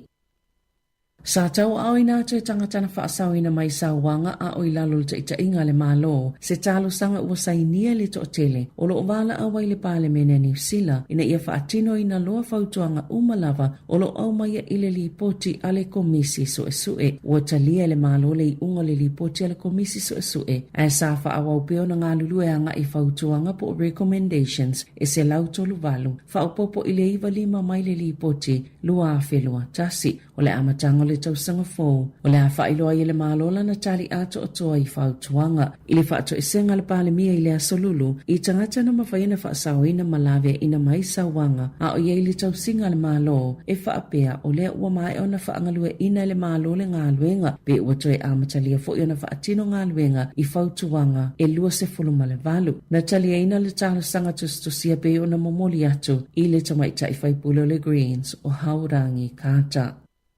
Sa whaatonu le minista mo le atina e ngonga fsota i Louise Upston le au whainga luenga ina ia awane i toi whaasala wina i vai aso ta itasi le numero tangata benefiti au whaasolo ina o atu ini fwai numero pito maawalunga e le i iai mua wa wala au le leipa e whaapea o se ngai o inga ua tau mawhai e wha au fiufi mata upu pe ita ina saunoa le minista e le ta ua le whailo so o fwai numero a isilia tona tale fia ngai le li poti po le whailo a wha le masina peta i kuata po le ta i tolu masina. Sa le ia i se wha pisa o le wha amatalanga. Le ana tu utalwai nei i lunga le upenga fsota inga le MST e wha apea o le a le toi wha alawilo aina i vai aso ta itasi. Wha amaumonga po numero tangata benefiti pe amai al wha alawilo angol fwai numero i le aso luas fulu lima o kitopa. Sa whasilinga ina le leitio New Zealand le MST ai na tali la lato so upu o le a tali le minista i totono al palemene i le awaulio le asolulu ma sili fo i ile ofisa o le minista o le mana onga la lato mtanga albenga ina ia wha mua lato ngā albenga ile ave o tangata e whai ngā albenga aile o le lipoti e tāhua o le o tāhua le upenga ta whailangi le mtanga albenga o anga fsotai o le a wha awau o na lipoti le numero o tangata benefiti i masina ta itasi sa amata maya a perila lua filua sfulu o na ta iwa yaso ma wha alawi lua ia whai numera sa fesili le so upo le leipa ka mea se poloni ile minista pe eisia ua manatu ai o le taimile nei ua te tawea na tau file whaailoanga whaale vai aso o ia li poti. Na Sāmoa se puloni le leitio New Zealand e le o le taimile nei e whaau fio le tūlanga moni o lo whiangai nei ma le tele o tangata New Zealand. O le whainumera pito la tamai o mai le aso luas fulu lima o kitopa e tolu se lau iwa se fulu luafe lua se lau se fulu tasi le au whainga o tangata o lo utali le benefiti au tu e au fiele to o lua se lau ma le whaafe tolu se lau ono se fulu o lo o maua le benefiti mo e o lo o sa ile ni ngā luenga.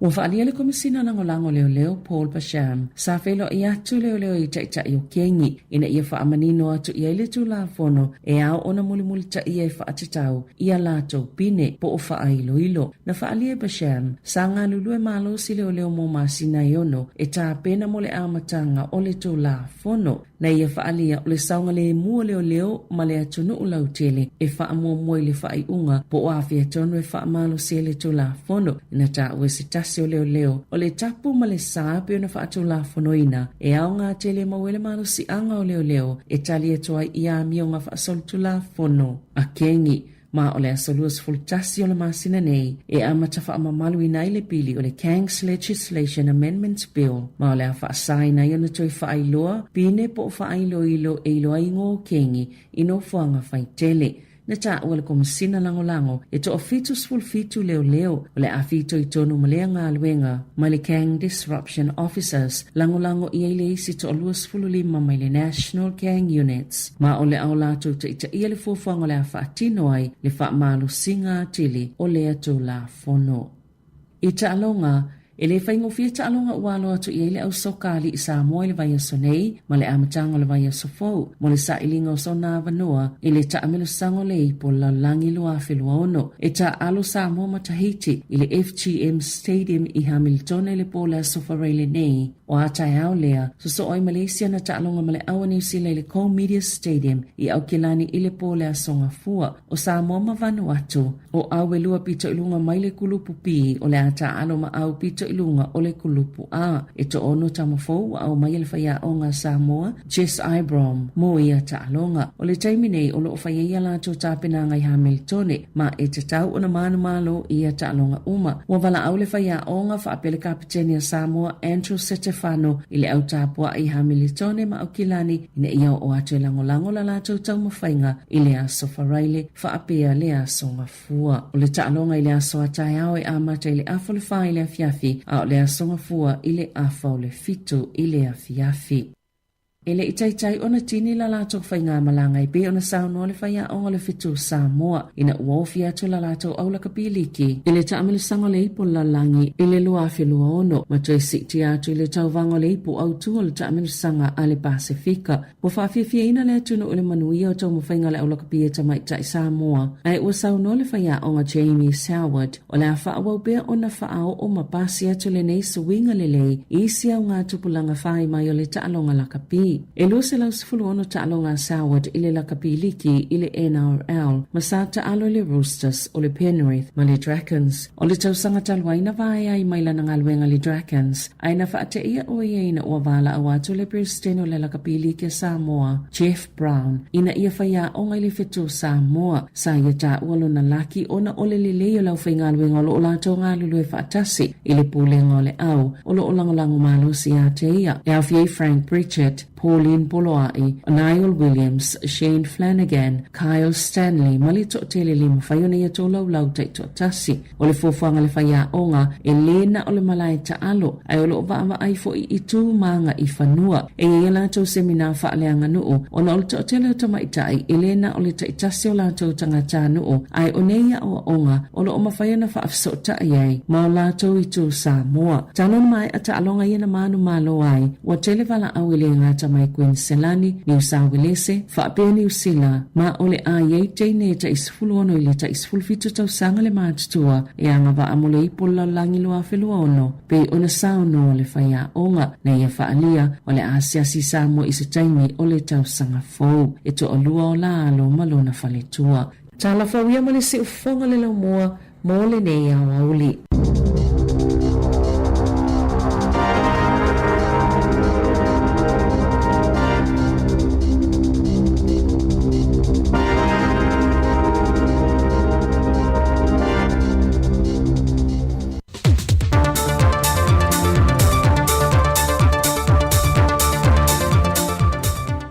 Aso tofi manuia no tātou tano ele wha o poponga o talafau mai Sāmoa, se mai ele wha whonga. O le tonga tongo I mua taa lea sa whea lea singa le tupo sa lesa I lana malanga mai le fontanga te tai malo le tau pulenga. Wa avea neo se wha teita inga le leia una ia I polo kalame le siu manga. I pui e nu mafio anga tonga tongo I o la tonga te whale. Ona ole popo lenga le matanga luenga. Wa iei se tonga tonga wa whaama maa ese, ona o le whaasolo atua tina e a inga te tasi le fausia leo mauta malawa. E se fontanga le seo manga sa whaatasi atu iei le sui minister le tanga ruenga o puna o whaala natura ma le seo manga, le fionga whale maa vaenga titi mai te fua, e wha leo ina ile lango Sāmoa, e le whaatuwina le isaina o se office atu tonu, e tau la I ei fuafanga o malipui puia leo tonga tongo I atu o laulangi ai maise lava I le Pasifika. O Sāmoa se tasi o tunu ua whaita wina I lalo atu nu e tele ona tonga tongo. Mai o le wha moe moenga fu I lea Sāmoa I le mawai pe o anaia I ona o ngā Sami. O tulmuta ia nei atu nu lai te le Pasifika le fontanga lona lua se fulmaliva le COP29 e whaatasi ane iei le whaita wafe o sui mai atunu te tele lolangi. Se I turi lola ripoti na maale lia uma iei masaini lima, e tausisia le ngata o le vevela po le mawhanawhana lolangi le wa iei mai le nā taimi, e le tasi tesi ma le lima tikiri. Mai o le ai loai fo I ia ripoti, le moni o whaamtalanga na tau te talai te itai o malo te tele, ona o le tele o asu o ona mai o nato whalenga o si mea, O loo arua e le e whaalangai nai le sio manga, ma whao popo e lava tikeri i le vevelo le lalulangi. Mai pe a whai e loa le reporti le o le afolasia le moni o le oanga i pe iluma, o lona winga, o atu nu la ite le Pasifika o le a palasi pe i le mamafa o a fia ngaungaunga le tau, pe a le o anu mai lava iai, atu nu te tele malato whanangao si mea. O Sāmoa le isi atu nu o lo una ia o na sui a wae e iei fo ima le fionga le tamaita i pandemia, le fe au lava le nei o le puipuia, ma fo ia whaafita uli ma le a fianga o tātou tangata, mai isuinga o ngaunga o le tau. O le masino Februari o le tausanga fau, e wha mai ai le leino te mitu i nātu e reporti atu nu te tele o le lalulangi, pe ua iainia lātou fuafuanga i tu i titi ai a lātou whananga o si mea, ma lātou wati na e ea a fiai le o sone. O whai lopo po lenga o se tasi o sui o malo o whātasi sa whātasi mailifon tanga malo o taupulenga, Dr. Marcus Olana, o le fontanga taluaina i o ina whaatase e te ita i o malo le taupulenga, le whaonga ino ta avale anu le ele tise, e vai titia ia a fiango le tau mai kasa o ono le swau. Peita i le imuta iso esu enga le foi fo mai o ia foi o se li ilo ia, e yeilon to mai wha apito e tūlanga o vaila au o ona, wa iaf siringi aile lava tā pena o Sāmoa e talia i tu ainga ta avale wha ofi mai, o maalo o whaaluina i ta avale nei, o lo i aile vaila au o ona lea e te lele a fiango le sio manga e mawhai o na tūla i mai ai, ai maise, o mata avale ia pe a mai alon teimi whaatulunga i nei whaonga i nei, e te tau o na toi whaafo i uma i company po atunu una awina mai ai, ai pe ua iai se fuafuanga whaapea e whaatino, ai o se tasio a fiango le vaila au le silio na ongonga, e mawhai o na pāle maalea, maha fiai se tangata. Mau visiringi ai e Marcos Olana, po iai se vaenga o tā pena Sāmoa, e la fua iai pe te wina ia maata vale, mai o so esu enga lea sui o malo au whaatasi na whaalia, wa fete na iai mane mau wa awina mai e te ita i o malo le tau pulenga, e whaonga ina ta vale e alu le ele tise. Lea na whaonga ina i fo ile fitu se furumon tupu ta vale whaapea, ile teimi o le fontanga sa usui e Sāmoa. O lo tālia se tari mai i le ministaun tanga luenga leo leo, whanpui pui mal toi fota ina, e se tasio mata opasa tari ei malo le malo, e ala i le maua e leo nai aloni e se laudos fulima tala i le aso, mo le au o nanga sa whaatino mo le pui pui nga, o le fontanga o te itai o malo le tau pulenga, e au fiai leo tu mau, pa pena fo i la toi ngā lulue le tu mau mo le teimi o le fontanga. Peita i se fontanga sa usuia i le vaiaso le nei leo ma whaatala noa ai nisio ma tā opo, na whailo ai e nisio malo le malo e tā ape le fontanga, wa lea i lava se whaamtalanga e whaatatau ia alauni, ai wa whaaleo fo i e nisio o nanga o tā vale rental, sa whaonga i na mole lava fontanga, o le lua i le nei o vaiaso talu o na mai ala fontanga, e le maua lava se siaki o se leni, o alato tā vale sa whaonga ina. Mai o lo ta lia se whaamninonga mai i le malo e whaatatau i le amata opo. O tala fawia mai lo tātua tunu o le nei fo i aso tofi, e iei pui ngā le tua i fōwhanga oma o le a iei lo tātua tunu o le nei aso, whaso i foia.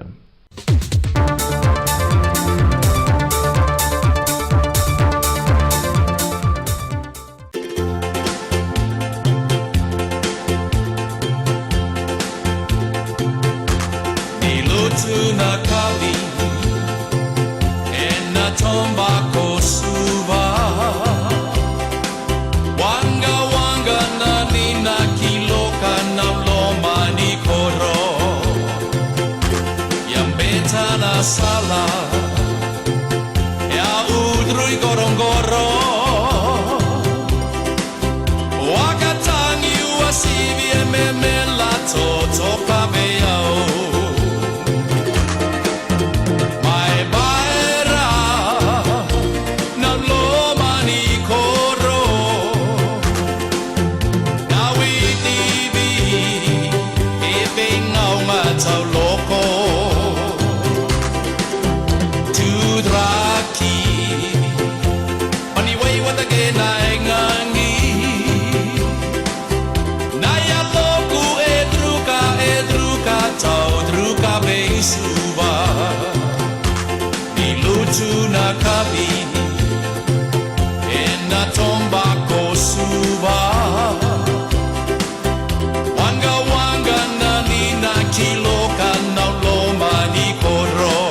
sala au drui korongoro wakatangi uasivi ememela totoka beiao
E masani ona e wala au ile Healthline a whaiele ai, wha masani ma whaataitai ona e vili ile o walu se lau ono tasi ono pe a e mo o mia le fesosoani mani whautuanga i longa se ngase ma le waainga o loso i fo ma lolo ina. E whaailoa atu fo e ate oe le isi la asanga e te tau ona e whaia e tusai ma lau mata upu. E le ai se totongi, e te tala fasolo a hatoa i le au ma le po e aso e fitu o le vai aso. Whai i ai e te fiatala noa i se Sāmoa pe amo o mia se whaamatala upu. E le totongi a sautupe. E te sila fia e tau le maasani tangata Pasifika i le Healthline. Ai olo o whaamauina le matua langolangoina i tangata i e whaongaina le Healthline. Le tāua o lea au nanga. Tautua nā, awa e te whaatali se ia e matua ngase lava o na whaatoa e wala au lea. Whaamasani le Healthline o walu se lau ono tasi ono pe amo o mia le fesosoani.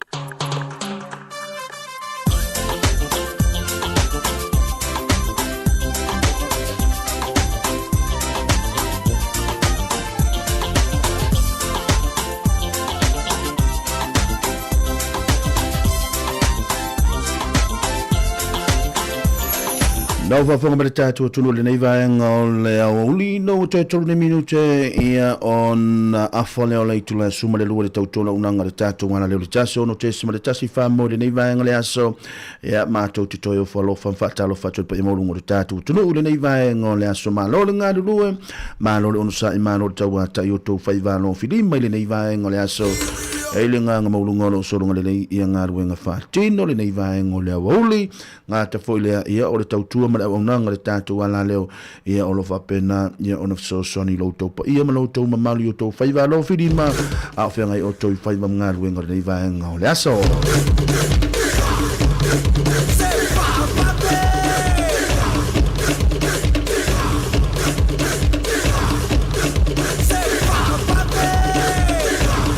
Ia le ngā loto maulana mātou te whalofan whaatalo whaatoi pa i maulungo re tātou tunu i onu tūlanga whaalupe ngata fo ile sunga fa fenga inga taulangi mo la tau fale tua ngata fo ile ia pa ia mo lungo tatu tunu fale tu me tausi Sāmoa le ma losio le tatu tunu tatu au nganu lue ia le tatu au kuka na ia tatu walon fana ia la tau suenga ma awa ongo nei taimi ngata fo ile nisi fo io la tau mai ala tu suenga ia le wotu ua la tau nga malo fa malo losi ya tau ngata fo ile malo la vole no sai ngata fo le tatu au nganu lue fa talo fa tu ya tau le nganga le loto mo lalo mai ata tu telefon le wa se me tatu no fo le ni va ngale woli ia loto ona le ia mi tapu manaia ia awal tatu por kala me ia tatu fa fi senga nei taimi se pa ile tula tasi tale tula tasi no tu nat felo tatu por kala me ia pe ona ia tatu tau me Sāmoa ia se pa ile tula tolo le au nei malo ngalu malo sa malo tau ata ia tau ia ole atu natu pe nei fa fi senga mo mana vo nganu wenga nei fa natu ia tal tonu no fa mo lo solo ngale le ia por kala me fa tino le nei taimi ia nei tatu to mam tina matu malo ngalu malo sa ia tau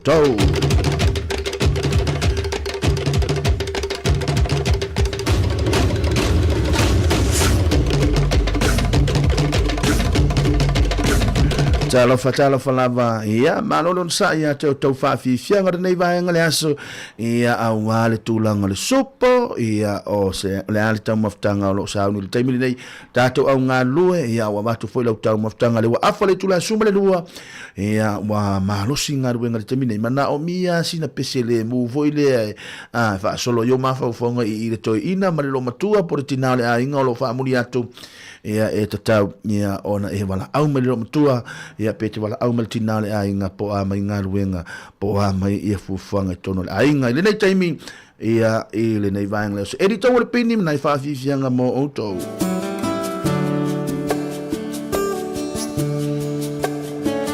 toi fa talo va de malo tele lo tatu tuno o malo nga malo sa ia tau tolo nga tatu wala leo tasio no tesimo de tasi famo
Naiva vifianga le vaenga o le avoli. Ia mai ile erita o le pini mana va vifianga mo o tolu nei taimi. A wale fenga yo tatu tunu ife amanga luenga o tau faiva no filima. Ia o fenga e fo tatu tunu i vai. Ai ngore nei taimi le au te va ai atu le matou a pitonu nei porua mana ia le Paolo. Mana ia le Paolo mana ia fo le fewa ia ta vale le taimi le aise pesi le aise ngao ia io na o le leo le alanga fia o lo o matou mawele nei taimi ia ile tatou pitonu nei Wellington tali tonu va moe o fa pena o malava fo pitonu o lo tatou tunu o ma vaenga o mo lo tatou tunu o lo va pena o na lalam papa o le malo te lo tatou tunu nai va vi fianga mo o tau io ale isa tau maftanga io siva ma manos ale isa tau maftanga siva ma malosi de nei vaenga le aso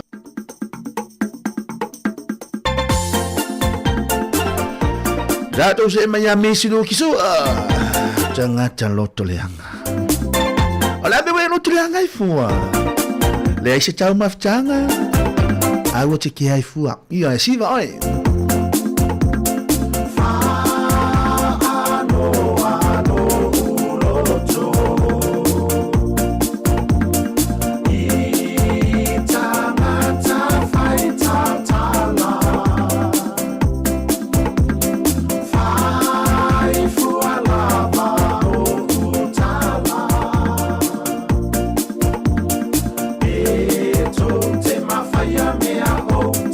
Fire.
whapena le soifuanga. E te tau na tātou pei o saina. A tātou anga i lunga. Ia tātou a uma i lunga. Ia he. A awane tātou a ai atu no uane lei. Toi o atu fo leo tātou toi a mai anga i lalo. Whaatalo whatua i fo iltina i potu fono tiro pena na mafuta mai nai Brisbane Australia. Ngā ta fo ilo na fionga ia masoi loloane. Ngā ta fo ilo whatua ia audio pena na mafuta mai nai Sydney. Ngā ta fo ilo ia o le sunga fo ia masoi Jeremia ngā ta fo ilea ea. O le whare tu ia sina lina lo pena mafuta mai nai Mount Druitt ia i nai sini au se tālia i le nei vahanga lea. So maalolo ngā lolo maalolo sa ai whatalo fo ileo sa ia fish. Fish lo pena mafuta mai le nei taimi. Ngā ta fo ileo leo sa ia mosi vilifiti. Lo pena ona mafuta mai maalolo ngā lolo ia te auto ioe. Se e whai se koma au ioe al tātou ioe ua matua i whaalongo tu hafu le mana o mia malo se wha malo stino. Ia ua sauma meta o se sela. Ioe malolo ngā lue malolo sa ia te auto.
taluai oe maro talia o whaao sosonga.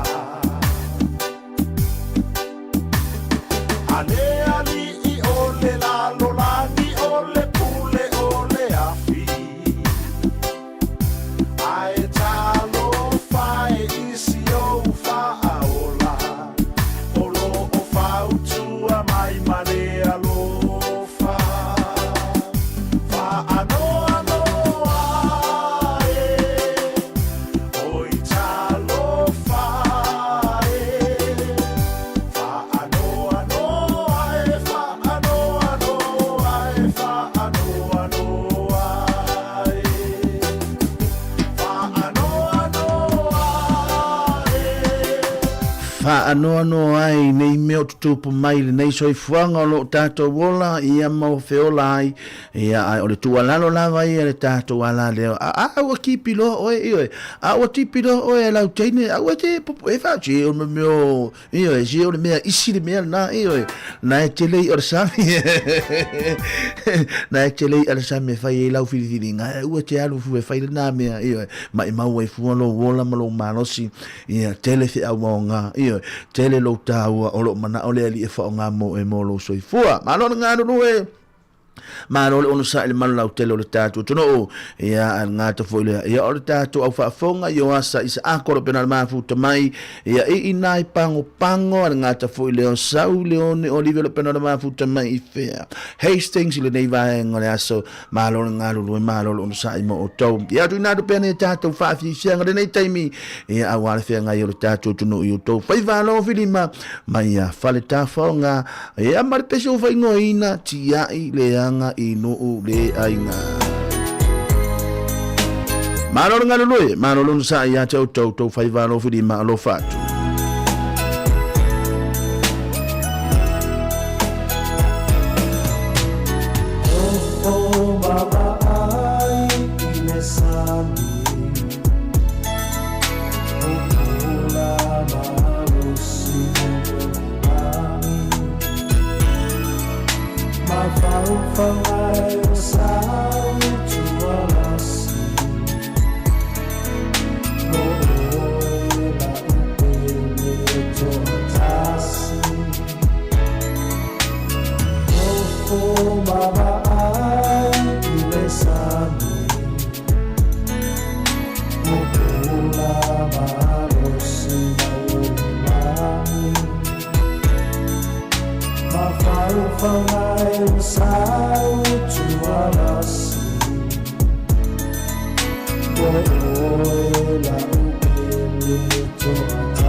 La upele choatasi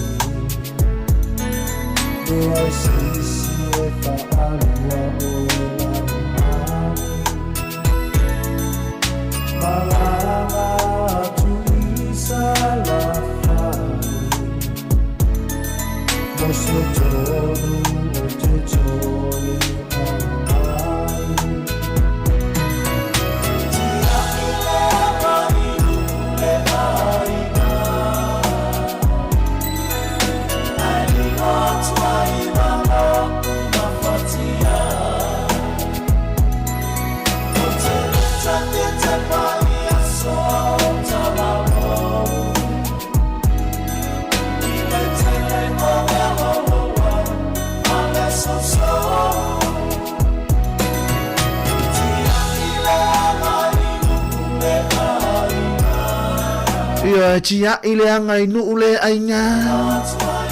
O le ale me ua tupuli nei aso, le ai sau tau mafutanga. Pe ua ai uvo ila ulawo ia te oena e whawhanga ina na nafi a o nei efe mai aruai o le io e le tau share for mau me. Au e te papole io e tia ile anga inu ule ainga whaasa wina lo mawhau maunga nuenga nei taimi. Ia ua lo sao ngale mu. Malo ngana rue malo unsai malo tawa tali malo na telo de tatu tono o a fe ngai pelo tatu tono ina fa fi fianga nei taimi ma vai ai ngala wa uli na tatu to mam tina matua malo ngana rue malo unsai ya te tau tu ina to pe tatu fa fi fianga ile nei va ngale aso malo unsai malo tawa ta ile malo la telo de tatu tono ya te o tau nei taimi ya tu ina to pe fa fi fianga. They call me Mr. Lover. Chris Mona. Hey, hey, hey. They call me Mr. Lover. On the craze. I don't wanna waste no time. Ale se tau mafutanga siva. Tu salma onal tangata na tau sami malma onal tangata siva.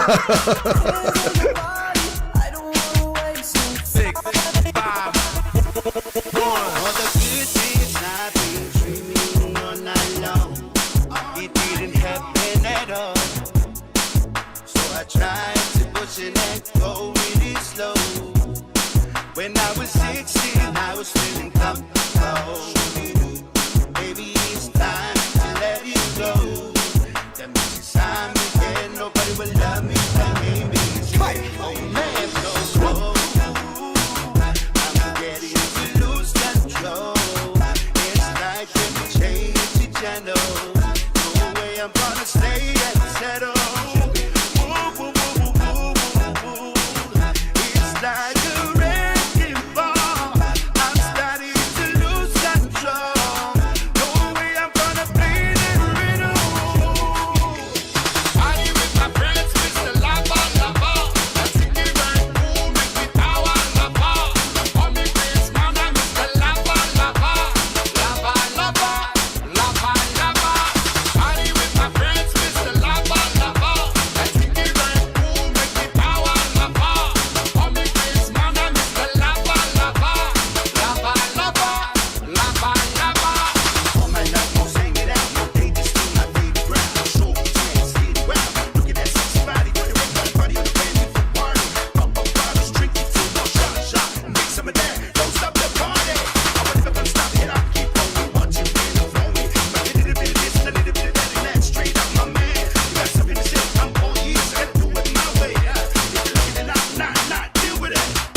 Ya malo se ua tele vo ia le fia io le fia soso ni atu